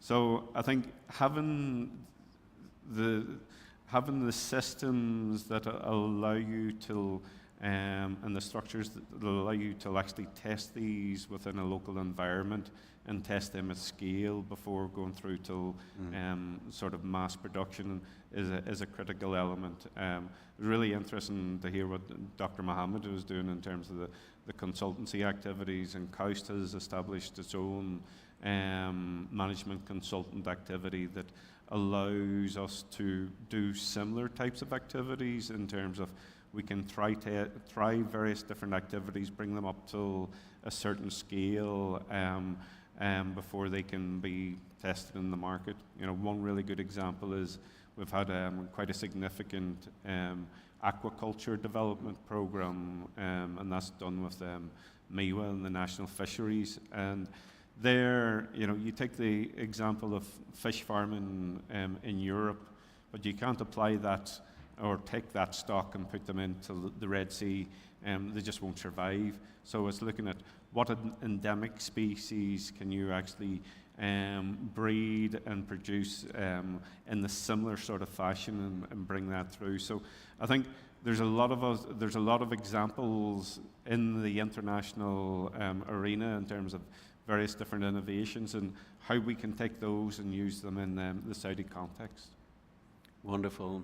Our time is now up, but I really want to thank the panelists and the organizers and everyone attending. And to conclude, there's huge opportunity to bridge these global innovation into local context. What we need is more awareness in both public and in the different stakeholders of the innovation ecosystem.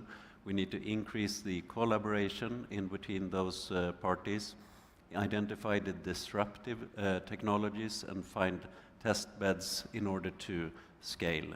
So hopefully this conversation will continue way beyond this panel and find more local solutions to global problems.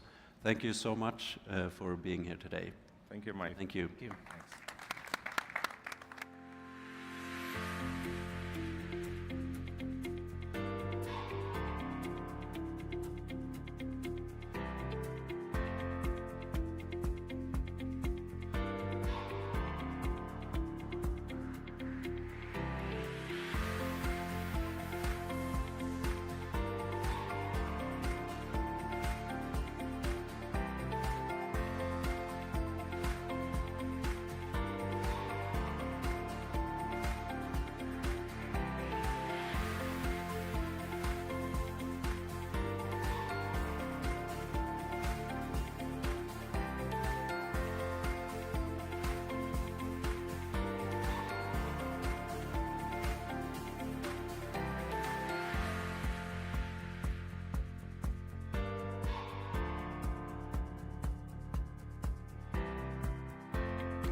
Our next session titled Advancing Sustainability Breakthrough Through Public-Private Academic Collaboration.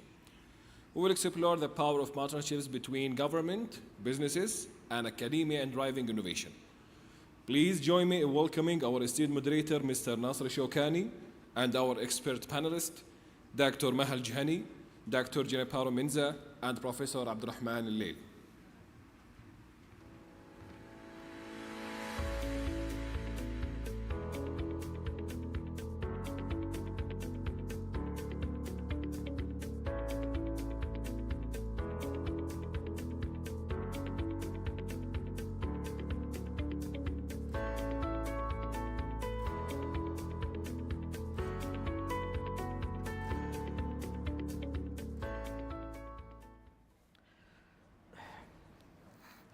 Assalamu alaikum, ladies and gentlemen. Thank you very much for spending part of your valuable time with us today where we're gonna discuss and explore how the joint forces of public, private, and university and academic sectors to foster innovation globally. So we're gonna achieve this through a rich discussion with our esteemed panelists. Before getting started, I would like to get some time to introduce our esteemed panelists. We have Dr. Abdurrahman Al-Layli, the Vice President for Graduate Studies and Scientific Research at King Faisal University. And actually, King Faisal University is one of the recognized universities in research in agricultural science. We have also Dr. Maha Al-Juhani, the Director for Partnership in Research and Innovation in the Ministry of Water, Environment and Agriculture in Saudi Arabia. And also we have Dr. Gambiru Menza, Senior Manager and Partner Senior Manager for Partnership, Innovative Finance in CGR. And CGR is the world's largest global agriculture innovation network. So, welcome everyone. I would like to start with Dr. Maha.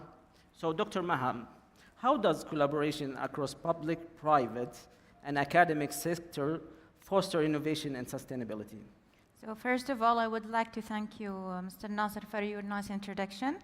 And I would like to give a brief overview about what we do at MIWA.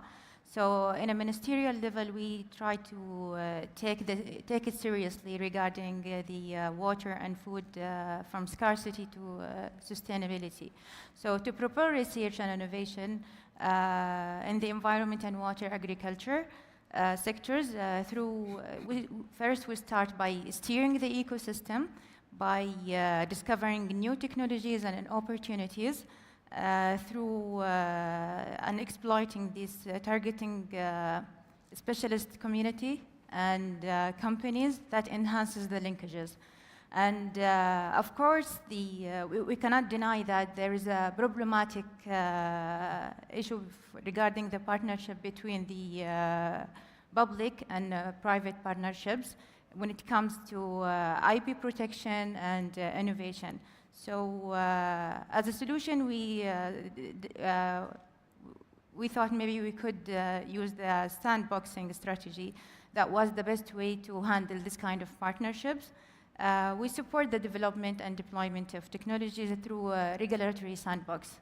Also, we try to implementing and localizing these kind of technologies to increase the responsive of demand through leveraging these technologies and securing fund and trying to engage the stakeholders and for innovation and to foster a culture of innovation. Also, I would like to mention, last but not least, as we want to attract capital and create market for to help startups to scale up, thus we create a market through demand-side tools, like we have Sidra, Sumbula, and Sahaba accelerators that help us to scale up those kind of startups. This is like what I will like to summarize. Dr. Gambiru, can you take us through the importance and the crucial part of research centers in those kinds of collaborations? Thank you, Nasser. And before I go into the answer, I would like also to thank you for the opportunity, for being here, for hosting this important event, and acknowledge the Research, Development and Innovation Authority and the Minister of Environment, Water and Agriculture in Saudi Arabia for the invitation for having organized the Sustainability Innovation Week. So when it comes to the role of CGIAR, as you know, the CGIAR is the largest research and development organization in agriculture. We operate in more than 80 countries, and we have more than 9,000 scientists working on the ground with smallholder farmers and supporting governments to develop science-based innovations, agricultural practices, policies, and we work with many partners in order for us to design and deliver these solutions. And among our partners, we have the private sector.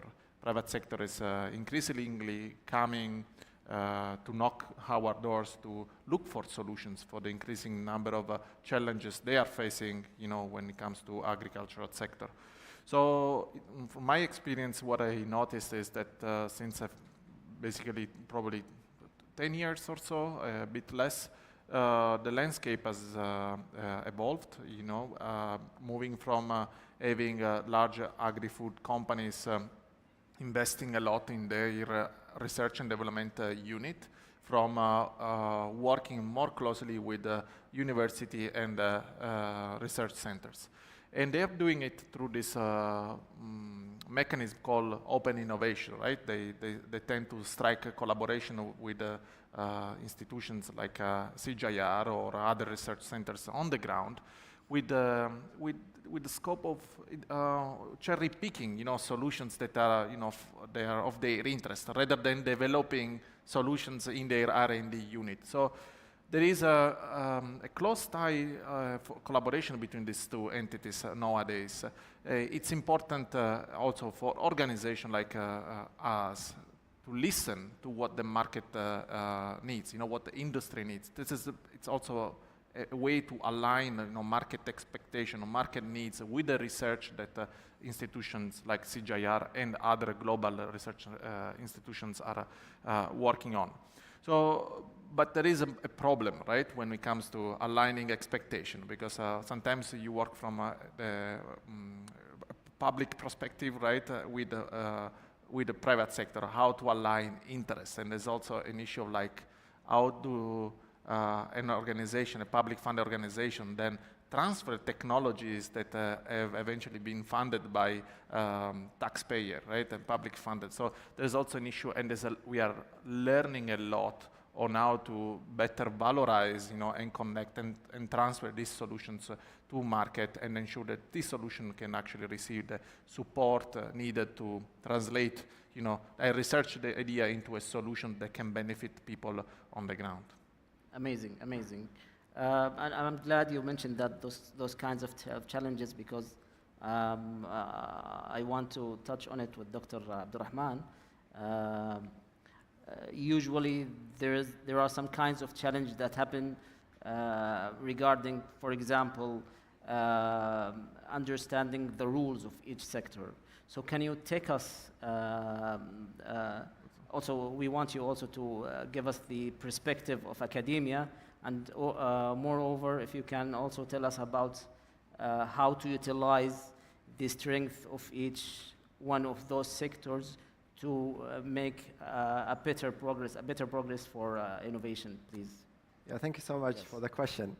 One day I was at the library, and I saw a book, huge book, and it's about how to understand academia. So I took the book, and then I opened the book, and nothing was written in it. So it's really difficult to understand academia. But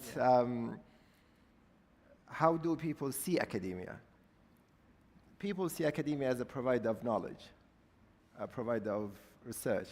And I think academia, this is a really, really conventional way of seeing academia. Academia nowadays more than just research. And now we can, for example, what we can offer to the public and private sector is, for example, we can go beyond research. We can train their employees.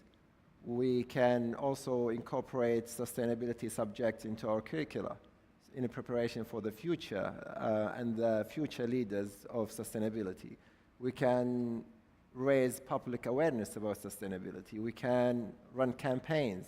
We can organize hackathons or startups or university companies nowadays. So what I'm trying to say is that we can offer different ways and different activities to engage in sustainability in the private and public sector, not just research. So this is the first one. The first one is diverse activities we can engage in with the private and public sector and their mission with sustainability. And the second thing is that, which is really unique, a perspective, and something we've done it actually in King Faisal University, because in King Faisal University, we have an institutional identity about sustainability and food security. This is what we do. We wake up, go to bed, talk about sustainability all the time. Some people are really sick of it even. So this is what we do. We do research, activities, funding, everything about sustainability. But what's unique, and I will conclude with this point, is that we don't just study sustainability from a scientific perspective. Our colleagues from the College of Islamic Studies, they contribute. Our colleagues from the College of Law, they contribute. Every subject in our university contributes to this field. For example, we have a colleague who studied sustainability from a law perspective, another one from a religious perspective, and which is fascinating. And this is something, my question always, like, what makes academia different? Employing researchers? The private and public sectors do employ researchers. And we have researchers. So actually the private and public sector can produce research as much as we do. But what they can't do is to produce research on every single aspect of sustainability. Normally, like when you talk about, the Ministry of Agriculture, they talk about it from a scientific perspective mainly. But we can contribute from seeing it from a comprehensive perspective. Yeah, that's actually amazing. And I'm glad you've mentioned that you're covering all the disciplines, and also Dr. Maha. Dr. Abdurrahman has explained to us the academia efforts, starting from research until moving the innovation towards development and beyond that. I would like you to talk a little bit about the governmental efforts in that manner. How can we fill the gap in the innovation journey after the academia? What is the part of the government? So, so in a ministerial level, we're trying to engage the stakeholders more by compacting resources and expertise and facilitate regular dialogues between the private and public sectors. A good example and a good initiative that we have already started is the Saudi Agri-Food Tech Alliance. This initiative will brings academics and industry professionals together to foster collaboration and for knowledge exchange, and also we bring together the policy advocacy that supports sustainability and innovation. And another initiative, hopefully, that also will be successful is the Water Alliance and the Water Innovation Strips. Hopefully will organically grow and serve the goals to help leverage the strength of water sector and help us to achieve our main goals for taking water and food from scarcity to sustainability. Amazing, amazing. Dr. Gambiro, Dr. Abdurrahman and Dr. Maha has explained to us the efforts from an academia perspective and the government perspective. We would like to hear from you, from your experience in CGR, the role of the private sector to fill the gap between creating knowledge, research, and also the development parts, and the governmental initiatives. Yeah. So usually there is a place for private sector to play in this. So please. Thank you. I mean, I understand, and that's an important question. CGIAR, as mentioned before, is the Global Agricultural Research Partnership, and it's a public-funded organization. And I want to step back here to explain a bit of maybe the problems, that sometimes our innovators and scientists are facing when they need to translate scientific discoveries into a solution, a product that can go to market. We often think that scientists have all the solutions, but or they have access to all the knowledge or expertise, but it's not always the case. Scientists are, of course, develop solutions, but sometimes the lack of market access or capital to the risk, the technological development of the innovations, or they also eventually lack the the skills, the entrepreneurial skills that then they need to bring the solutions to market. In our case, in CGIAR, we designed and launched a program called Accelerate for Impact Platform.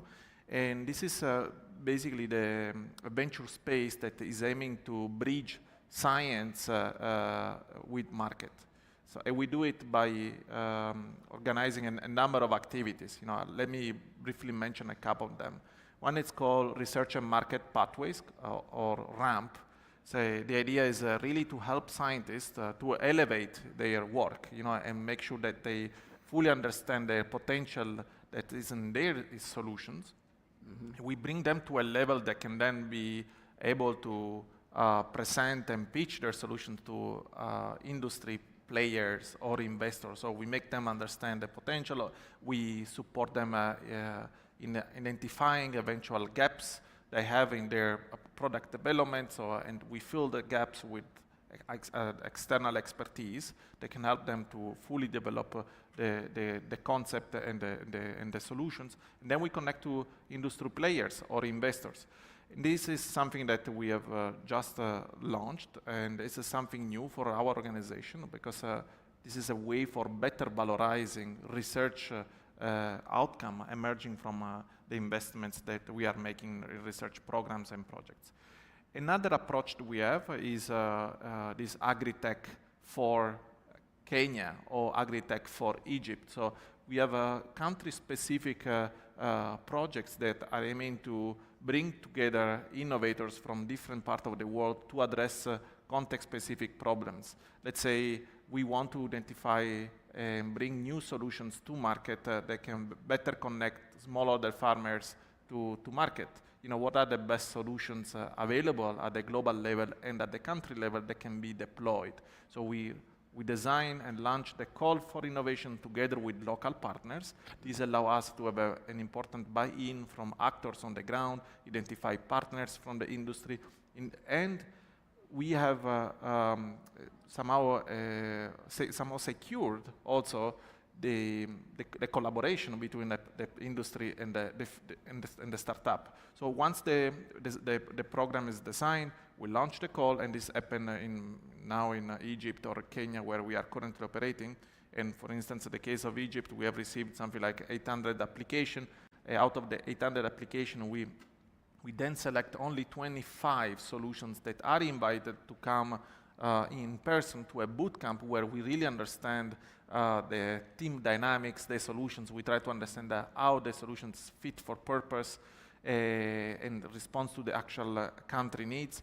And out of the 25 teams, we then move to 15 teams for a fully funded acceleration program that usually lasts between 4 and 6 months. This is a moment where teams need to be extremely dedicated and work with partners to validate their innovations on the ground, and also make sure that they can integrate all the learnings of the acceleration program to be ready to then go back on stage in front of investors and industry partners to explain and demonstrate the progress made in this.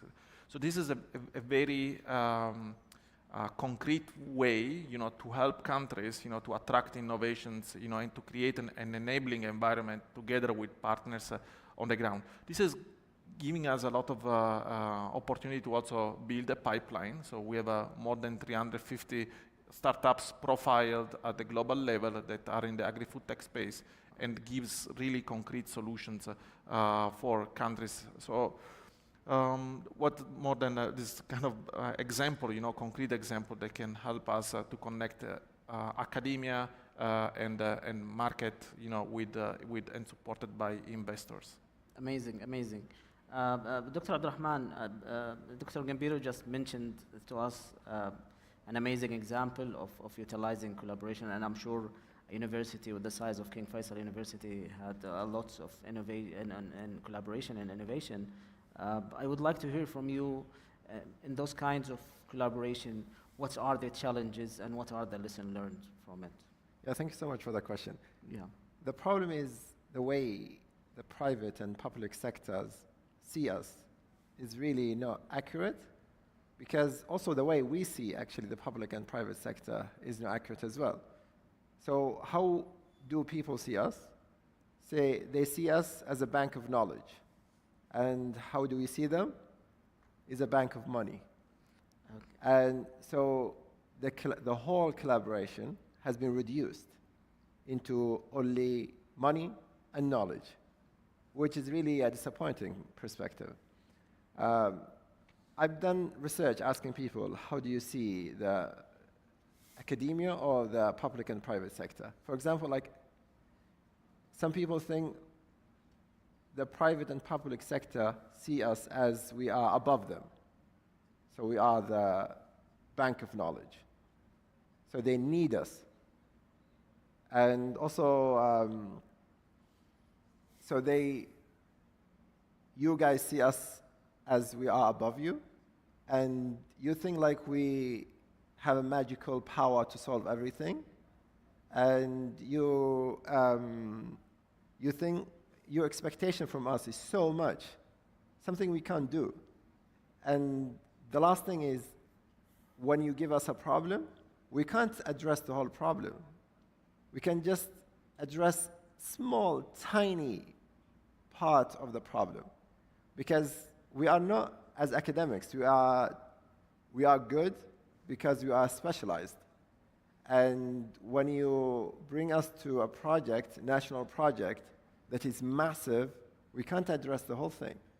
So even when we invite many, many people, they still struggle to build a comprehensive solution to any sustainability problem. So my suggestion is, and this is something maybe my colleagues wouldn't like it, but we need to reimagine the collaboration totally. We're not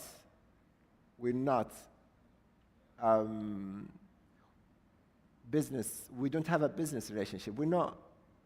It's not like you're a client and we provide you with the service. You pay, we provide you with the service. And this is exactly how it is nowadays. But what we want to achieve is a partnership, not only collaboration. And when you talk about partnership, it's not only you give us money. In other words, we don't need your money. We can run. But what we want from you is more than just money. So this is what I think. So we need to just have not collaboration, we need a partnership. So when you win, we win. When we win, you win. And you can contribute beyond your capital. Amazing, amazing. Dr. Maha, we would like to hear also the perspective of government in terms of what are the rules of initiatives that could play in these kinds of collaborations from a governmental perspective. Okay. Yeah. So partnership between academia and public sector, it's really essential because our main target now with the Vision 2030 is to transform all the research and innovation from academia to and scale it up to the market. So what we do is we try as much as we could to engage, as I mentioned before, with the Agritech Alliance and the Water Alliance, and those kind of initiatives some initiatives, and it's a good effort, and we saw some potentials. Yeah. This kind of collaboration actually led to a couple of successful stories. Maybe I could mention the algae production in Saudi Arabia. So instead of now importing algae, now we're producing algae as feeds for the animals. Besides that, algae can also absorb carbon dioxide and help us to achieve one of the sustainable goals one of the sustainable goals. Other technologies also we tried also to implement is the reverse osmosis technologies that also helped us to reduce the energy consumption by 80%. And definitely there is a lot. We have the talent pool and researchers in Saudi Arabia is huge, and there is lots of potential. And our door is always open for all the academics and researchers. And I don't think it's only us. It's a collaborative effort. And definitely, it's always a win-win situation. Amazing, amazing. So we're squeezed actually in time, so I will close with this question for everyone. Looking forward, in 1 minute, what is the one priority action needed to strengthen collaboration and accelerate sustainability innovation? I'll start with Dr. Abdurrahman.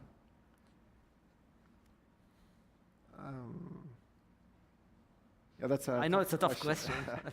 Yeah. Okay, I'm going to say something that my colleagues wouldn't like.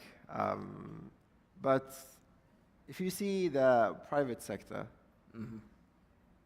they are so good at problem-based projects. And they're so good at management and project management. These two things are things that we are so bad at in academia. We're not meant to be a problem-based institution. We don't function like this. Because academia is based on the idea of exploration. This is how academia is. Like we employ you as an academic to do anything you want, basically. We don't employ you to address a problem. So we employ you as a professor of sustainability, that's it. So throughout the year, you try to explore this and this and this and this, and hopefully you will come up with something useful. We don't tell you, if you don't come up with something useful, we're not going to pay you your salary. No, you're going to pay me anyway. And this is why it's so difficult to measure the productivity of academics, because they just do anything they want. Hopefully, they will come up with something useful. But the private sector doesn't want this. They want, okay, we have a problem, address it. We will pay you for this. So academia is not trained for this. We're not trained to address problems. We're not we don't have a magical power. Plus, we're not familiar with the idea of projects. This is why when you work with us, you will get disappointed, because we don't have the skill to manage projects.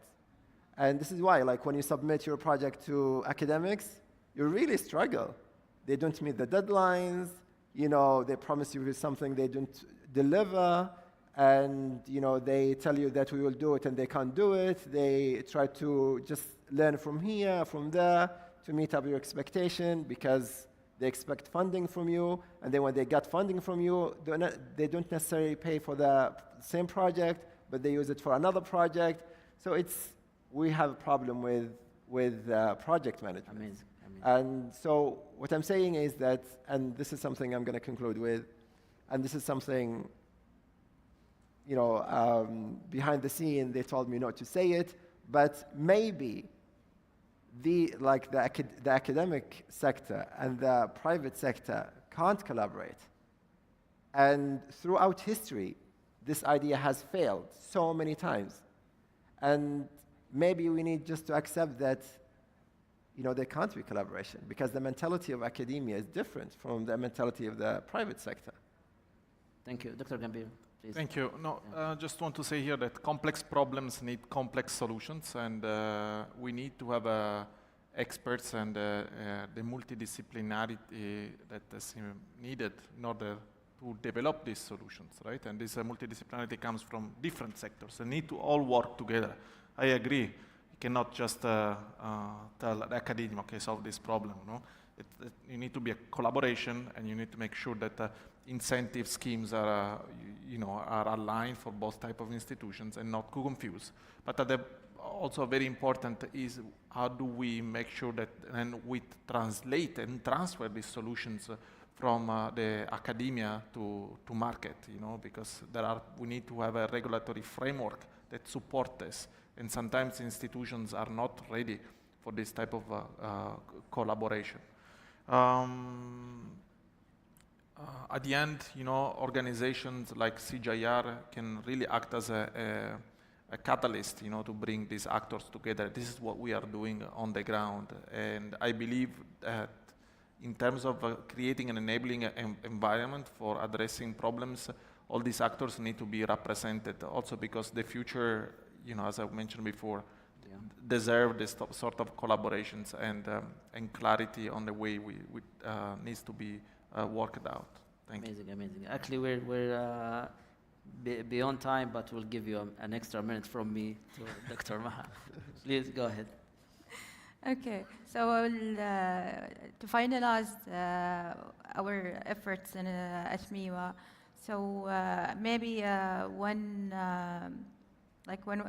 future actions, what we need to do is we're trying to establish a national platform for partnerships to show the outcomes to the public and facilitate collaboration between the stakeholders. Also, maybe another initiatives I would suggest maybe we could start by is the data sharing initiatives. Usually people are really, what would I say, careful whenever they deal with data and try, usually the government sectors, they don't like to share their data. But if we have an initiative like data sharing, sharing the sustainability related data and the best practices among the stakeholders, that will enhance the transparency and the accountability for all the sectors.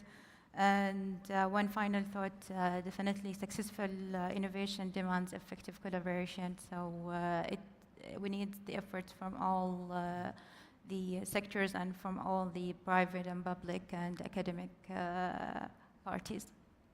Yeah. Amazing, and thank you very much for that. Just to conclude the discussion, collaboration and partnership is for sure will advance innovation, but the main challenge that we have is that we need to understand the rules of each sector and act accordingly.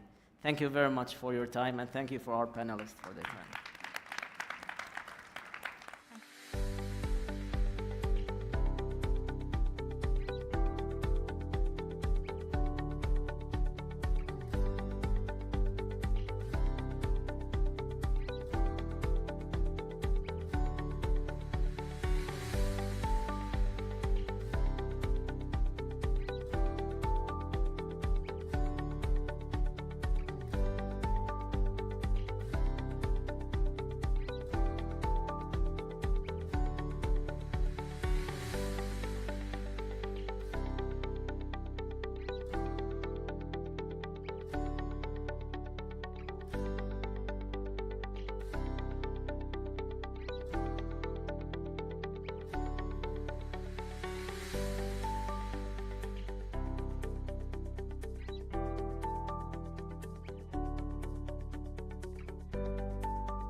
United Nations Forward Faster Food Initiatives.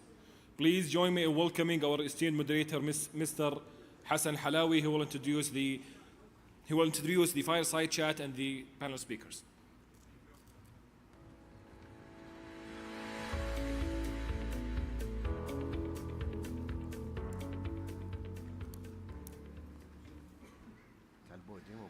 Good afternoon, ladies and gentlemen. It's a privilege to moderate the discussion on the United Nations Forward Faster Food Initiative. Global food security is one of the most pressing challenges of our time. With the world's population growing at an unprecedented rate, coupled with the increasing strain on natural resources, ensuring that every individual has access to safe, sufficient, and nutritious food is the cornerstone for economic stability, social development, and global peace. But this stage cannot be tackled in isolation. International collaboration is pivotal because food security issues are interconnected. What affects one region inevitably impacts the rest of the world.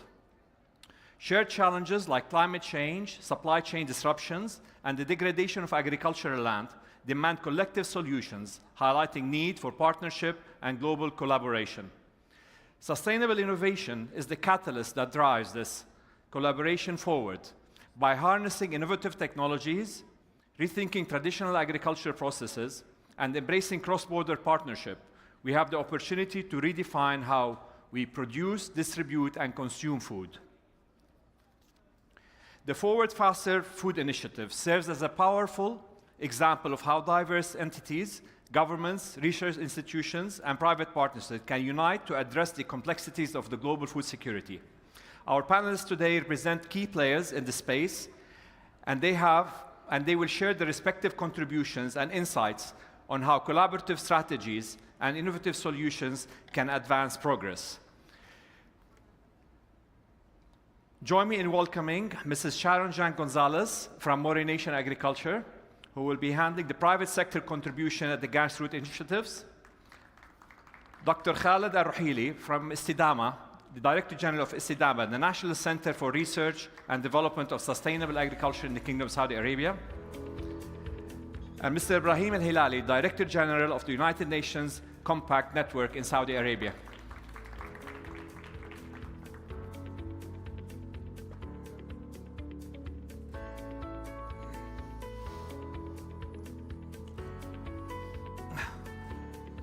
Good afternoon. Good afternoon. Good afternoon. Ladies first, so we'll start with you, Mrs. Sharon, and we'd like to know more about yourself, about Morination, and if you can tell us how, you being the private sector representative on this panel, how the private sector companies are driving sustainable food production, addressing food security at its grassroots levels. Right, so thank you very much. Thank you to the government of KSA for inviting me here. I think I'm the representative from the Philippines. So good afternoon, everyone. Again, thank you for the introduction. I am Sharon Gulmatico. I'm the CEO of Morination Agriculture Products. We're a social enterprise supplying and delivering goods to the United Nations for their peace, development, and humanitarian efforts. I'm also the lead of the people pillar of the UN Global Compact Network Philippines, where we're currently implementing the Forward Faster Towards Zero Hunger. So later I'll be talking about what we're doing. But question, what are we doing? So right now, the private sector in the Philippines is evolving. So we're working with the UN we're working with the UN in advancing both our corporate goals and then finding this balance in aligning with the SDGs as well. So we're balancing both profitability and sustainability. So from the past, before the UN Global Compact, we were all working in silos. And then there's also the absence of third-party monitoring to determine what we're doing is really sustainable. You know, you see a lot of greenwashing. So it's really, and they're saying they're very responsible citizens, but in fact, it's really greenwashing. So, but when the Global Compact in the Philippines came, and then we're already working with the UN, we are we're seeing ourselves as a force of good right now, so that and then whether you're a small organization like ours or big corporations, we have big corporations also. There's 60 members in the UN Global Compact in the Philippines. And then we see that with our resources, innovation, we could work towards meeting the SDGs and also balancing our corporate goals. This leads me to my second question to you is, how does Mauritania, what are the strategies that you are using in scaling up sustainable agricultural solutions, and particularly under the Forward Faster Food Initiative? Can you elaborate more on that? Yes, in Mauritania, at the grassroots levels, we see our farmers not as recipients of dole-outs. We see them as partners to in meeting our deliverables. Just to share with you, we started 10 years ago, and our first project with the UN involves delivering goods to to communities hit by the worst typhoon in the Philippines, Haiyan. So we delivered around 500,000 seedlings there. So we really needed our local farmers to work with us because they have the local know-how and the knowledge to make sure that when we're there delivering these goods, we could meet it in a timely manner. And then we also worked with our women growers. Incidentally, currently we have 90% women-led organizations, and then 90% of our farmers are also locally based. So they have been helping us see that these are not just commodities that we're dealing with, there's living things. So from then on, we could see that our women growers also bring their maternal instincts, maternal characteristics, and telling us that they're not just helping us with the businesses, but they're also building communities with their maternal characteristics as well. So those are just some things that we're doing there in the Philippines. Amazing.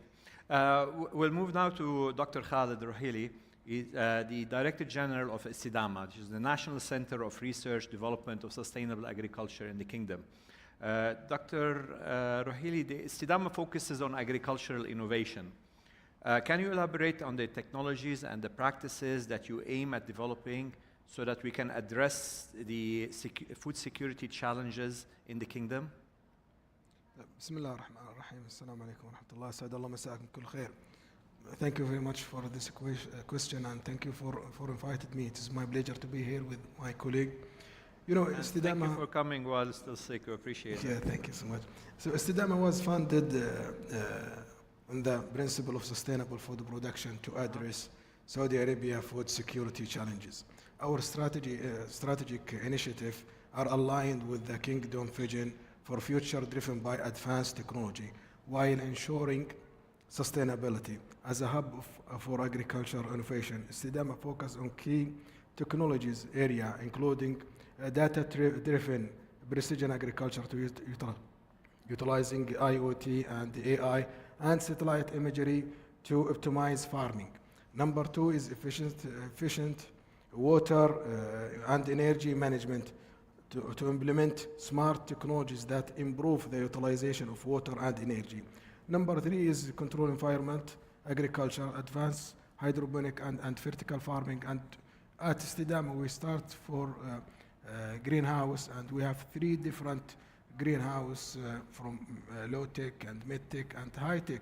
Yeah. And I try to implement those technology to replace with the current practice. You know, most of the greenhouse here in Saudi Arabia is plastic, low technology, and it's not sustainable. It's consumed too much water. So we need to implement this technology to improve the utilization of natural resource and also to have sustainable food production.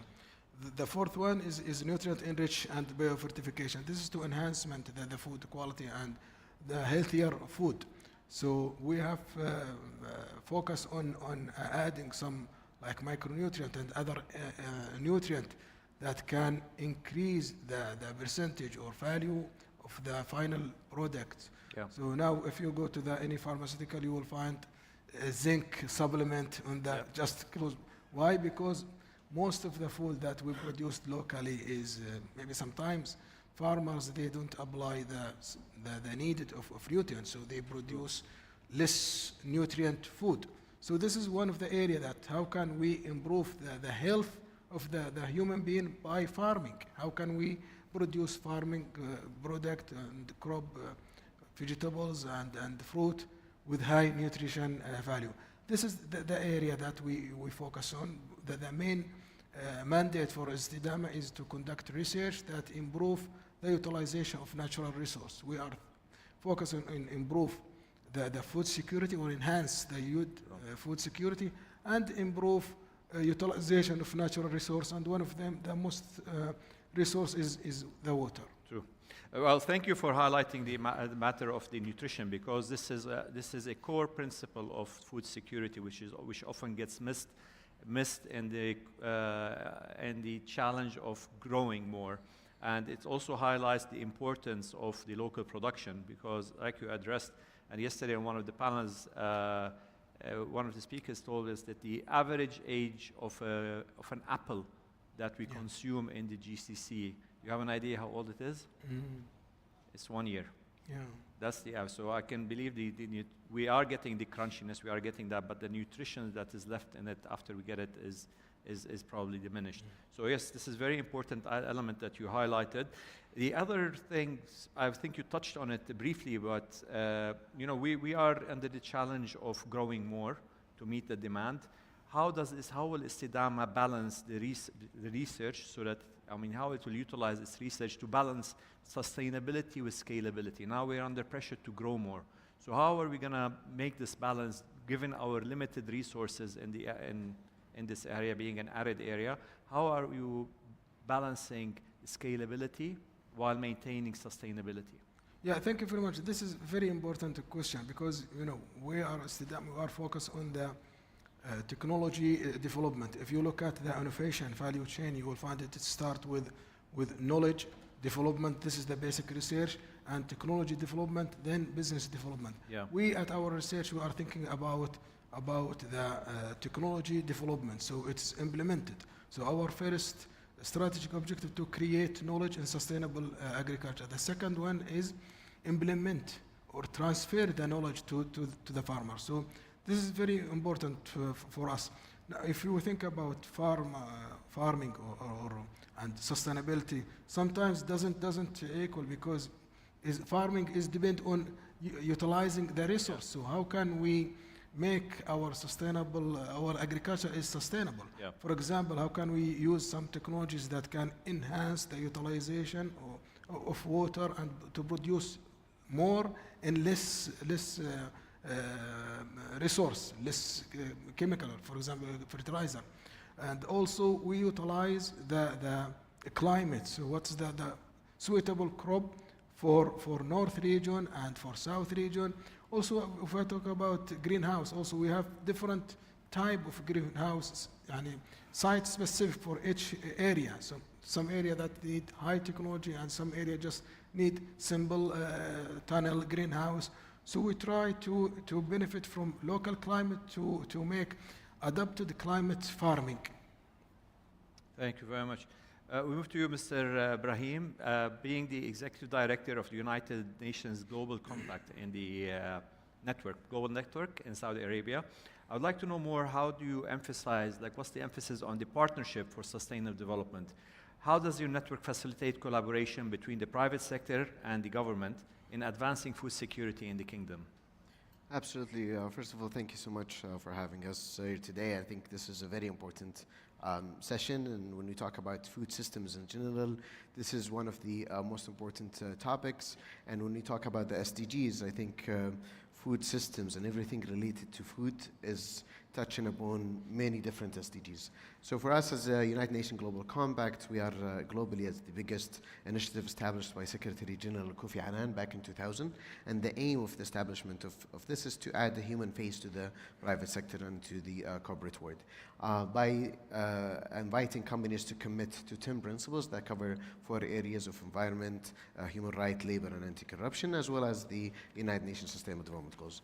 Here in Saudi Arabia, yes, we are one of the youngest networks globally. Today we are talking about an entity that has 70 networks across the world, 25,000 companies globally, representing 165 countries and 70 country offices, including the one in Saudi Arabia. In Saudi Arabia, when it comes to food, we are working closely with the Ministry of Economy and Planning as the umbrella of sustainable development in Saudi Arabia. We're working with the Ministry of Environment, Water and Agriculture, and we're working mainly with the private sector. So what we are doing with the private sector is, first of all, we are facilitating the dialogue between the government, private sector, and civil society organizations to look into solutions that will tackle all the challenges in the food systems, especially the ones that we have in this region, which is one of the most challenging regions when it comes to food security and food sustainability. And then we are also building the capacity of the companies. Today we have so many different programs that we are building the capacity of the companies to link their work in food system to sustainability, and then at a later stage to issue an annual report that talk about the progress of food sustainability and how is this embedded in the way that the companies do the business. Since you touched on the sustainability development goals, United Nations Sustainability Development Goals, and being a representative of the United Nations here, I would like to touch with you on the biggest challenges in aligning global corporate strategies with the Sustainable Development Goals of the UN. And how do you think these challenges can be addressed so that we get to the learning curve with the local enterprises that are trying to implement them in the kingdom? Well, I think the most challenging part here is pretty much linking what the companies are doing in a local level to a global level. We are lucky to have our vision, the Kingdom's vision, Vision 2030. And if we talk about the SDGs, the Sustainable Development Goals were launched in 2015 in September. Vision 2030 was launched on 25th of April 2016, which is 6 months after the establishment of the SDGs. And then, according to the Ministry of Economy and Planning, there is 89% of alignment between the SDGs and the Vision 2030. But when we go and speak to the companies and look at what the companies are doing from an operational perspective, we find that the companies are doing a lot of things to support Vision 2030.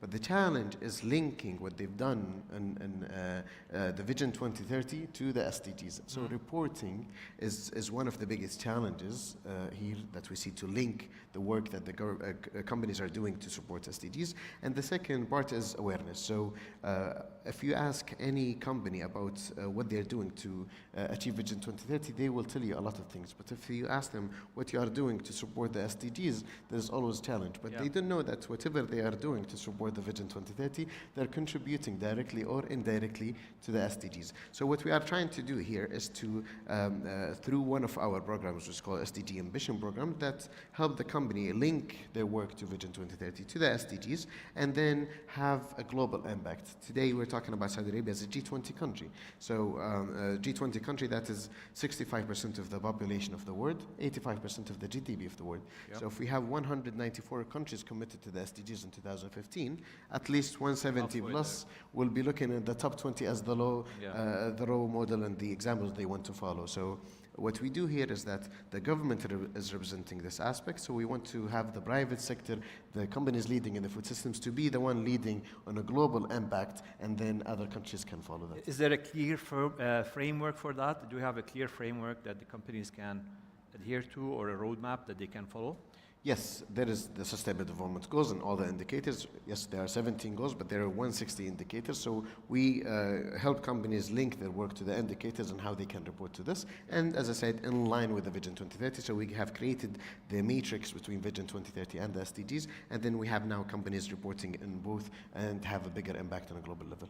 Thank you very much. I think for the sake of time, we're going to be quick and give each of the panelists 1 minute to have a close-up. I think we established the importance of collaboration between international bodies, research institutions, and private sectors, but I would like you to have the closing statement, 1 minute each, if you'd like to add anything.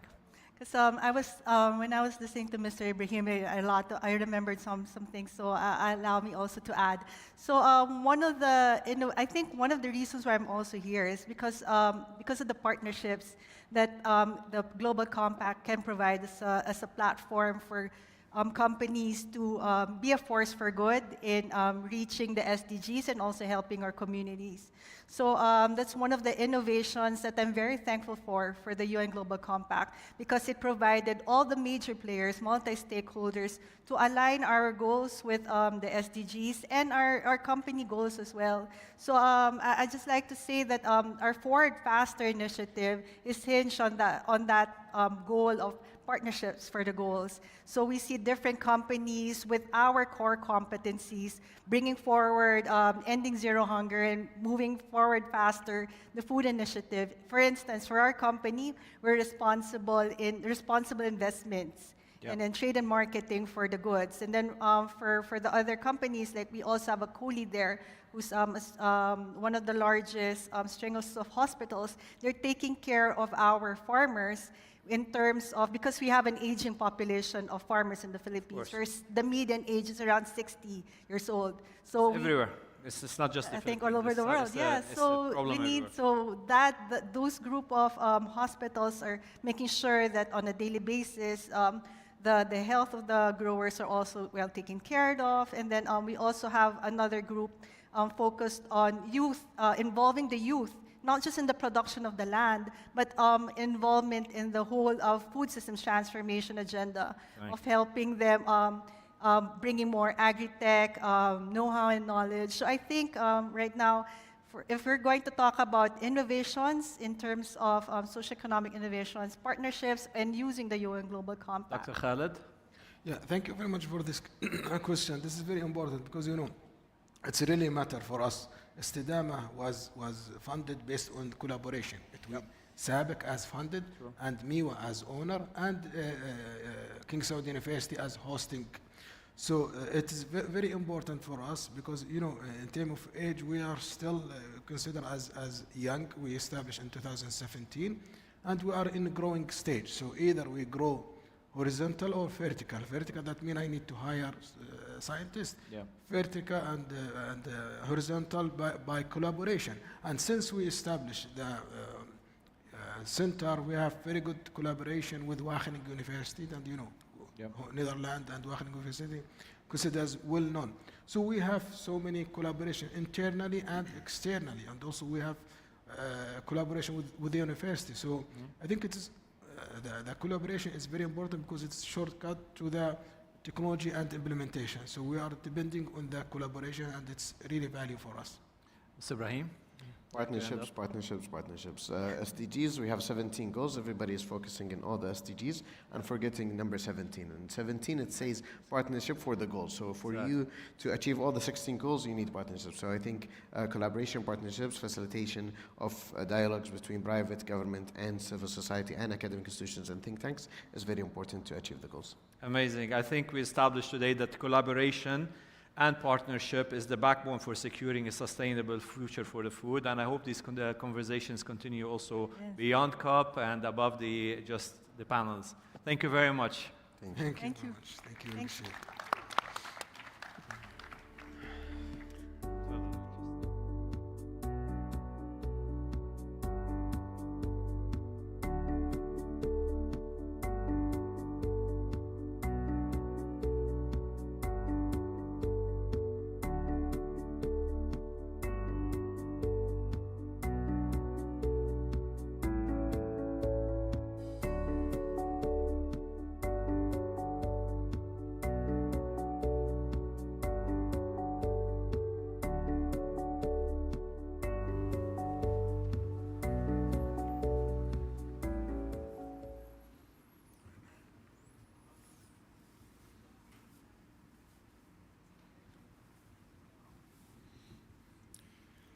Building with the inspiration from the United Nations Forward Faster Food Initiative we just explored, I am pleased to announce that Al Pawani Holding Company has joined the United Nations Global Compact in the Kingdom of Saudi Arabia, reaffirming its commitment to advancing the corporate sustainability. Please join me in welcoming to the stage the Chairman and CEO of Al Pawani Holding Group, Engineer Fakhr Shawaf, and Ibrahim Al Hilali, Executive Director of the United Nations Global Compact Network.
As we conclude this inspiring and informative conference, I want to express my sincere gratitude to all of you for your participation and insightful contribution. We have explored a wide range of topics. Let's carry the momentum from this event and continue to collaborate, innovate, and drive positive change. Thank you once again for joining us. I was with you, Ahmed Radani, emceeing this conference. Until we meet you again, this conference has ended.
and gentlemen, please welcome for the MOU between Social Development Bank and Vegetation Cover Development Foundation, the MOU signing ceremony.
بسم الله الرحمن الرحيم.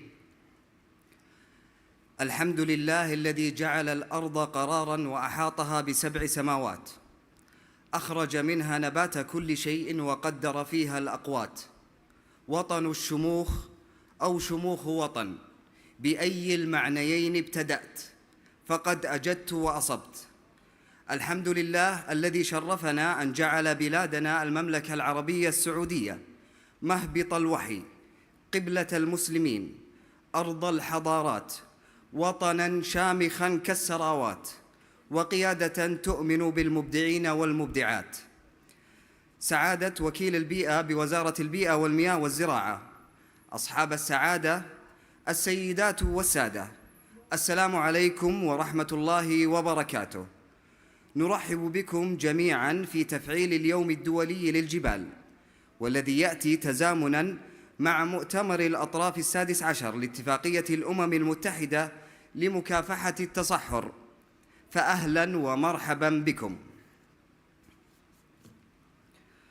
أصحاب السعادة، الحضور الكرام، نستمع الآن لكلمة سعادة وكيل الوزارة للبيئة الدكتور أسامة فقيهة، فليتفضل بالبهاء محفوفا.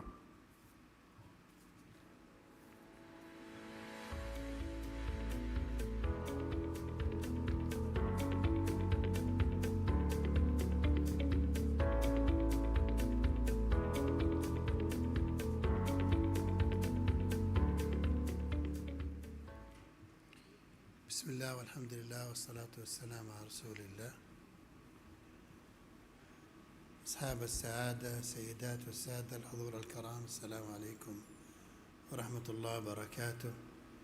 في البداية أود أن أعبر عن جزيل الشكر والتقدير لمركز الوطني لتنمية الغطاء النباتي ومكافحة التصحر على تنظيمه هذا الجلسة بمناسبة اليوم العالمي للجبال، وتنظيم هذه الجلسة بالتزامن مع استضافة المملكة للدورة السادسة عشرة لمؤتمر أطراف لمكافحة التصحر لها دلالات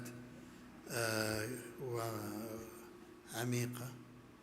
فكما تحدثنا في عدة مناسبات في مؤتمر أطراف بأن هذه الاتفاقية، والتي هي تعتبر إحدى الاتفاقيات الدولية الثلاثة المنبثقة عن قمة الأرض في ريو دي جانيرو، وهي قمة تغيير المناخ وقمة التنوع الأحيائي وقمة واتفاقية التغيير المناخ واتفاقية التنوع الأحيائي واتفاقية التصحر، تعنى بالأرض بكل ما فيها من تضاريس ومن مكونات حية وغير حية، وما لذلك من دور أساسي في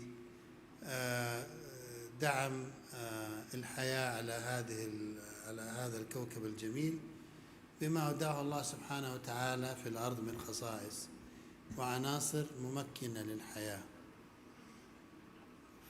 والجبال تعتبر أحد المكونات الرئيسية من الأراضي. طبعا الاتفاقية تعنى بكافة أنواع الأراضي، من غابات، من مراعي، من أراضي زراعية وغيرها من أنواع الأراضي التي لها دور كبير جدا في دعم التنوع الأحيائي، في الأمن المائي والأمن الغذائي ودعم الحياة للمجتمعات البشرية. فجميع مدننا وقرانا في العالم كله هي على الأرض بمختلف تضاريسها، وغذاءنا من الأرض، حيث 95% من الغذاء يأتي من الأرض و99% من السعرات الحرارية تأتي من الأرض. والأرض هي وعاء المياه العذبة، والتربة تحتوي على معظم المياه العذبة ما تسمى بالمياه الخضراء مقارنة بالمياه الزرقاء في الأنهار والبحيرات وغير ذلك. وتخزن الكربون 3 أضعاف ما هو موجود في الغلاف الجوي، وغير ذلك من الأهمية الكبيرة للأراضي بشكل عام.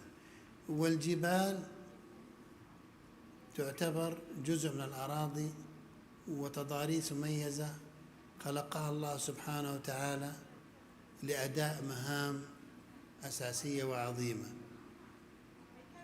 طبعا في أكثر من آية في القرآن أن الجبال رواسي، وجعلنا الجبال رواسي أن تبيد بكم أي الأرض. فللجبال خاصية في تثبيت القشرة الأرضية، وأيضا الجبال لها دور كبير جدا في تجميع مياه الأمطار. فأحواض التجميع في الجبال أو ما يسموها الكوليكشن بيسن أو هذه لها دور كبير جدا. وطبعا عندما نتكلم عن الجبال نتكلم عن الجبال بتكوينها الطبيعي، ليس فقط في الجانب الصخرية، في غطائها النباتي أيضا. ف75% من المياه العذبة في العالم تأتي من أحواض تجميع مغطاة بالغطاء النباتي، وهذه حقيقة مهمة جدا. وطبعا تنبثق من الجبال الأودية، والأودية لها دور كبير جدا في الحياة الفطرية والحياة البشرية. فكثير من المناطق الزراعية تتخذ من الأودية مقرا لها، وأيضا الأودية تنتهي إلى مناطق تجميع المياه وإعادة شحن المخزون الجوفي للمياه الجوفية أو المياه. فهناك ما يسمى الإيكو سيستم سيرفيسز للجبال كثيرة جدا، وطبعا الغابات الجبلية وما فيها من تنوع أحيائي وغير ذلك، بالإضافة إلى دورها في المناخ والطقس وغير ذلك من الظواهر الجوية التي تلعب الجبال دور كبير جدا في تشكيل أنماط الطقس. بالنسبة للمملكة العربية السعودية للجبال طبعا معنى خاص، فالجبال كانت ملاذا لسكان الجزيرة العربية آلاف السنين لما توفره من جو معتدل، مناخ معتدل نسبيا وهاطل مطري. فسكان الجزيرة العربية منذ قديم الزمان سكنوا الجبال وطوعوها، ونرى عبقرية وإصرار إنسان الجزيرة العربية في تطويعه للجبال عندما جعل من الصخور الصلدة مدرجات زراعية يزرع فيها ويأكل من ثمرها ويحفر الآبار ويأخذ من حجارها مساكن، يجعل له مساكن لها، وبنى له حضارة كبيرة. الغابات الجبلية في المملكة تعتبر من أهم مناطق التنوع الأحيائي. حوالي 60% من التنوع الأحيائي البري في المملكة هو في المناطق الجبلية، فيوجد هناك مئات وقد يكون هناك أكثر من 1000 نوع من أنواع النباتية، بالإضافة إلى أنواع الفطرية من طيور وثدييات وزواحف وغيرها من أنواع الفطرية البرية. فالجبال لها دور كبير جدا في الأمن المائي للجزيرة العربية بما فيها من أودية وسدود وأيضا الأمن الغذائي بما وفرته مناطق زراعية، وأيضا أصبح مكان للقرى والمدن من قديم الزمان. وفي العصر الحاضر أيضا هي منتزه ومصيف لكثير ومقر، يعني موقع جذب للسياحة ودعم للاقتصاد أيضا. ولذلك نحن إذا نحتفل اليوم باليوم العالمي للجبال إنما نقف وقفة قصيرة نتأمل في عظمة خلق الله سبحانه وتعالى وحكمته في هذا الخلق العظيم الذي لم يكن عبثا، إنما له دور كبير جدا على مستوى الكرة الأرضية. كما ذكرت نبذة بسيطة من الوظائف الطبيعية التي تلعبها الجبال في حياة البشر وفي حياة الكائنات الحية وفي الأمن المائي والغذائي كما ذكرت بشكل مختصر. طبعا أتمنى لهذه الندوة النجاح والتوفيق، وأن نستفيد من المعلومات والخبرات والتجارب التي سيتم تناولها في هذا الملتقى. وأشكر القائمين على تنظيمه وجميع الخبراء والمتحدثين الذين سيشاركوننا بعلمهم وخبراتهم، ولكافة الحضور على مشاركتهم في هذا الحدث. والسلام عليكم ورحمة الله وبركاته.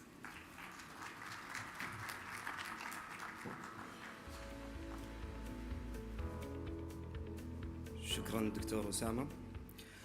الحضور الكرام، نشاهد الآن فيديو تعريفي عن جبال المملكة العربية السعودية.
أصحاب السعادة، أيها السيدات والسادة، ليل دامس ينجلي ونجم آخر يعتلي وسط ضباب في سماء الاستدامة بين الظلام والإشراقة، مسيرة تحتاج للتنمية والتطوير عبر الحوار والتغيير.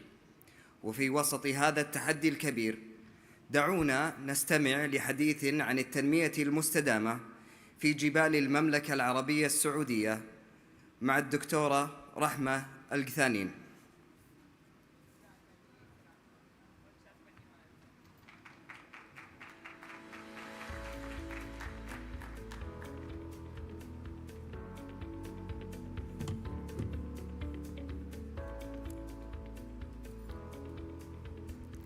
السلام عليكم ورحمة الله. أسعد الله مساءكم جميعا بكل خير، وطيب لنا أن نلتقي مجددا في حدث من أهم أحداث كوب 16 بالتزامن معه وبالاحتفال باليوم العالمي للجبال. حقيقة اليوم العالمي للجبال في المملكة العربية السعودية هو ليس احتفالا لانتمائنا فقط وللتميز الطبيعي الموجود في الجبال، وإنما هو انتماء اجتماعيا واقتصاديا وثقافيا وتاريخيا في المملكة. نستلهم بذلك كلمة سمو ولي العهد حفظه الله أن همة السعوديين كهمة جبل الطويق، وكان هذا الانتماء صادرا من الارتباط الكبير ما بين المجتمعات المحلية الموجودة وارتباطها بالثقافة في جبال المملكة العربية السعودية. اسمحوا لي أتكلم بشكل موجز عن جبال المملكة العربية السعودية، حيث تشكل جزءاً هاماً من النظام البيئي المستدام في المملكة، والتي تشكل جزء كبير من النظام البيئي والغذائي وتحافظ على التنوع البيولوجي، فهي موطن للعديد من النباتات والحيوانات المهددة بالانقراض. كذلك هي موطن للعديد من التنوع الجغرافي والتنوع البيئي لجميع الكائنات الحية والمجتمعات النباتية المختلفة. وعلى الرغم من أن المناطق الجبلية في المملكة العربية السعودية جميعها تحمل وتتشارك الاستدامة البيئية المستدامة والموارد الطبيعية من خلال التنوع البيولوجي الفريد والحفاظ على الموارد المائية وتنظيم المناخ في المملكة، وما يتبع ذلك من أهمية دوائية لوجود العديد من النباتات الطبية، وأهمية اقتصادية لوجود العديد من المحاصيل الزراعية الواعدة. إلا أن هناك العديد من الميز النسبية التي تتميز فيها كل منطقة من المناطق الجبلية من بدءا من الجنوب إلى شمال المملكة، وتلك الميزة النسبية تعتمد على الاختلاف للارتفاعات عن مستوى سطح البحر، وما يعكس على ذلك من اختلافات مناخية تتبع هذا الارتفاع المختلف، التنوع الجغرافي المختلف أيضاً في هذه المناطق، الموارد الطبيعية سواء كانت تعدين أو سياحة أو موارد مائية مختلفة لهذه المنطقة، وكذلك الأنشطة الاقتصادية التي يتم ممارستها وفقاً لنوعية النشاط في كل منطقة من مناطق المملكة.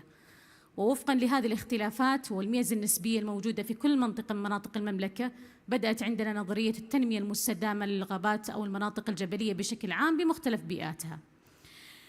تستضيف المنطقة أو المناطق الجبلية في المملكة العديد من الأنواع المهددة بالانقراض، سواء كانت حيوانية مثل النمر العربي أو نباتية مثل بعض النباتات المهددة بالانقراض كالصباريات وبعض الأشجار النادرة. وهذا التنوع البيولوجي الموجود في المناطق الجبلية يعكس لنا أهمية كبيرة من الناحية البيئية، ومن الناحية الاقتصادية فهي تساهم المناطق الجبلية في تعزيز السياحة البيئية بما يصل إلى نسبة 5% بحلول عام 2030 من الناتج المحلي. وعلى الرغم من الميزة النسبية الكبيرة لكل مناطق الجبلية الموجودة في المملكة والتنوع البيولوجي الموجود فيها بكثرة، إلا أن هناك العديد من المهددات التي تتعرض لها هذه المناطق الجبلية في التنوع البيولوجي الموجود فيها، سواء كانت التغيرات المناخية الحاصلة فيها وفقاً لوجود الارتفاعات المختلفة لهذا التنوع البيولوجي، ندرة المياه أو عدم انتظام الأمطار في بعض المناطق، وجود زحف التربة في هذه المناطق وبالتالي الانكشاف أو التعرية لبعض المجتمعات النباتية مما يؤدي إلى التهديد فيها. كذلك استخدامات الأراضي المختلفة الموجودة في هذه المناطق والتي تؤثر على المجتمعات النباتية. عندنا أيضاً انقسام لبعض المجتمعات النباتية وفقاً لأعمال السياحية والأعمال التطويرية في هذه المناطق مما يؤثر على المجتمعات النباتية ويؤدي أيضاً إلى انقراض بعض الأنواع النباتية. عندنا ضعف حقيقة في التوعية البيئية لبعض السكان المحليين في المناطق الجبلية أو السائحين الزائرين لتلك المناطق. حقيقة قلة التوعية الحاصل في هذه المناطق الجبلية يؤدي بطريقة مباشرة أو غير مباشرة إلى تهديدات مباشرة للتنوع البيولوجي في هذه المناطق. بما أن توجهاتنا سياحية وإلى السياحة البيئية بشكل كبير، فهذا يؤثر أيضاً على التنوع البيولوجي سواء كان حيواني أو نباتي، ويؤثر على المجتمعات النباتية بشكل كبير. ومن خلال همة طويق بحكم أن المملكة العربية السعودية تسعى لتحقيق تنمية مستدامة دائماً في هذه المناطق، حيث أنه في عدد كثير من المبادرات القائمة والمشاريع الحالية وكذلك المشاريع المخطط لها مستقبلياً في دعم المجتمعات المحلية وتحقيق الرؤية الكاملة الاستراتيجية لحماية المناطق الجبلية. كان هناك العديد حقيقة من المشاريع والمبادرات التي تندرج تحت عدد من الجهود المبذولة في هذه المناطق الجبلية، منها جهود الحفظ للمجتمعات النباتية الموجودة، جهود الحفظ للغابات الجبلية، جهود الحفظ للأنواع النباتية الموجودة، جهود الحفظ أو برامج الحفظ للخطط المستقبلية، وحفظ وإكثار الأنواع النباتية والحيوانية المهددة بالانقراض. هناك جهود كبيرة أيضاً في الزراعة المستدامة وكيفية المحافظة على إعادة تأهيل المدرجات الزراعية بحكم أنها بيئات حساسة جداً لاستزراع الأنواع النباتية الواعدة وذات الأهمية الاقتصادية في المملكة.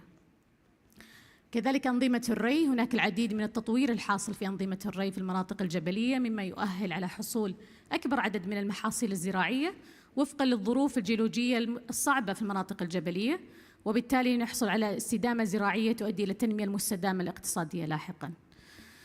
الإيكوتوريزم أو السياحة البيئية، هناك أيضاً الآن مخططات كبيرة في مستوى المملكة بشكل عام في المناطق الجبلية، والتنمية أو التنمية الاقتصادية في هذا المجال بدأت تأخذ في منهجيتها بشكل كبير أهمية التنوع البيولوجي والحفاظ عليه، وكيف ممكن يقاس أثر هذا التطور بيئياً على المواقع وقبل البدء في تنفيذ تلك المواقع أو التنمية السياحية في تلك المواقع.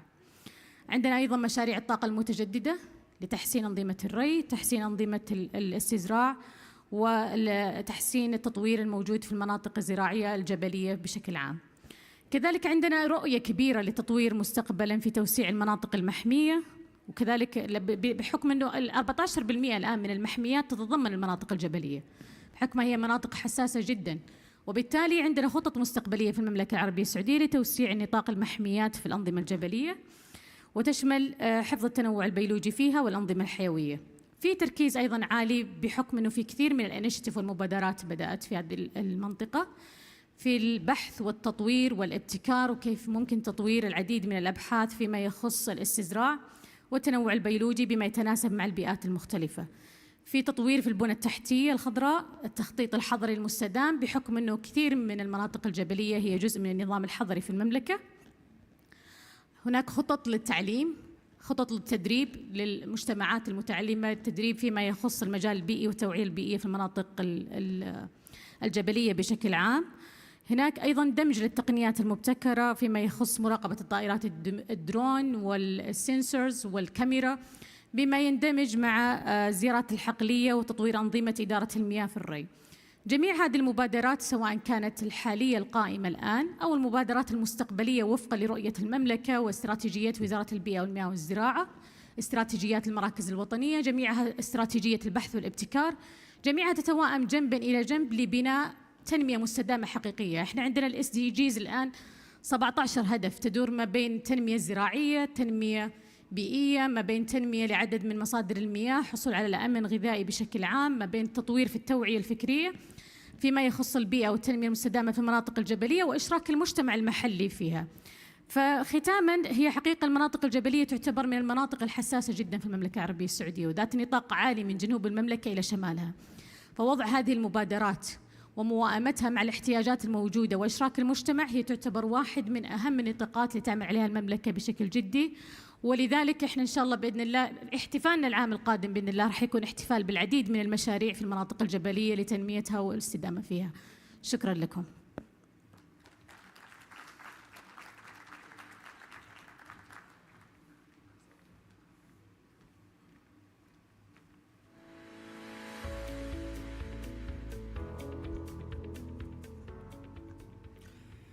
أصحاب السعادة، الحضور الكرام، هي ليست مجرد جبال، بل هي رمز للشموخ والجمال.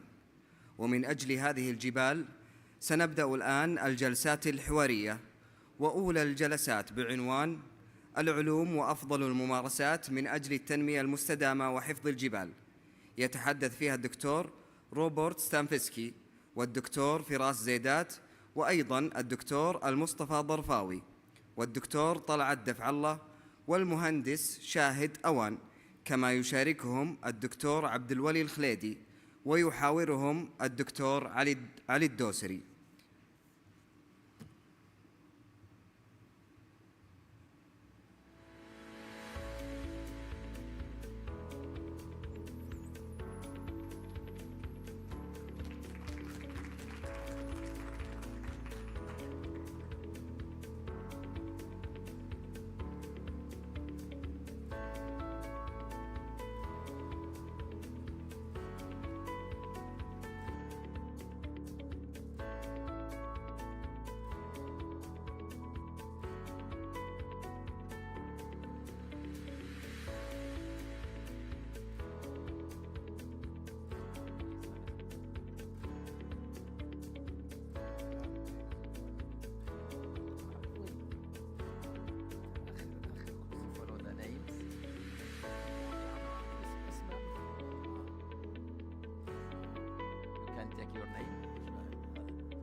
Said? Yeah. I have another presentation there. Should be first. Voices going on.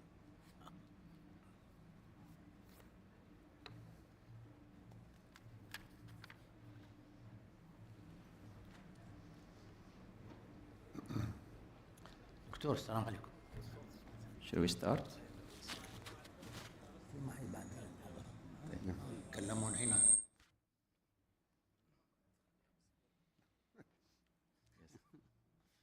Make organized names. Yes. Yeah.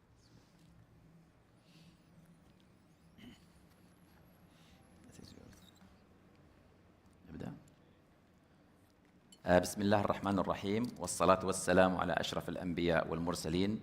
مرحبا بكم مجددا في فعالية من فعاليات هذا التجمع العالمي. هذا التجمع من أجل البيئة، من أجل الصون والحفاظ على كوكب الأرض، وبالتالي نحن شركاء في هذا العمل ولدينا رسالة عظيمة، ونحن شركاء مع المجتمعات المحلية ومع جميع المؤسسات ذات العلاقة.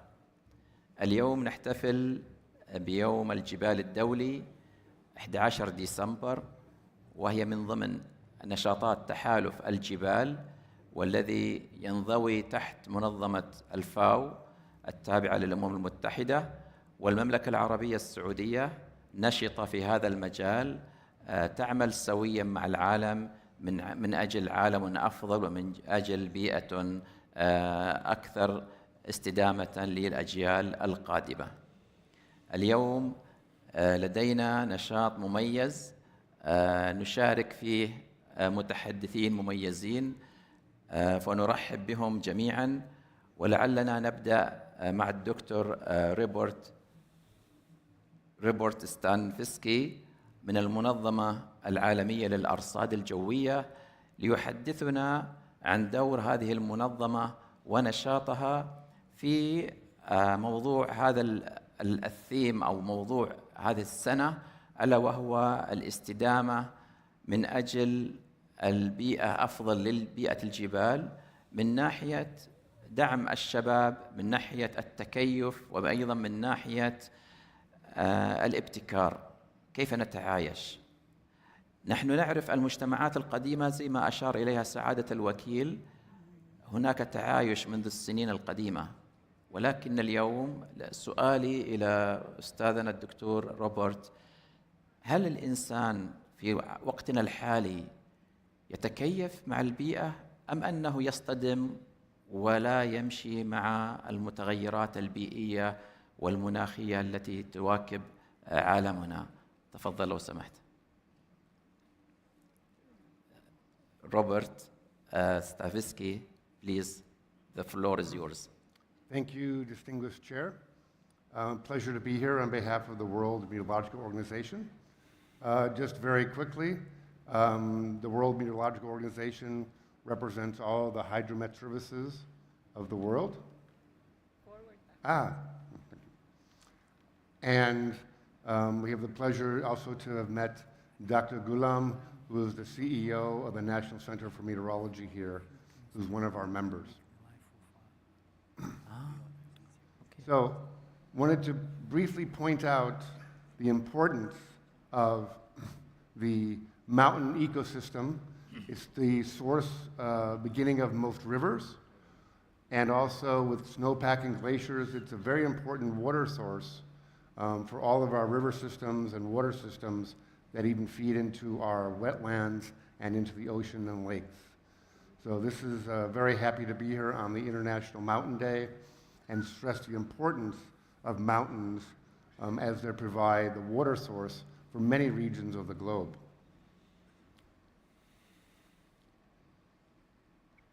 So, just seeing which, yeah. So, a first talk about climate change. So, as you can see from the graphs here, thank you. Every year, WMO produces the State of the Global Climate Report, which we present at the Climate Change COP. And this is less frequent. We need this because the IPCC reports are less frequent. So you can see here from the greenhouse gases of carbon dioxide, methane, and nitrous oxide, the continued increase. Also, the lower graphs show the percent change from year to year, and those are also the same. So you can see we're not making an effort on changing the greenhouse gas contributions to the atmosphere. This is the temperature from January to August of this year compared to the historical average. And you can see again the increases. Again, as scientists, we look at many different sources, and you can see that we have 6 data sets that all looking at the same thing. So what does this mean for the mountains? So again, this is from the same report, and this is the mass balance of glaciers. You can see the continued decline, and this is a global data set since 1970. So you can see that this vital source of water is being depleted due to the warming of the atmosphere. Also in 2023, glaciers lost a record amount of 1.2 meters of water equivalent of ice. This is actually the volume of approximately 5 times the amount of water discharged in the Dead Sea. And for this year of 2022 to 2023, this is from the World Glacier Monitoring Service. This is most likely the largest loss on record since 1950 of the glacier. And this is an extremely negative balance in both North America and in Europe. Also in the Alps in Europe and Switzerland, the glaciers lost about 10% of the remaining volume in 2021 to 2023. So this glacier loss is accelerating. So this is from the IPCC Assessment Report 6. So we do know that warming has occurred in the Himalayas, the Swiss Alps, and the Central Andes. And this has increased with altitude, the warming. Such warming could lead to further changes in the snowline, make the snowline higher, and this will change the equilibrium line altitude of glaciers, and also the amount of this transition between snow and rain becomes higher, and there's a high confidence of that occurring. With few exceptions, mountain glaciers have retreated since the second half of the 19th century, and this rate has increased since the 1990s. Again, looking at the data, this behavior is unprecedented at least in the last 2,000 years. And again, furthermore, glaciers will continue to lose mass at least for several more decades, even if global temperature is stabilized. Continuing, these mountain glaciers will continue to shrink, and the permafrost to thaw in all regions where they are present, and again, a high confidence. Mountain glaciers are projected to lose more mass in the higher greenhouse emission scenarios of the 21st century. As you know, the IPCC has various economic scenarios, so this is projected to increase. Projected runoff is also typically decreased by the contributions from small glaciers because of the glacier mass loss, while runoff from larger glaciers will likely increase due to this warming. So as I showed in the one slide with the mountains and its interconnection to the water systems, all these changes will pose challenges for water supply, energy production from hydropower, ecosystem integrity, agricultural and forestry production, disaster preparedness, and ecosystems. WMO also produced the 2023 State of Global Resources Report. And we can see here, in 2023, was the driest year for global rivers over the last 3 decades. You can see that trend line over the last 3 decades.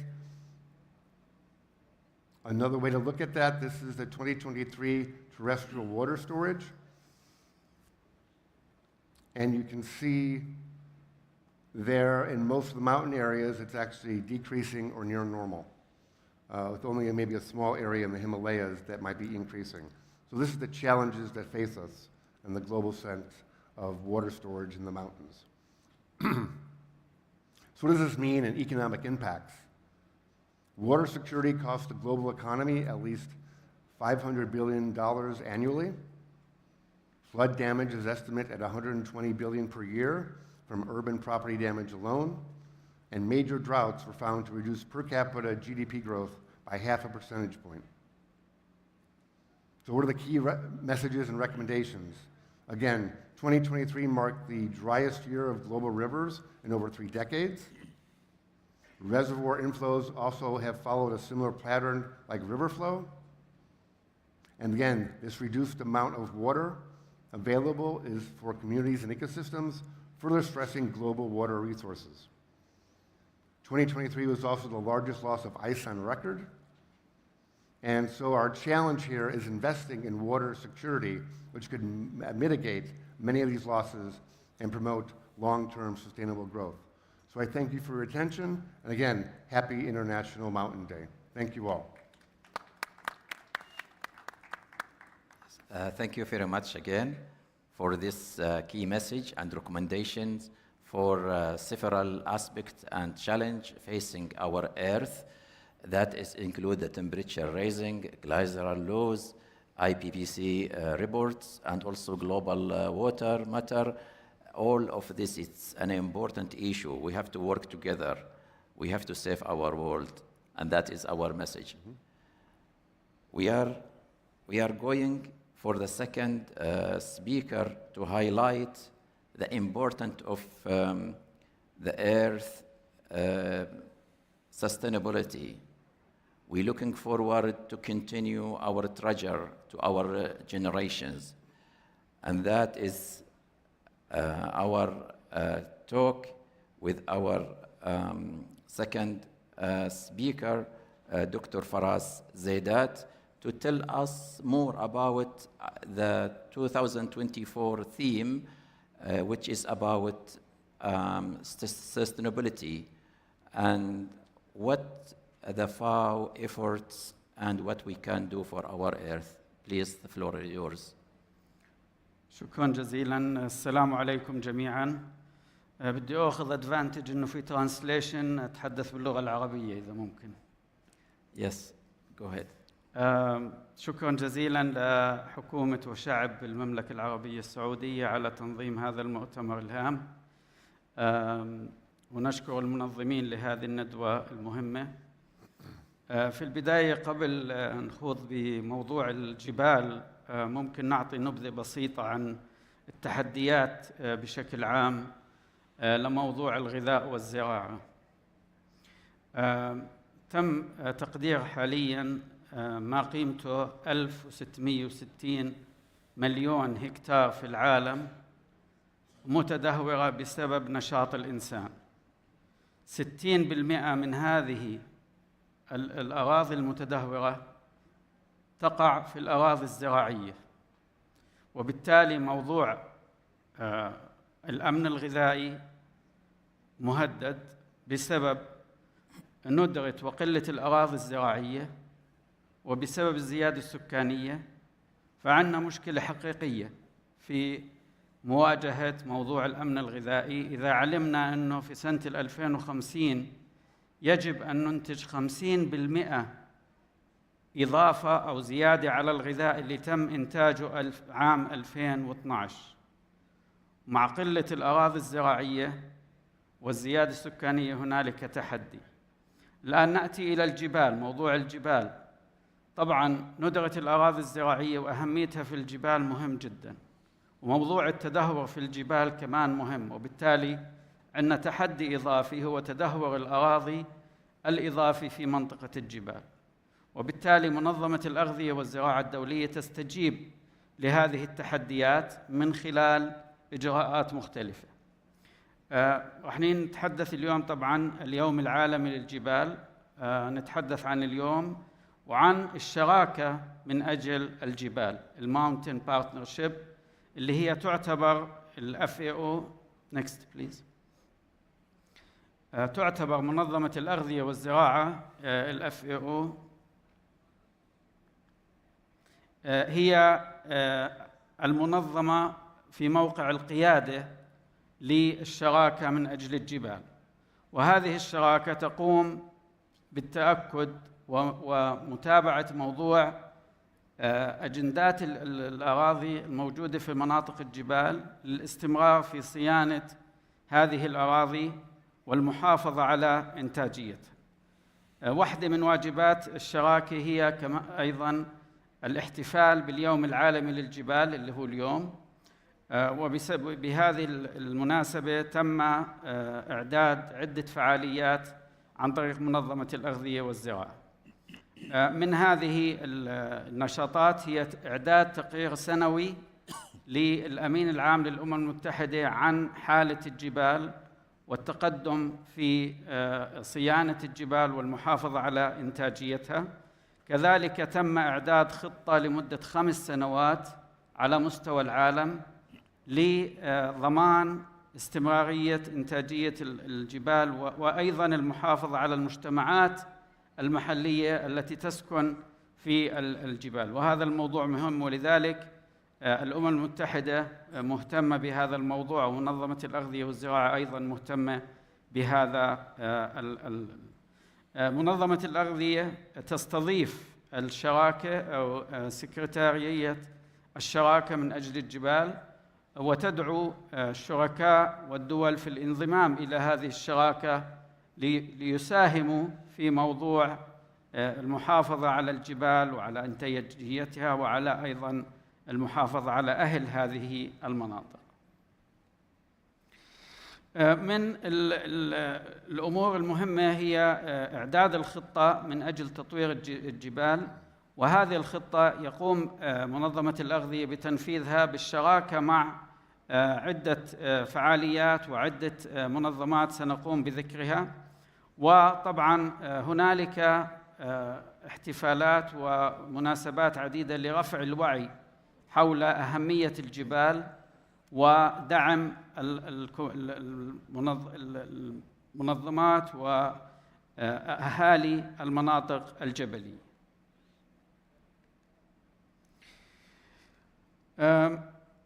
هنالك نشاطات مختلفة، منها المحافظة على المعرفة أو إيصال المعرفة لسكان الجبال عن طريق كيف يمكن المحافظة على المناطق الزراعية في الجبال، وكيف يمكن نقل المعرفة من منطقة إلى أخرى فيما يتعلق بالإجراءات المناسبة للمحافظة على إنتاجية الجبال، وأيضاً مساعدة المجتمعات المحلية لأخذ إجراءات تعاونية لأجل الانضمام إلى مؤسسات ومنظمات من أجل المحافظة على الجبال.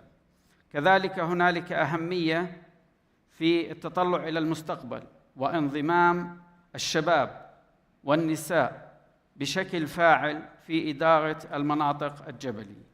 هنالك أيضا بسبب أو بمناسبة اليوم العالمي للجبال تم إطلاق منشور لهذا العام يتعلق في الحث على التطوير والتحديث فيما يتعلق بالحلول في مناطق الجبلية، وبشكل خاص الحلول التي تتعامل مع التكيف مع التغير المناخي.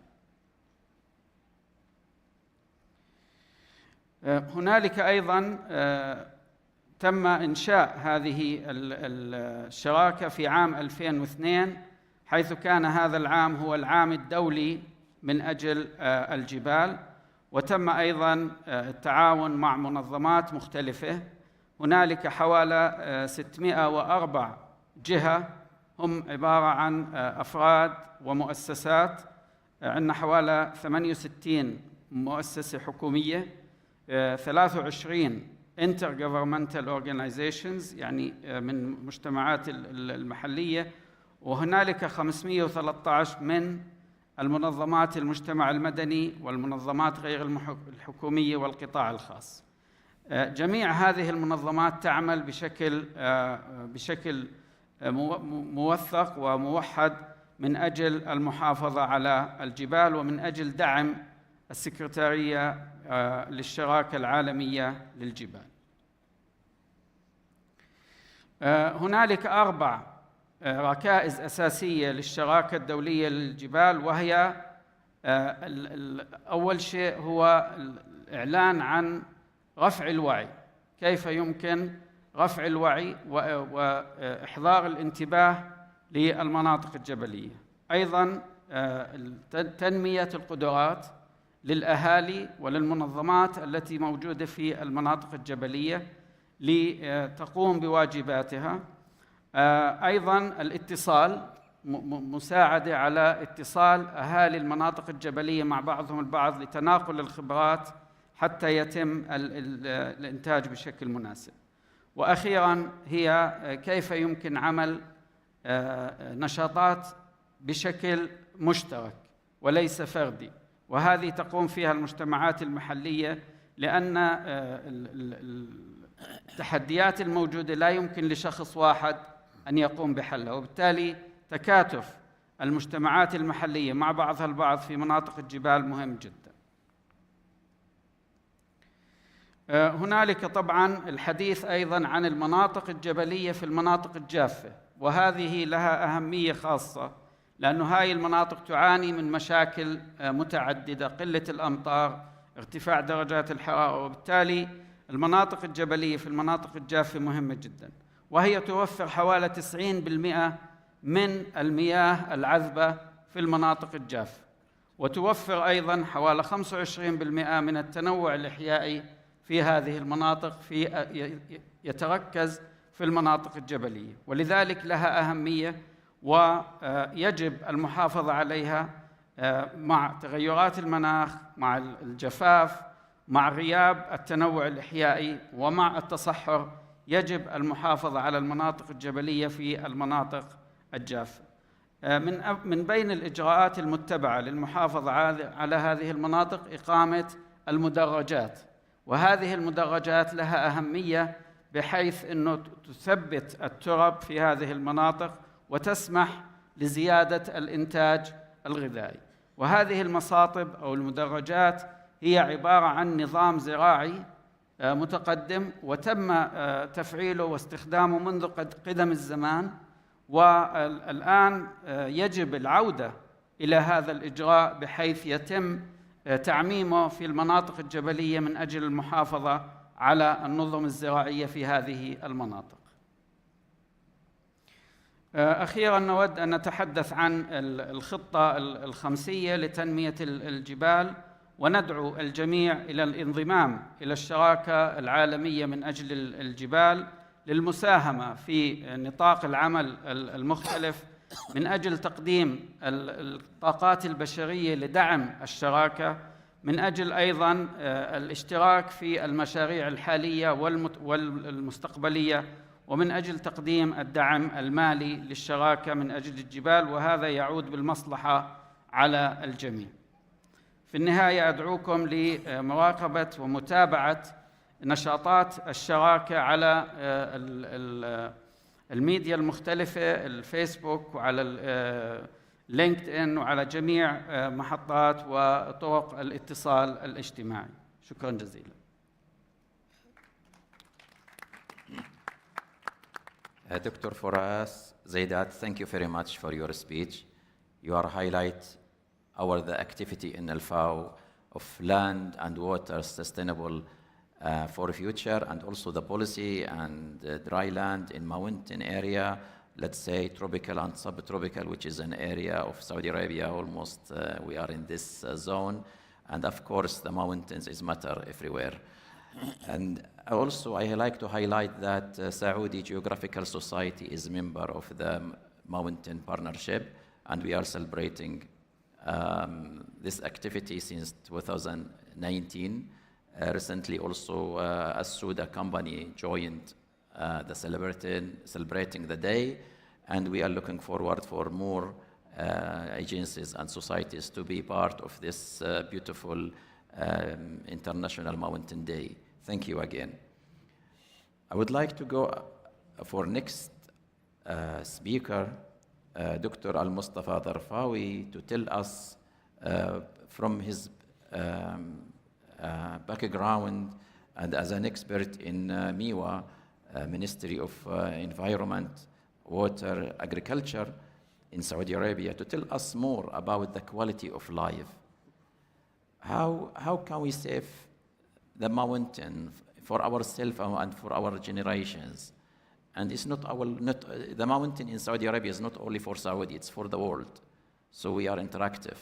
So we like to listen and hear more about the efforts from the ministry. The floor is yours. Dr. Al-Mustafa Darfawi, please. شكرا جزيلا دكتور. السلام عليكم ورحمة الله وبركاته. حقيقة أنا سعيد جدا بدعوة المركز الوطني للغطاء النباتي ومكافحة التصحر للمشاركة في هذا الاحتفال باليوم العالمي للجبال. والحقيقة أنا أريد عنوان مداخلتي هو يعني صحة الجبال في المملكة العربية السعودية والنظم البيئية الجبلية إذا صح التعبير. والحقيقة هذه حديثي سيكون يعني مشاركة مع الزملاء والحضور الكريم لتجربة عملي في المملكة ما بين خلال فترة ما بين 2008 و2016 وبعدها خلال السنتين الماضيتين، حيث أتيحت لي الفرصة وشاركت في وقفت على العديد من الإشكاليات في المناطق الجبلية، وسأعرض عليكم بعض من هذه الأمور التي وقفت عليها أو شاركت في التعامل معها. ولا تفوتني في الحقيقة الفرصة أن يعني أنوه وأشكر بزميلين بالخصوص كانوا يعني صراحة مرافقين خلال كل هذه الفترة، وعلى رأسهم المهندس عبد الشريف الذي هو حاضر معنا هنا، أشكره جزيل الشكر، وأخي عبد الله الصبيحي أبو صالح يعني يستحق التنويه بهذه المناسبة، وأشكر أخي وزميلي هنا الدكتور أحمد الخولي المتواجد وكل من ساهم في هذه التجربة. الحقيقة سأتكلم أولا عن المناطق الجبلية في المملكة العربية السعودية، والجميع جميعنا نعلم أين تتواجد، ثم أتحدث شوية عن موضوع الخدمات البيئية التي تقدمها هذه النظم البيئية، ثم عن صحة المناطق الجبلية، وأبدأ بمواضيع أو الإشكاليات التي تواجهها التربة، ثم الغطاء النباتي خاصة النظام البيئي للعرعر والأكاسيات، ثم أتكلم شوية عن النباتات الغازية وعن مواضيع أخرى. المناطق الجبلية كما لا يخفى عليكم يعني هي خزان أولا للمياه بواسطة شساعة مساحتها والغطاء النباتي تمكن من يعني تسرب المياه في التربة. أيضا الجبال تساهم في الأمن الغذائي، سواء المحاصيل أو تربية الحيوانات، إنتاج العسل، التنوع الحيوي، سواء الأصناف المحلية مثل الرمان في الباحة، مثل البرشوم في الطائف، الورد أيضا في الطائف. هناك أيضا موارد هامة جدا، منها مثلا المورينجا أو البان في مناطق مثلا مثل جبال في العلا من المدينة المنورة. هناك أيضا أشياء يعني تنوع حيوي هام، أذكر هنا الأوليفيرا مثلا في جبال عسير.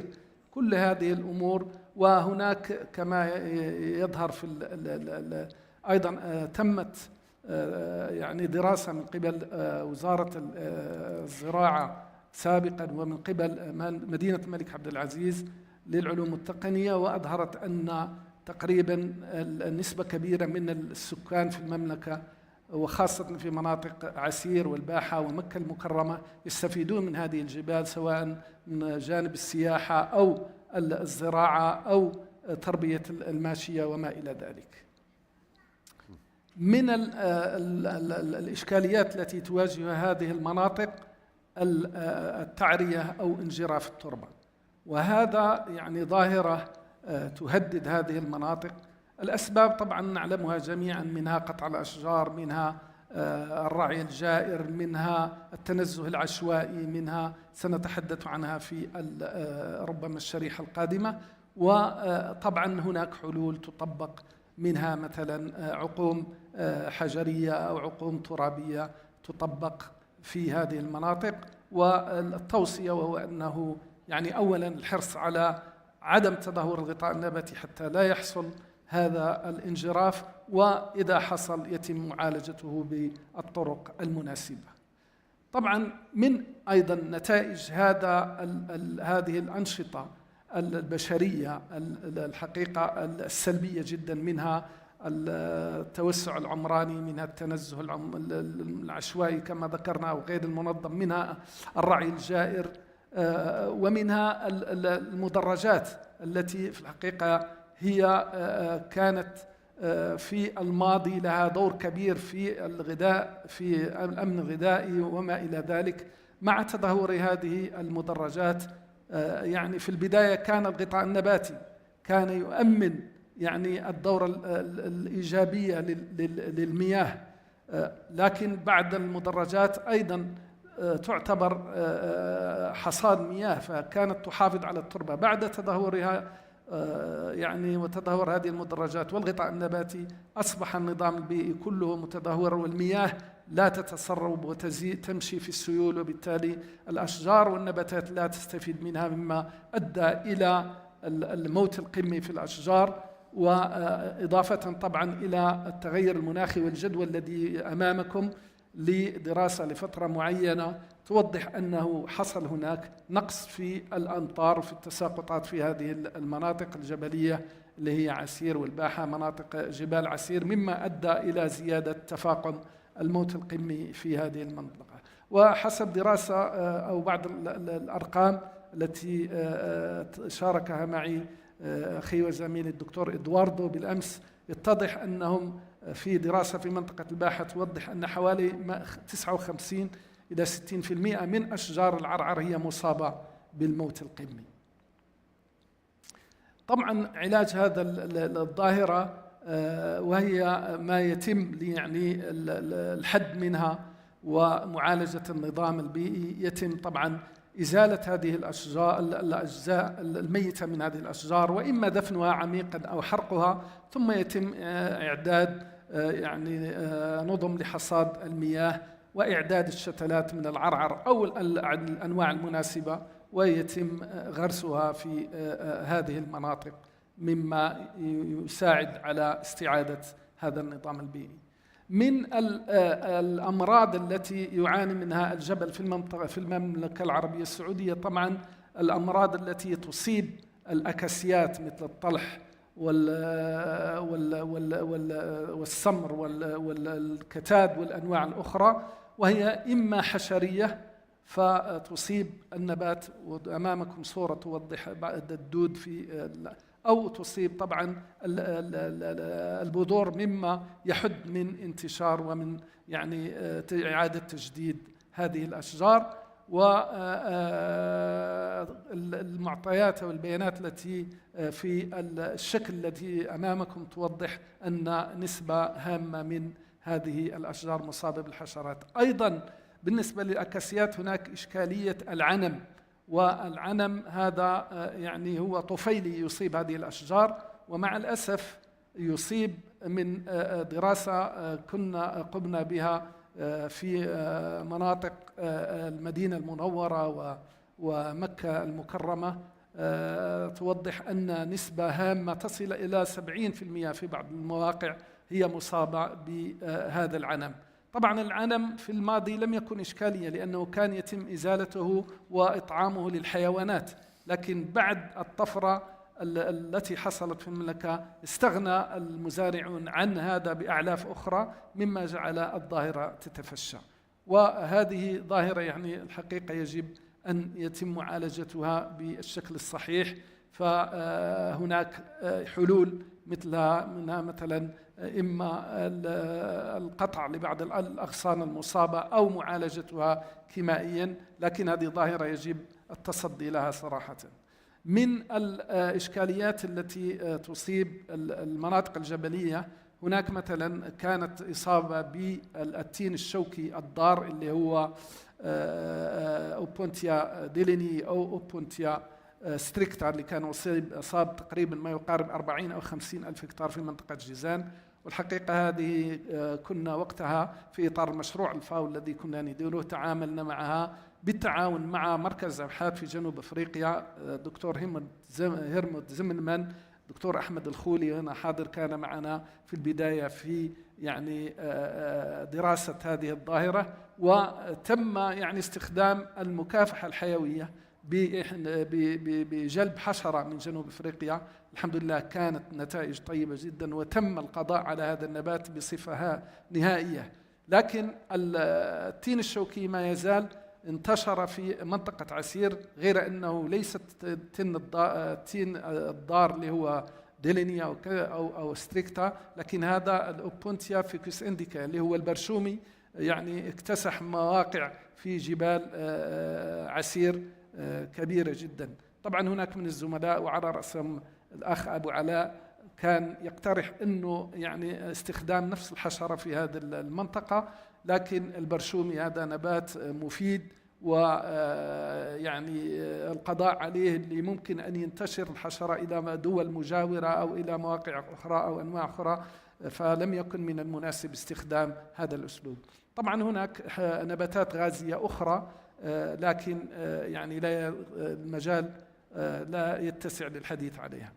من النباتات الغازية في المناطق الجبلية أيضا البروزوبوس أو المسكيت أو الغاف، والذي انتشر في عدد من الوديان في منطقة مكة المكرمة والمدينة المنورة في جزيرة فرسان جبال جيزان. وطبعا هذا النبات هو له مزايا بأنه يعني يحدث خضرة، يعني أنه كعلف جيد وأنه صالح لإنتاج العسل، غير أن له أضرار، حيث إذا في بعض المواقع المناسبة له يعني ينتشر بشكل كثيف جدا ويكون له أثر سلبي جدا على التنوع الحيوي. منذ تقريبا سنة 2010 بدأت الهيئة الوطنية للحياة الفطرية آنذاك في مكافحة هذا النبات عن طريق إما المعالجة الكيماوية أو عن طريق قطع الشجرة وإحراقها، ويعني هناك حلول مختلفة. وأرجو أنه المركز الوطني للحياة الفطرية يكون يستمر في هذا الجانب. دكتور مصطفى the time is over so can you conclude أوكي. طبعا هناك أمراض أخرى، آفات أخرى، مشاكل أخرى في المنطقة الجبلية، منها الحرائق، منها يعني الحطب، والحمد لله أنه تم يعني الآن الاستغناء عنه بالحطب البديل. وهناك إشكاليات أخرى مطروحة يعني الآن مدام لضيق الوقت، منها نقص التوعية لدى السكان بهذه الأمراض، نقص المعلومات.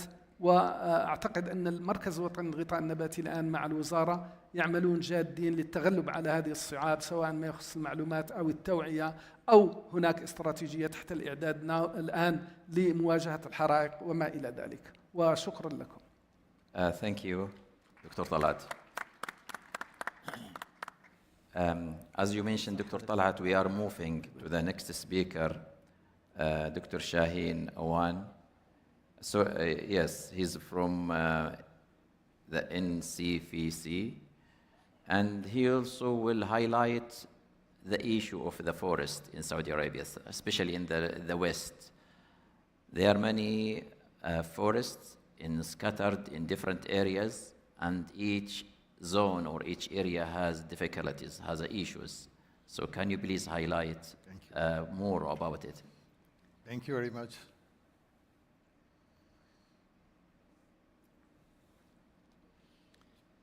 Oh, this is my first. This is my.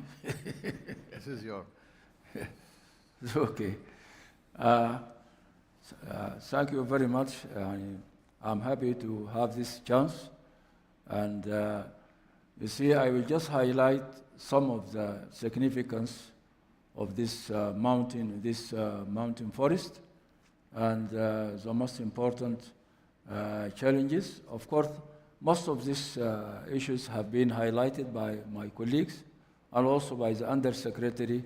And so I don't want to repeat what has been mentioned by our colleagues, but the significance or of the ecosystem of the mountains is very well recognized and well documented.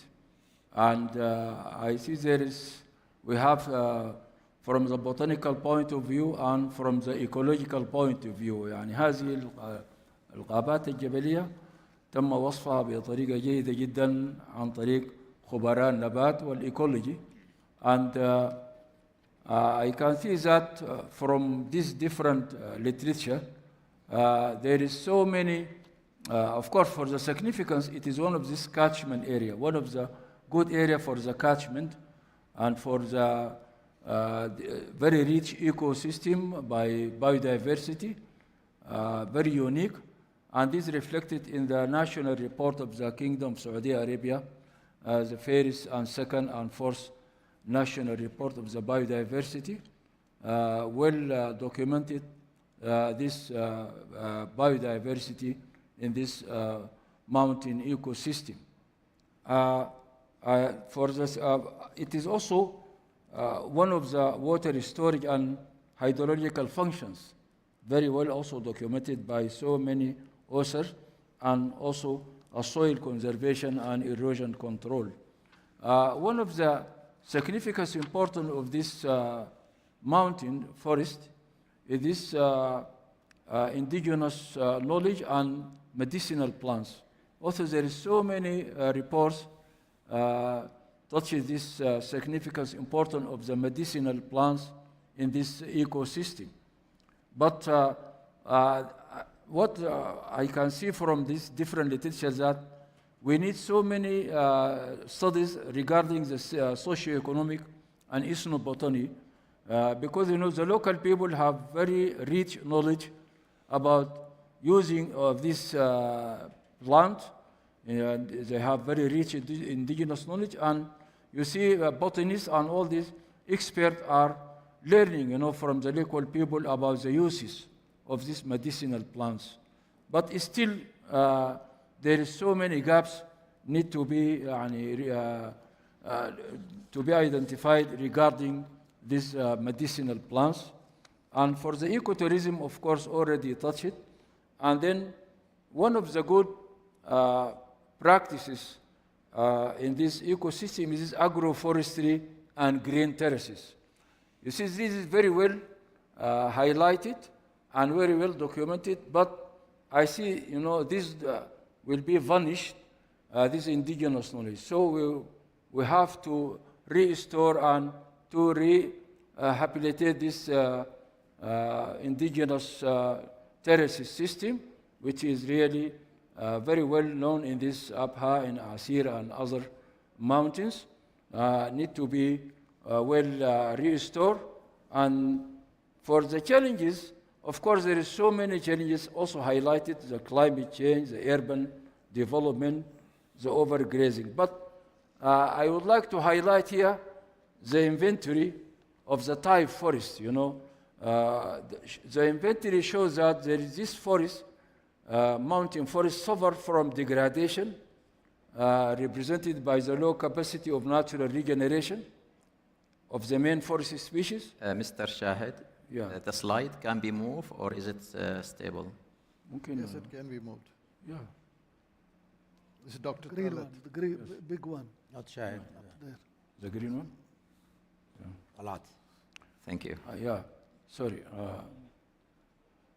Of course, the ecological significance, I already touched it and already highlighted by my colleagues. But the good practices is this agroforestry and green terraces, and I will also highlight this in our this strategic plan in the next slide.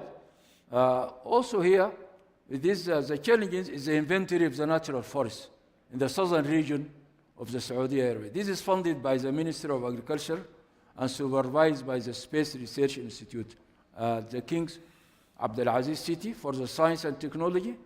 And you see, these are the first and second phases devoted for inventory of the Taif and Baha forest, and the third phase of the forest inventory devoted to Asir and East Gezan forest, and also the current inventory, forest inventory now, by the National Forest Inventory Project, by the General Directorate of Forests in collaboration with FAO at Al-Baha, which is started early in 240 and completed in July. You see, according to the inventory, the first inventory of the Taif forest, they are suffering from degradation represented by low capacity of natural regeneration of the main forest species, and also a spread of gaps. There is so many gaps in most large trees, gaps in forest cover.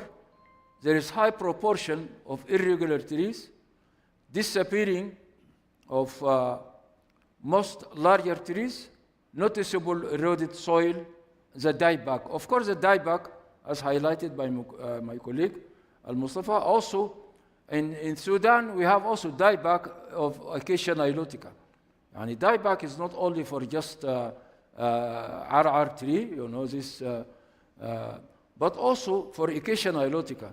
And it needs really very intensive and very care and protocol regarding control of this dieback. It's not just, you know, just felling, you know, or eradicating these infected trees and just replant it. But it needs really a protocol of, you know, very complicated. And it's not like, it is really a big problem now in the Acacia rivarian forest in Sudan also. Mr. Shahid, can we go to the conclusion, please? Yeah. Because the time is over. Sorry. And of course, but the last slide that we have, you know, this forest strategic plan, we have so many initiatives regarding the restoration of the mountain forest, more than 11, more than 6 or 7 initiatives related to the development and new variation and restoration of the mountain forest. Thank you very much. Thank you very much. Mr. Shahid, thank you for your speech, for highlight our issues in mountains. Now it's and Mr. Shahid. And now we are moving. Yes. It was Dr. Talat earlier. Mr. Shahid. Dr. Shahid. Yes. Sorry. So we are moving to so the speech from Abdul Wali. No, Shahid. Where is Shahid? Shahid, because okay. Okay. You mixed between Shahid and... So we are moving now to the second speaker, Mr. Shahid, one, and that is will be highlight the mountain forest in changing world. Please, the floor is yours. Thank you very much. Bismillah ar-Rahman ar-Rahim. This presentation, I'm going to make is just to provide a global overview of the mountain forest, what kind of challenges these mountain forests are being faced, what are the best practices, and how you overcome the challenges. And in the end, I'll just explain the location of mountain forest in KSA and what are the threats and challenges and how we can overcome. When we talk about the mountain forest, 31% of the global land is under forest. Out of that 31%, 23 is just the forest land. So this 23% of the mountain forest land is home of about 12% population of the world, and also have 85% of the world's birds, mammals, and amphibians. Coming to the location of these global forests, there are places which are dominant with these mountain forests. They are the Appalachians, the Australian Alp in Southeast Asia, in Central Africa, New Guinea, and Asia also. There are two types of forests which we call evergreen needle forests. They are in the Northern America, part of Europe and Asia. Similarly, the deciduous pine leaf forest in the mountains, they are in Asia and Russia. And the boreal forest, that has a wide range of distribution in the world, while the tropical forests, they are located in the South and South America, apart from the Central Africa. So this is I'm just explaining where these mountain forests, they are located in the world. But the biggest challenge is that since 2010, they started depleting and they were susceptible to a lot of degradation. And since then, about 7% of these global mountain forests, they are either depleted or they are degraded. So that is the intensity of deleting the forest. So after explaining this global forest, I'll just quickly go through why they are important. The mountain forest, it provides us the ecosystem services. It's the provisioning services, it's the regulating services, it's the supportive cultural. Apart from that, they provide a wide range of biodiversity also, beside providing the timber, firewood, non-timber produce, aromatic plants, medicinal plants. So these all are the contributing which is coming from the mountain forest. As my colleague explained earlier, the biggest contribution of these mountain forests is the fresh water. The fresh water streaming down from the mountain, that supplies water to more than 50% population of this world.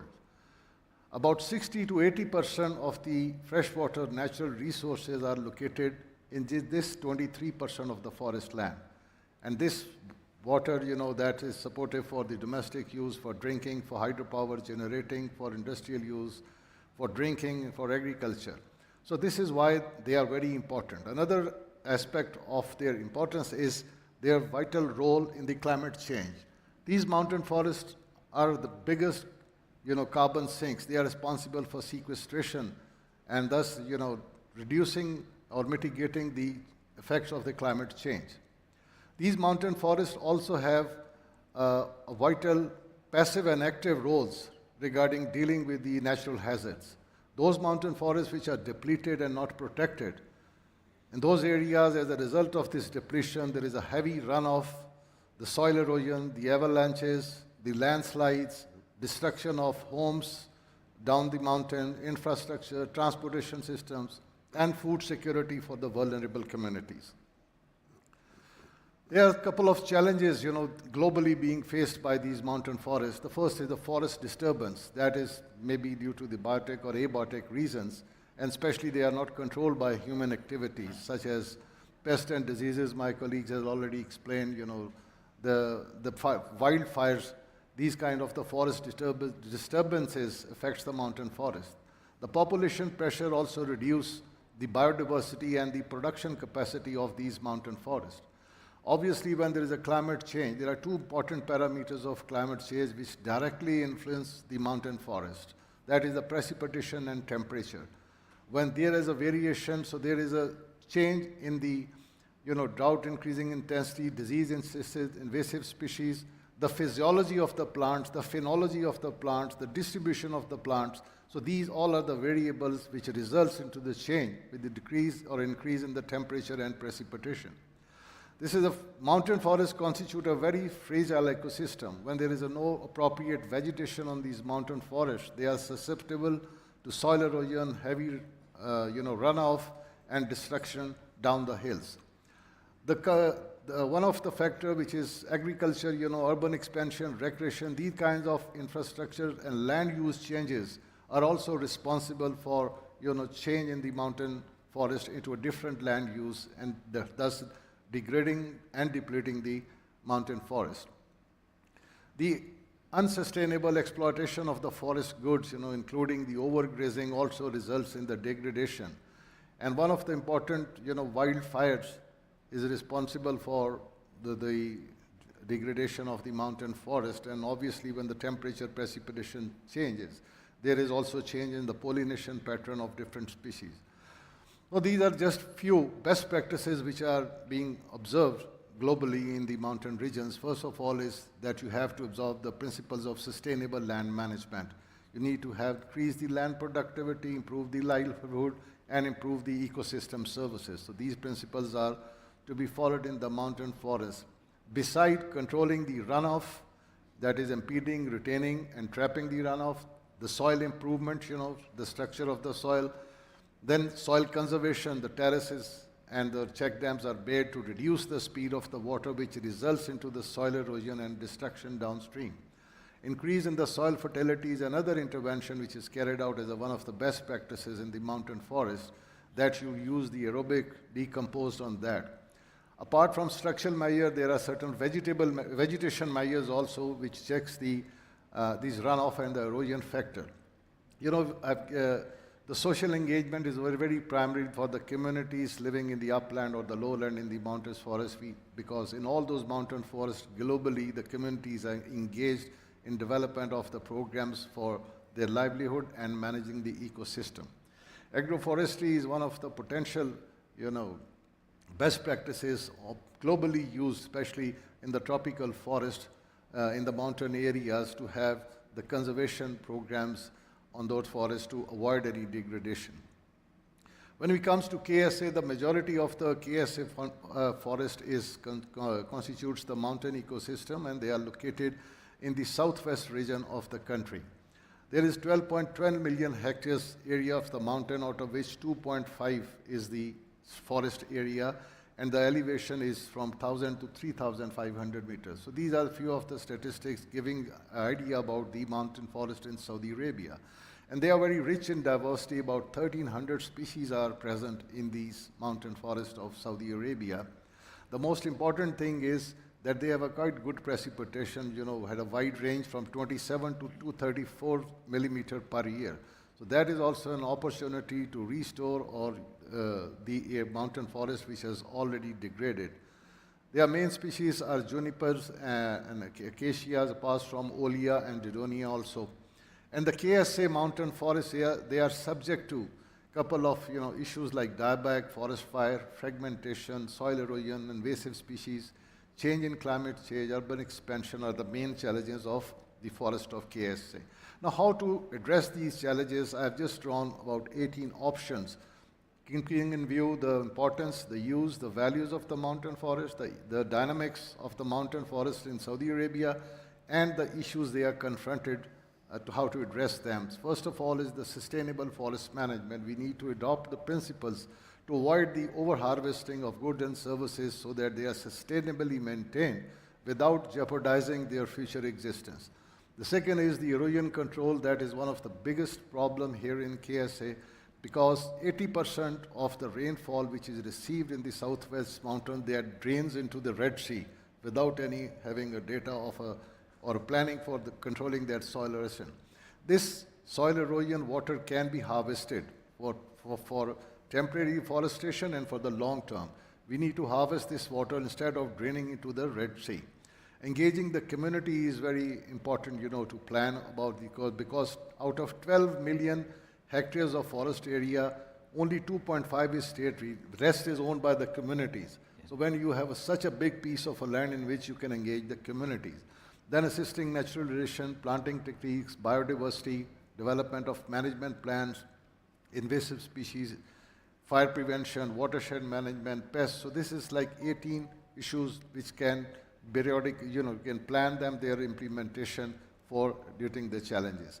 And in the last, I will just say, because the development in the mountain forest and planning for the mountain forest is just in infancy stage.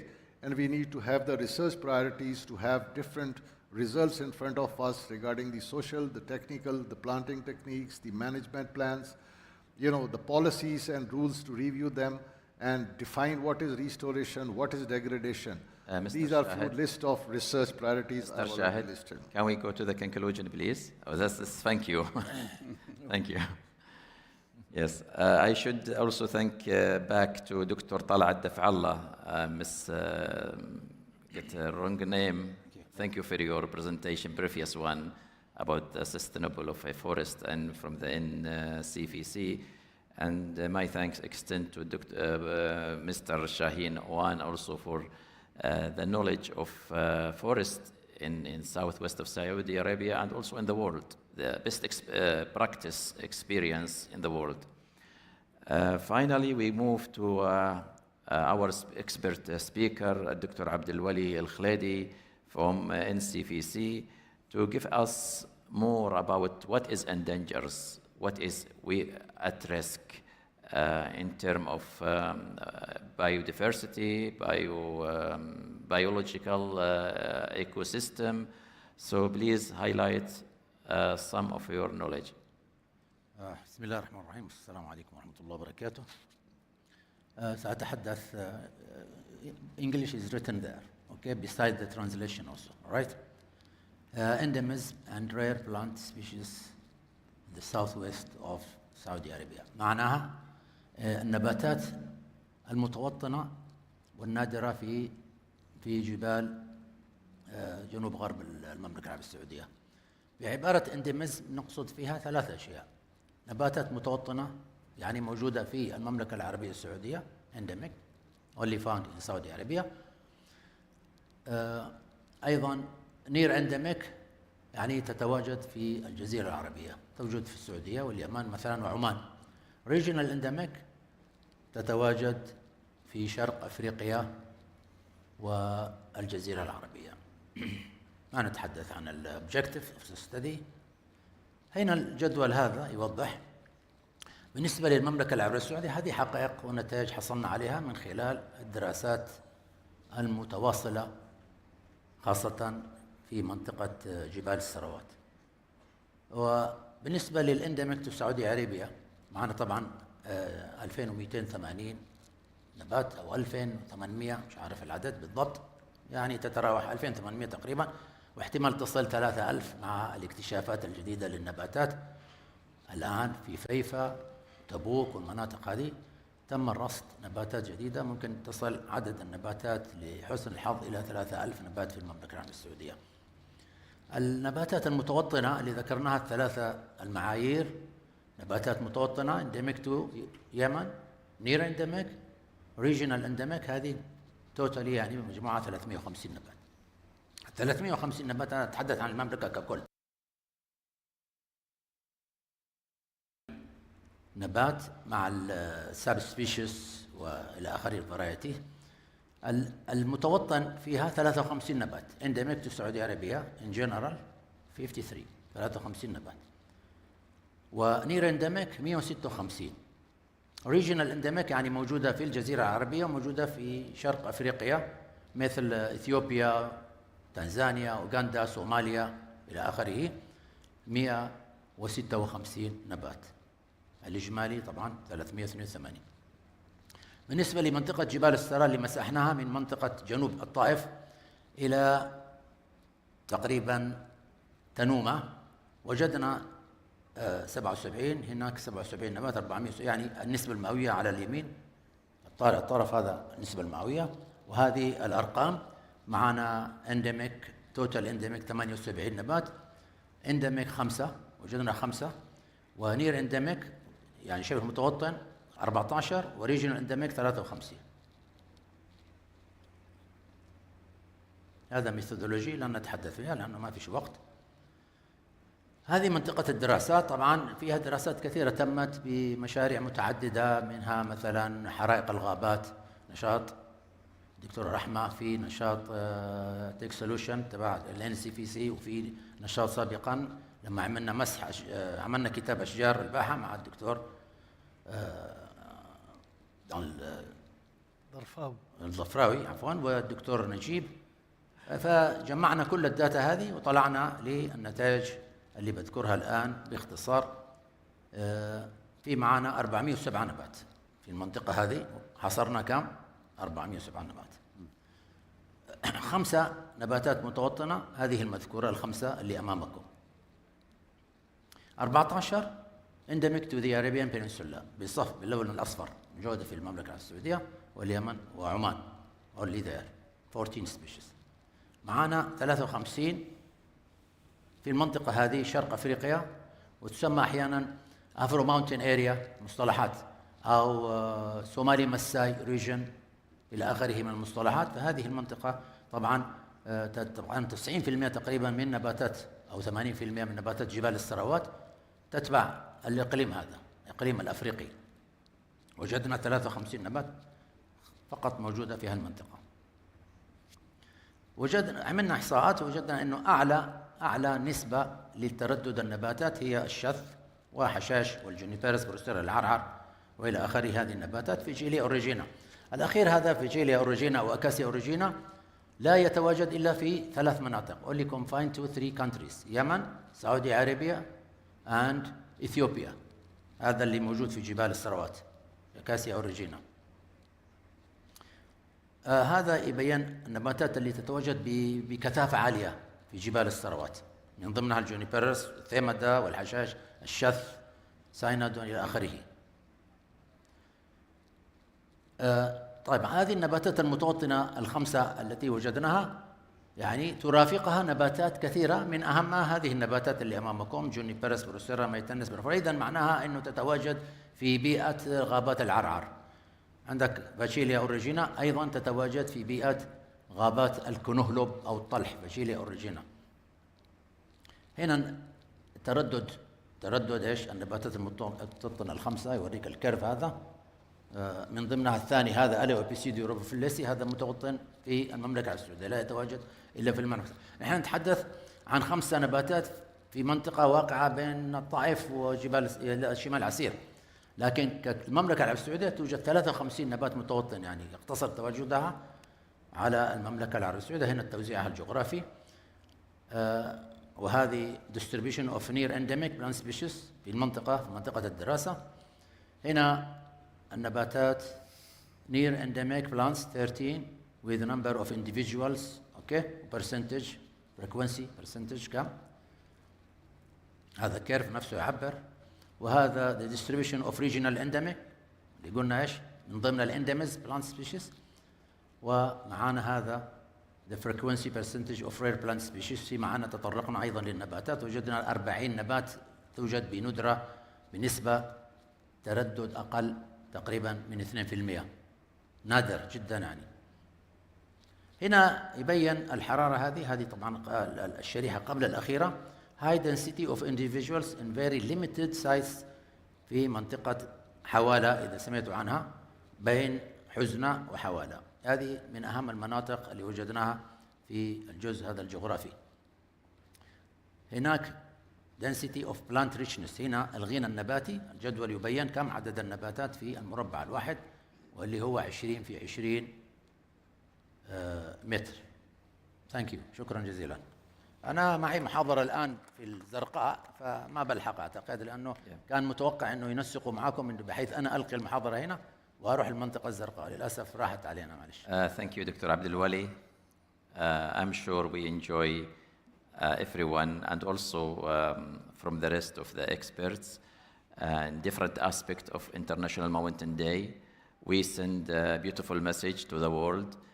Our session it's online in YouTube stream, so that is across the world. Benefits is not limited to the zone green. We are also outside the world. In the end, I have to thank Dr. Robert Stanfinsky, Dr. Firaz Zaidat, Dr. Mustafa Darfawi, Dr. Talhat Daf'allah, Al-Muhandis Shaheen Awan, Dr. Abdulwali Al-Khaledi for their beautiful talk, fruitful information. We're looking forward to meet you again Thank you again, and thank you for your coming and listening.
حضور الكرام، سنبدأ بعد دقائق الجلسة الثانية.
Ladies and gentlemen, we are about to start with the next session. Please take your seats.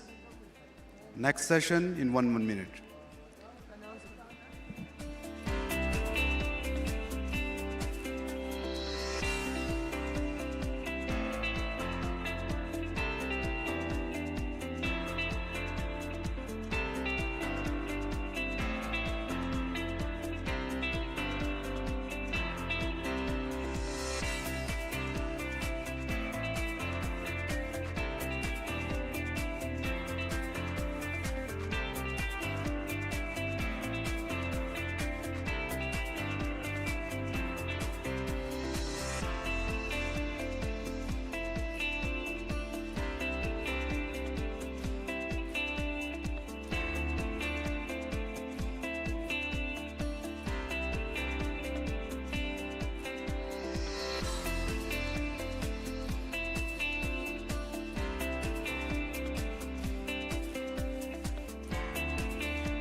السادة، نرحب بكم مجددا في جلسات اليوم الدولي للجبال، ونقدم لكم الجلسة الحوارية الثانية تحت عنوان الفرص الاستثمارية من أجل التنمية المستدامة للجبال في المملكة العربية السعودية، ويتحدث فيها الدكتور روبرت شيلدون والدكتور أحمد الخازم والمهندس حسام الهويمل والأستاذة آثار الخلاوي. تحاورهم الزميلة الدكتورة هدى البقمي.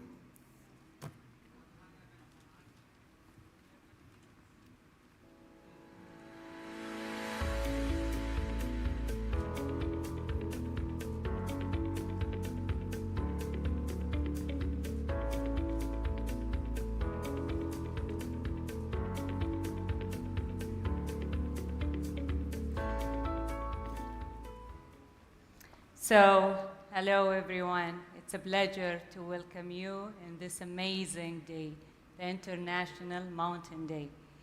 Ladies and gentlemen, mountains are considered part of Saudi Arabia landscape. They are important for socio-economic development and a window for business opportunities for the private sectors, civil societies, organizations, and local communities. Today, we will discuss about business opportunities for sustainable mountain development in Saudi Arabia. Before we start this interesting discussion, I'm honored to introduce our distinguished speakers.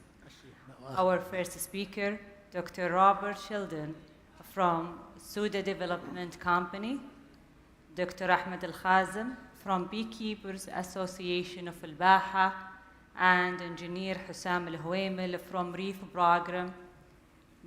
Finally, Ms. Athar Al-Khalawi, an ecotourism expert. Allow me first to give the floor to Dr. Sheldon to talk about nature and ecotourism restoration in Suda area. Please go ahead, and we want to know, Dr. Sheldon, what are the business opportunities and challenges that you're facing in Suda area currently? Thank you very much. During the course of my presentation, I will hopefully answer that question. So it's a privilege to be part of this panel as part of the International Mountain Day on behalf of the company that I work for, Suda Development. So Suda Development is a real estate development company. We're owned by the Public Investment Fund. We are located in the southwest of Saudi Arabia in the Asir region, just outside the city of Abha. We're Suda Development Company looking to develop a high-end tourist destination called Suda Peaks. Suda Peaks encompasses 6 development zones, a series of hotels with approximately 2,800 rooms, a whole load of second homes and residential homes, 1,350 or almost 1,350. There will be a range of tourist attractions, including nature attractions and real estate and office space. As I say, we aim to be a luxury mountain destination, and nature and ecosystem is very much at the heart of what we do. It's a key part of our development work. And what is it that Suda Peaks will have to offer in terms of its nature and its wildlife offering? Well, we're in probably one of the most stunning landscape areas within Saudi Arabia. We are home to a whole range of different species, birds, mammals, amphibians, reptiles, that can't be seen anywhere else in the Arabian Peninsula. And we're taking a whole ecosystem restoration approach to the work that we do. We are focusing not only on looking at restoring habitat, restoring the ecosystem, but also we are looking at introducing a whole range of different animal species, which I will come on to. To understand what it is we want to do, Over the course of the previous 3 years, we've undertaken a whole range of different monitoring to understand what biodiversity we already have. And some of that work has included a range of camera trapping, so we know what animals are within the Souda Peaks area. You can see there on the bottom right a typical image that we get on our camera traps. That is a hyena. It's an animal that you find throughout the kingdom at very, very low densities. But in our area, we are getting quite good populations of hyena and similar species such as wolf and caracal. And we've undertaken, as I say, a whole load of different baseline monitoring to understand what it is that we've got and what is missing. We've also started a reforestation program to restore degraded forest habitats, especially the juniper cloud forest. And we've started a program of restoring and reintroducing a range of different animal species. You can see there the middle image on the left is an ibex, a Nubian ibex. We've now started to release these animals in cooperation with the National Centre for Wildlife, and we've already started to introduce mountain gazelles too. We've undertaken some work to identify what else we need to reintroduce to restore the whole ecosystem and the missing animals. And we're also in the process of undertaking an assessment to identify a protected area that we will get designated, and it will form part of the Souda Peaks overall development. And we're not just doing this because it is a nice thing to do, because we like animals and we like trees.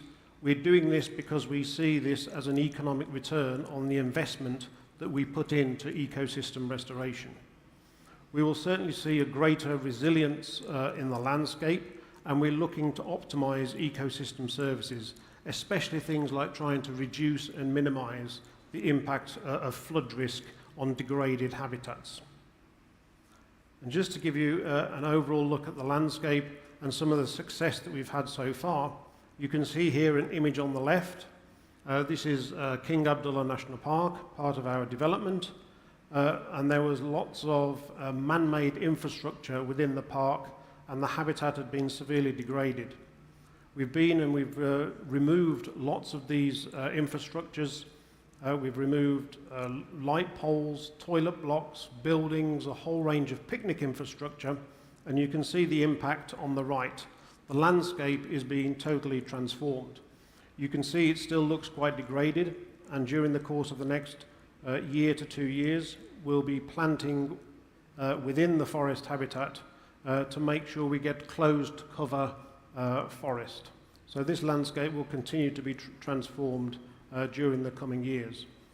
When we start the actual development of Souda Peaks in the next 18 months, we will of course integrate the work that we do so we can provide a fantastic experience for visitors to Souda Peaks, and that is where we see getting a return on our investment. So it's very much the core of our business. And I'll leave it there. Thank you very much. Thank you, Dr. Sheldon. Actually, it's an impressive picture to see before and after, and it shows the achievement that has been done on the ground. May I ask a question? What are the main obstacles that you face on this kind, let me say, of projects, the unique projects on the spot? Well, I suppose some of the key obstacles that we face is really kind of understanding what we're missing and trying to find the optimum way that we can deliver it. A lot of the work that we're doing hasn't really been done before.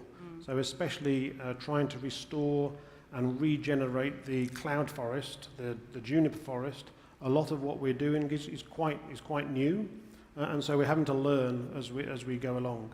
And it's very similar really in terms of the reintroduction of some of the species that we're missing. Although some of this has been done in other parts of Arabia, we are still kind of trying to learn exactly the best way of doing some of the techniques that we're doing. And then of course the big challenge will be is how we integrate what we're doing with nature conservation and how we integrate that into the development work when it starts. Because the development will provide quite a lot of disturbance to the environment, and we just need to make sure that we provide the best ways of mitigating the impact of the development on the wildlife and the natural ecosystems. So that's quite a big challenge for us. Thank you so much, Dr. Sheldon, and this kind of information that it gives us a hint how is this unique projects to be rolled out on site. Thank you so much. You're welcome. Now we're giving the floor to Dr. Ahmed Al-Khazem to talk about beekeeping and bee tourism in mountain areas. شكرا لك. طبعا العلاقة بين النحل والجبال علاقة فطرية وطبيعية جاءت بإلهام إلهي، حيث أوحى الله إلى النحل أن اتخذي من الجبال بيوتا، كما جاء في قول الله تعالى: وأوحى ربك إلى النحل أن اتخذي من الجبال بيوتا ومن الشجر ومما يعرشون. ذكر القرآن أو ذكر النحل في القرآن واتخاذه من الجبال بيوت يحمل رسالة واضحة بضرورة الحفاظ على الجبال كمناطق حيوية تسهم في استدامة النظم البيئية. طبعا المناطق الجبلية مناطق مناسبة جدا لتربية النحل نتيجة لتنوع الغطاء النباتي، نتيجة للظروف الجوية المناسبة، بعدها عن التلوث، بعدها عن المناطق الزراعية التي ترش بالمبيدات، الاستقرار البيئي أيضا. كما نعلم تربية النحل في المناطق الجبلية لها أهمية بيئية واقتصادية واجتماعية كبيرة، حيث توفر الظروف البيئية توفر الظروف الجبلية بيئة مثالية للنحل، مما يعزز من دوره في الحفاظ على التنوع البيولوجي ودعم المجتمعات المحلية. كما نعلم النحل يوفر التلقيح للنباتات الموجودة في الجبال، مما يساعد على استدامة الجبال، والنباتات توفر منتجات النحل مثل العسل والغذاء الملكي والبروبوليس وسم النحل، بالإضافة إلى المنتجات الأخرى. أيضا المناطق الجبلية يعني بإمكان الاستثمار فيها في مشاريع النحل. مشاريع النحل ما تحتاج مساحات كبيرة، تحتاج مساحة صغيرة جدا. ميزة مشاريع النحل إنها صديقة للبيئة، يعني وجود النحل صديق للبيئة يحافظ على البيئة بعكس المشاريع الأخرى، فوجود مشاريع النحل في الجبال تعتبر ميزة يجب استغلالها. لذلك أختم أقول تربية النحل في المناطق الجبلية ممارسة مستدامة تتوافق مع أهداف اليوم العالمي للجبال، فهي تعزز التنوع البيولوجي وتقوي الاقتصاديات المحلية وتساعد في مكافحة التحديات البيئية التي تواجه هذا النظم. من خلال الاستثمار في تربية النحل في الجبال فإننا لا نحمي النحل فحسب، بل نضمن أيضا مرونة واستدامة المناطق الجبلية للأجيال القادمة. ضمن الأنشطة التي تنفذها جمعية النحالين التعاونية بالباحة برنامج يسمى السياحة النحلية، يهدف إلى تعريف الزوار بأهمية النحل للإنسان والبيئة، بالتركيز على أهميته في إنتاج الغذاء، حيث النحل مسؤول عن ثلث إنتاج الغذاء العالمي. الآن لدينا فيلم صغير عن السياحة النحلية سيتم عرضه لنشوف تجربة السياحة النحلية في منطقة الباحة. فإذا ممكن عرض الفيلم إذا سمحتوا.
شكرا لك. هذا عن السياحة النحلية في منطقة الباحة، وطبعا تعتبر من أهم السياحات الجبلية في المنطقة. Amazing. شكرا لك. Just a question. According to your experience, Dr. Ahmed, do you think beekeeping and bee tourism can be in future a business that can attract a small and medium enterprise to invest in this sector?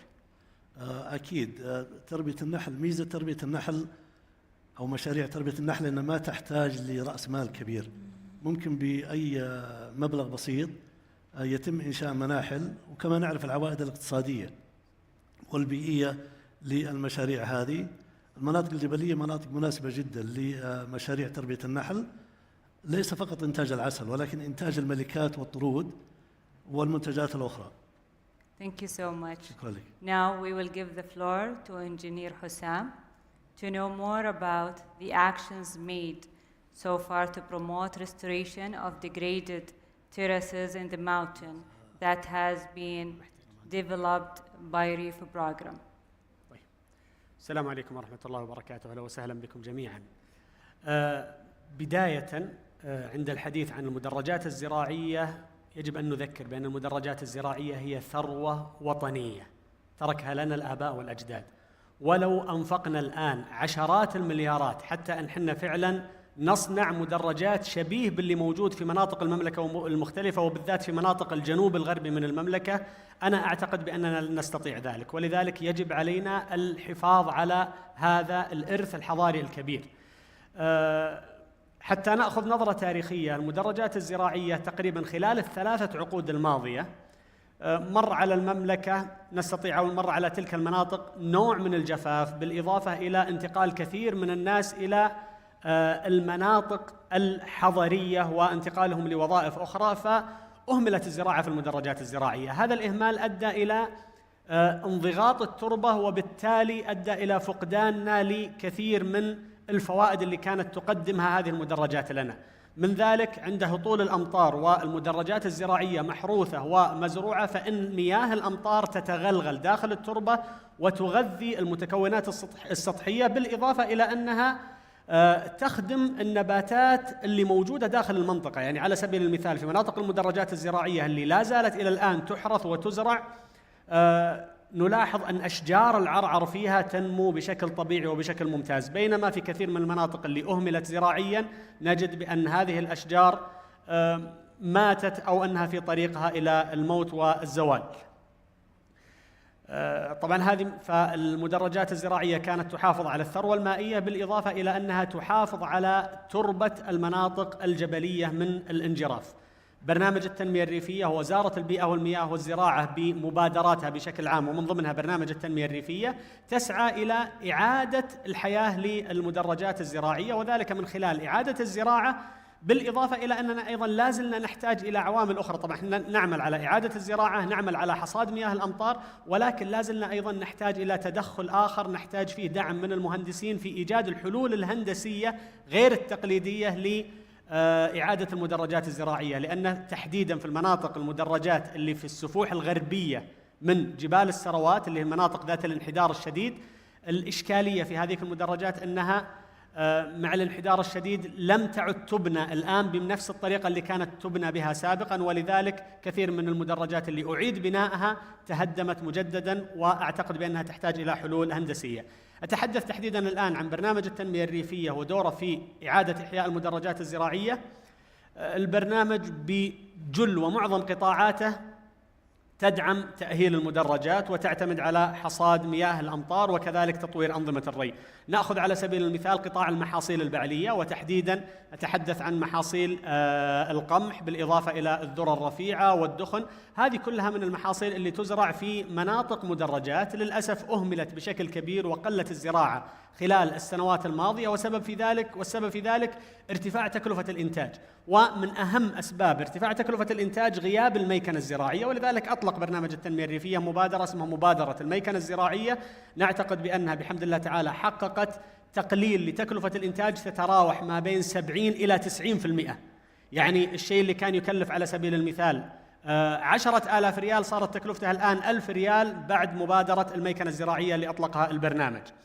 عندنا أيضا في قطاع الفاكهة عمل البرنامج طبعا في كل القطاعات بلا استثناء، عملنا على طول سلسلة القيمة حتى ندعم المزارعين لإعادة إحياء مدرجاتهم الزراعية. فمثلا في قطاع الفاكهة عملنا على من المبادرات الإرشادية للبرنامج مبادرة المزارع النموذجية، واللي اخترنا فيها عدد من المزارع النموذجية، اخترنا عدد من المزارعين القياديين، ساعدنا المزارعين بتأهيل البنية التحتية للمزرعة، ومن ثم الإشراف على تطبيق ممارسات زراعية جيدة.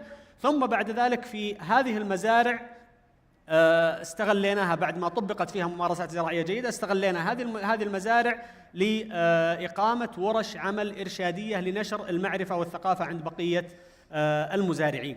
عندنا في قطاع الورد أيضا عملنا على المزارع النموذجية على تطوير الممارسات، بالإضافة إلى أن داخل مبادرة الميكنة الزراعية عندنا عمل على تطوير عمليات استخلاص الورد، واللي نعتقد بأنها بإذن الله تعالى ستزيد العائد للمزارعين بنسبة تتراوح ما بين 25 إلى 35%. وللمعلومية زيادة 25% في العائد في كثير من الأحيان وفي معظم الأحيان تعني زيادة 100% في الأرباح.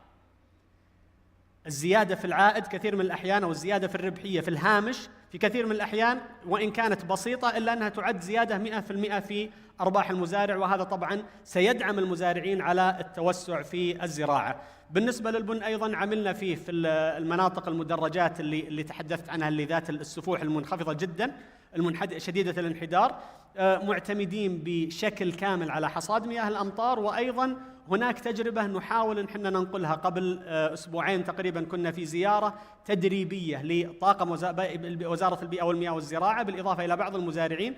كان هناك جولة دراسية في جمهورية أثيوبيا وتعرفنا على ممارسات الزراعة الحراجية لأشجار البن، وبإذن الله تعالى نسعى بالتعاون مع المركز الوطني للغطاء النباتي وتحديدا الإدارة العامة للغابات، نسعى إلى نشر هذه الثقافة ونشر المعرفة عند المزارعين. نريد من المركز الوطني أن يرشدنا إلى ما هي أفضل الأشجار التي تتضمن المواصفات الموجودة في المزارع اللي تطبق نظام الزراعة الحراجية في البن، وفي نفس الوقت تكون من الأشجار والنباتات اللي موجودة في البيئة المحلية السعودية. شكرا جزيلا لكم. Thank you so much. Thank you so much, Hussam, for this informative information. And I will invite Ms. Athar to join us to talk a little bit about the importance of ecotourism in mountains and what role can the mountains of Saudi Arabia have to scale up sustainable tourism in the country and in the region, and how our society can benefit from the mountain ecosystem without harming them. شكرا جزيلا أستاذة هدى. مساء الخير جميعا وأهلا وسهلا بالحضور. طبعا الجبال هي ليست مجرد مناظر طبيعية خلابة، هي وجهات نابضة بالحياة تلعب دور كبير في الاستدامة والمحافظة على الحياة الفطرية والتنوع الحيوي الموجود. طبعا هي مصادر مياه حيوية نظرا لتكويناتها الجيولوجية، بحيث أنها تعطي عزلة لتطوير أنواع والحفاظ على موروثات للحياة الفطرية والتنوع الحيوي. أيضا تتميز هذه الجبال بأنها تعتبر مكان للعزلة، يعني لها بعد ثقافي وروحي، يعني من قديم الأزل كانت تستخدم الجبال أساسا للتعبد والتقرب إلى الله. فهذه المميزات كلها عبارة عن فرص استثمارية إذا جينا نترجمها في تكوين منتجات أو let's say experiences نقدر نشغلها خصوصا للسياحة البيئية. يعني for example ممكن أن نصمم experiences خاصة لحل تحديات معينة لهذه الجبال بحيث تطرح للمجتمع المحلي بضوابط واشتراطات خاصة. ممكن تصممون بعد اللي هي التجارب اللي هي مثل تجارب اللي هي مثل ما تفضل الدكتور أحمد، تجارب لحصاد العسل مثلا يستهدف الطلبة والطالبات ويكون عليها رسوم مثلا ممكن أن هذه كلها فرص استثمارية. التجربة الواحدة فقط تصميمها والتفكير كيف أشغل هذه التجربة السياحية فيها value chain تقدر أنت تشارك المجتمع المحلي فيها، تقدر هذه التجربة تطرح في السوق ومستثمرين يشغلوها ولها إيراد يزيد فيها انفاق، بالتالي يصير فيها مور ماركتينج للمنطقة وللوجهة السياحية هذه. طبعا الجبال أساسا كل ما ارتفعنا عن سطح الأرض تبدأ سبحان الله الأنظمة والموائل تتغير. بناء على هذا يعني في experiences مختلفة أنا أقدر أصممها. فتخيلي في ناس أنت تستهدفي على حسب هذا الزائر، تمام، إيش الإكسبيرينسز حقته، إيش الأوبريشن تشين حقتها كاملة عشان أشغل هذا الإكسبيرينس. والله أنا قريبة جنب المزارع، أصمم باكجز أو إكسبيرينسز خاصة بالزراعة الريفية، الزراعية أو الريفية، السياحة الزراعية أو الريفية. هذه كلها تقع ضمن السياحة البيئية، لأن السياحة البيئية مفهومها ماذا؟ هي تعتمد على مبادئ أساسية، أن أنا كيف أشرك المجتمع، أنا كيف أخذ إيراد بشكل مسؤول بحيث ما أثر على التنوع البيولوجي ولا أثر على الحياة الفطرية اللي موجودة، أستغل الموارد بشكل مسؤول بحيث أني ما أوصل إلى الحد الجائر لها، بالإضافة إلى تمكين المجتمع اللي حول هذه المناطق. عندنا فئات مختلفة من الزوار نقدر نشركهم بأي طريقة كان في تصميم فقط تجربة سياحية واحدة. هذه يعني وما شاء الله عندنا يعني أنواع الجبال الموجودة عندنا كثيرة، يعني في سياحة جيولوجية، فتخيل الكم الهائل من التجارب الخاصة بالسياحة الجيولوجية. فقط التجارب هذه، طيب كم نوع الزوار اللي موجودين للسياحة الجيولوجية؟ عندك مثال جبل اللوز من أبرز الجبال في المملكة العربية السعودية، عندك جبل السودة في منطقة عسير، عندك جبل أجا بالقرب من مدينة حائل، طبعا جبال طويق معروف أن بجمالها الفريد وتضاريسها المتنوعة، جبل شدة في منطقة الباحة، هذه بحد ذاتها جبل شدة أنت فقط من زيارة واحدة كمخطط سياحي تبدأ تفكري كيف أنا أصمم هذه التجارب. ففي باكج واحد في أكثر من نشاط، تخيلي كل نشاط كم حيكون له عليه إيراد، كم تشغيله وهكذا. فالجبال فرصة استثمارية رهيبة، فممكن أن نستغلها، وممكن طبعا الجهات الحكومية سياساتها إذا اعتمدتها، سياساتها، لوائحها، أنظمتها، ضوابطها واشتراطاتها بالشكل السليم يمكن المجتمع المحلي والمنشآت الصغيرة والمتوسطة اللي تستهدفها المملكة عشان تنمو وتشغل القطاع الخاص اللي موجود. فهذا بس بسيط إنه كيف نستغل الجبال كفرصة استثمارية. Thank you. As per your experience, do you see that there is an increasing in a number of ecotourism, especially in the mountains area? إذا تسمحين السؤال مرة ثانية الله يسعدك. هل وجدتي مؤخراً بناء على خبرتك زيادة في عدد السياح سواء محلياً أو على مستوى المنطقة؟ صحيح. في موضوع السياحة البيئية؟ صحيح. طبعاً سوق السياحة البيئية عندنا إحنا قاعد يرتفع على المستوى العالمي وعلى المستوى المحلي. على المستوى العالمي آخر الإحصاءات كانت يعني السوق العالمي للسياحة البيئية تقريباً 185 مليار دولار، هذا فقط في عام 21. فلك أن تتخيلي كم زاد على السنين القادمة التي سبقت. ويطمح أساساً هذا السوق أنه يصل متوقع السياحة البيئية نموها إلى 665 مليار دولار بحلول 2030. فهذا السوق، سوق السياحة البيئية بما يشمله من أنواع سياحة أخرى تدعمه، هذا بحد ذاته وأنشطة ترفيهية تحته حتى يعطيك تجارب فريدة غير عن اللي موجود. نعطي الزائر سواء العالمي أو المحلي تجربة وطعم جديد، تجارب جديدة يترفه فيها هذا المواطن أو هذا السائح الدولي. أيضا كمان اللي هو ممكن في شهدت السياحة البيئية البرية تقريبا 70% من حصة الإيرادات في عام 21. فلك أن تتخيلي الآن كم عندنا السياحة البيئية البحرية تقريبا متوقع أنها توصل إلى تنمو بمعدل 14%، نمت من 22 إلى 2030 تقريبا 14% حتنمو. يعني هذه كلها إحصائيات تثبت أن سوق السياحة البيئية جدا واعد سواء في المملكة العربية أو في العالم. يعطيك العافية. Thank you so much, panelists. I ask Eduardo Mansour to join us to close this session.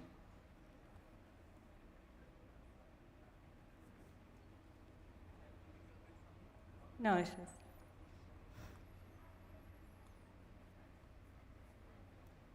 Thank you. Hello? Can you hear me? I am overwhelmed with the amount of knowledge that has been discussed, experiences, information exchange that happened today. Let me tell you one thing.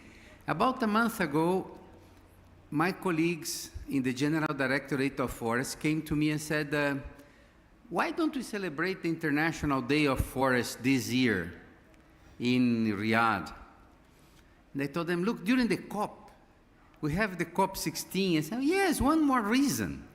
I said, no, it's complicated. Look, we had support starting from the team of the General Directorate of Forest, and I don't want to nominate one or two because everybody was supportive, to the people here at the COP and to our excellent panelists. We had an amazing session of celebrating the International Mountain Days. Sorry, I said International Day of Forest, my mistake. International Mountain Days. I'm so excited with the fact that we are celebrating an event for us in the General Directorate of Forest for the first time, but with the amount of information that we learn about the mountains in Saudi Arabia, the mountains in the region, the mountains in the world, the importance they have for the people, the livelihoods, the ecosystems, and the relevance for COP16 in terms of restoration of mountain lands, I am really overwhelmed. So my word is thank you to the panelists, thank you to the audience, and above all, thank you for my team at the General Directorate of Forest of NCVC to tell me, change your mind and do it, it's gonna be nice. Guys, you're right, it was very, very nice. Thank you so much, and I would like to invite everyone behind the stage here in this same space, behind that part, there is a small refreshment and cocktail that's being served for us and for our panelists. Particular thanks to Huda for being an excellent moderator, and also for Dr. Ali for being from the Saudi Geographic Society, as they really embraced the idea of co-organizing the event with us. I return to our moderator if there is any other point. Okay, so one more minute, please, and thank you very much, everyone.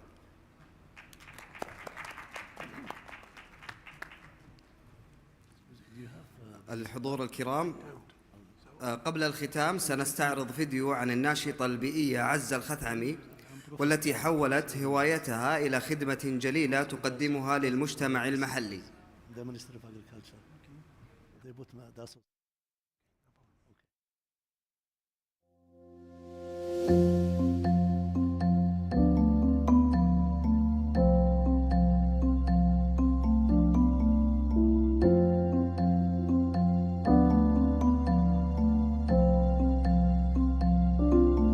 كان أول شغلي على نباتات الزينة ورد والأشياء الصغيرة، بعدين اتجهت للنباتات المثمرة، بعدين اتجهت للنباتات البرية. تعمقت وشفت الطبيعة عندها أنها غنية جدا بالنباتات البرية، وخاصة العطرية اللي أهل المنطقة يحبونها، زي السداب، زي اللافندر، زي الأبل، زي الشيع، كلها صرت أنتج منها.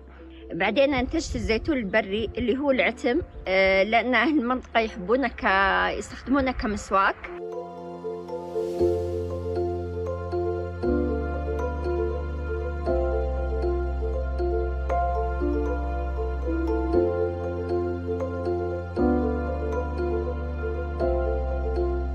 بعدين اتجهت لإنتاج الأولوفيرا، لأن عليه طلب من النساء، وكل الأشياء هذه كنت أجيبها من برية، يعني أجيبها وأنتجها عندي، كلها أنتجها من تقريبا من البذور.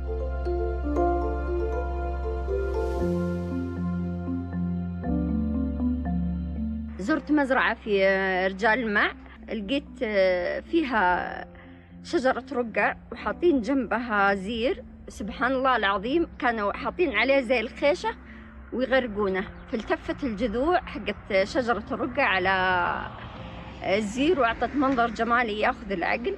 شجعني هذا أني أنتج شجرة الرقع وأني أبيعها كظل وكزينة، ويا ليت نشوفها في حدائق الرياض بدل الأشجار اللي مستوردة. ليش ما نزرع الرقع في الحدائق اللي موجودة في الرياض، لأنها تمثل هويتنا الوطنية وموجودة، يعني إنتاجها سهل جدا. وبعدين اتجهت وأنتجت الشبارق والعرعر والعدنة، بس ما كان عليها طلب ووقفت. بس بعد ما تواصل معي المركز الوطني وشجعني أني أنتج النباتات هذه وقال بنطلب منك بكميات كبيرة، صرت أنتجها ولله الحمد.